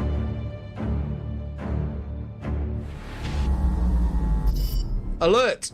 Forge World Grya is under attack by an orc. Wow. Also, sorry, let me break. The next game is like 200 years after the events of the first game, and it's not necessarily a requirement for you to play the first game, but this is just... Break that down. This is Forge Worlds are factory planets that the Imperium used to mass produce their tools of war. Grya is one such planet, and it specializes in the production of weapons for the Imperial armies. Aside from the loads of guns, there is also the Titan Invictus, a large mech that holds the title for most powerful weapon on the planet.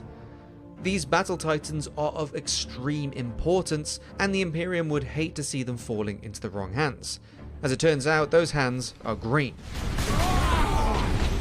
A Wa is simply the fancy name for a massive group of orcs. In the case of this invasion, I just thousands of orcs led by the war orcs boss, in this, like, just Grimskull. chilling. Grimskull really wants those weapons, and definitely wants the Invictus. So he and his green friends are pulling out all the stops in order to get them. On the verge of being overrun, Grya called out for help, and thankfully, because of the planet's importance, An interplanetary the Imperial space forces species. answered. The And you're first in of the the bunch to military, and they swoop give in are you the a shirt with an 203rd axe. Company of Cadians. Unfortunately for them, they were also the first to learn that instead of destroying Grya's orbital defense guns, the orcs instead took control of them and were able to shoot Imperial forces out of the sky. Orcs love it. The guards that did make it to the surface were left to fight with no reinforcements unless they could stop those guns. But the fact was, they were outnumbered. Do you mind? and I'm trying to watch fast. the video. Chances of opening a path for reinforcements were unfortunately slim. This seemed like the right time to call in the big guns. The genetically modified superhuman soldiers known as the Space Marines. 15 minutes. Better yet, it was time to call in the Warhammer 40,000 poster boys, the Ultramarines. 2011 Space Marine begins with Captain Demetrian Titus, veteran Sergeant Sidonus, and newbie Leandros making their way planetside in a strike cruiser. After the ship takes damage from the Orc-controlled defenses, Titus suggests taking a different route to the surface, base jumping out the back of their ship and using their jump packs to aid in their descent. Leandros isn't thrilled and quietly protests, as this course of action goes against the Marine Code of Conduct, the Codex Astartes. The Codex Astartes does not support this action. However, he is far from in charge and the plan goes forth anyway.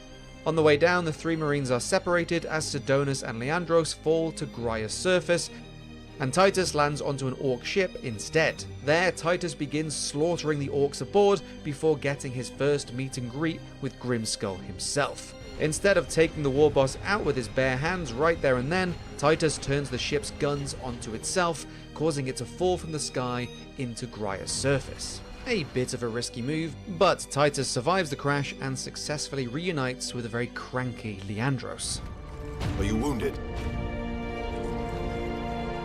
The Codex Astartes warns against using jump packs to leap blindly into enemy fire, and for good reason.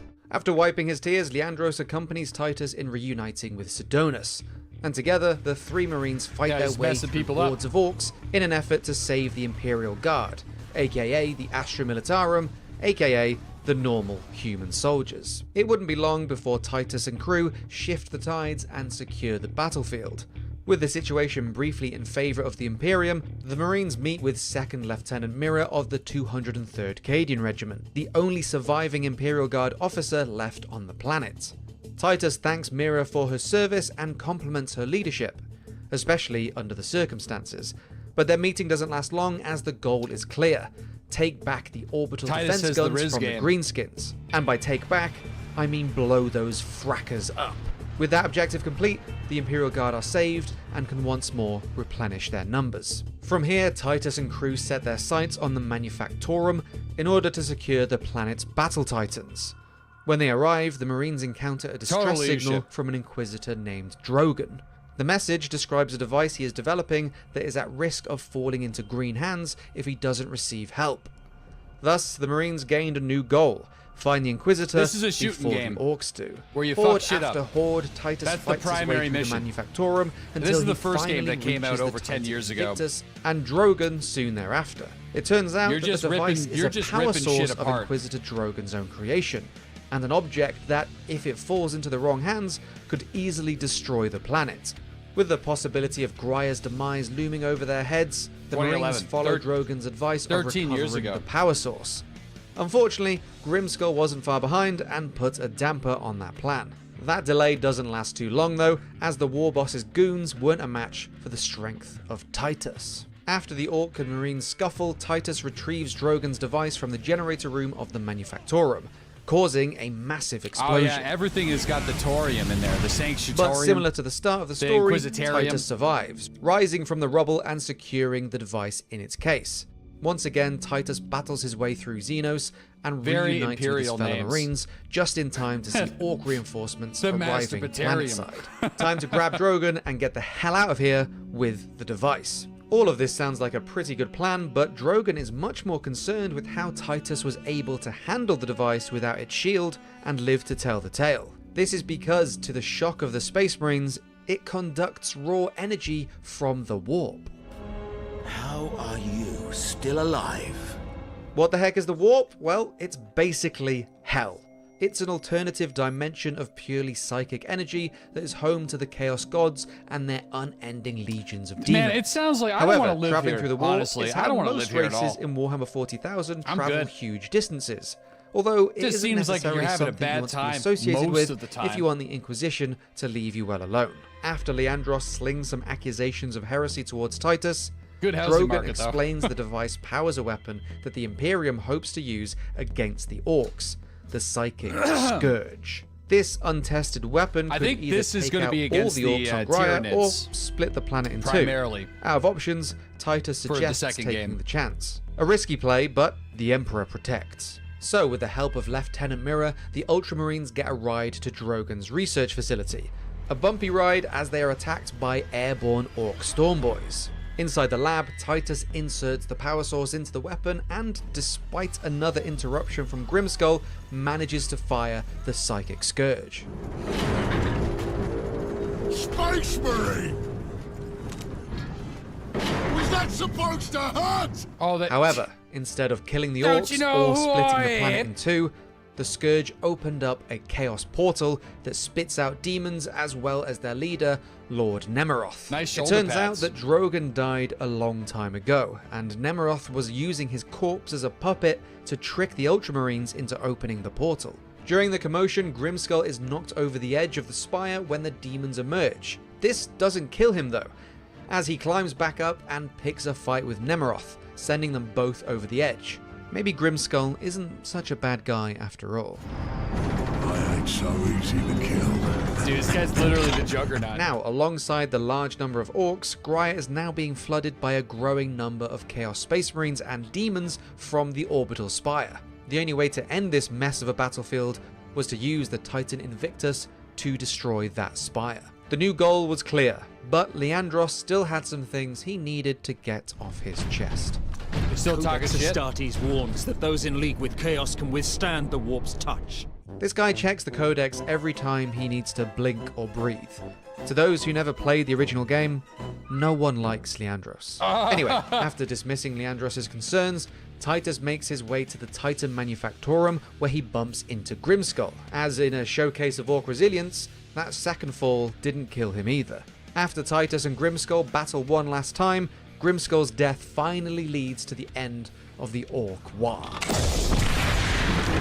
Alright. With another victory on his resume, Titus reaches Invictus, overpowers its weapons using Drogon's device, and sends a huge blast at the orbital spire. The Chaos fleets had no way to enter anymore, but the Ultramarines still had to deal with the demons and Chaos forces that had already gotten through, including Nemeroth. After being entrusted with Drogon's device, Sidonus unfortunately falls to the greedy hands of Nemeroth. Standing over his lifeless body, the Chaos Lord explains his plan to use the device to ascend into just unplug his nose. That's all you gotta do. And hints that Titus's resistance could make him an agent of chaos very soon. Filled with righteous fury after witnessing the death of his brother-in-arms, Titus sets out to exact revenge on Nemeroth. Let's pop that bad boy. Once again, game over. Leandros wasn't happy about this plan.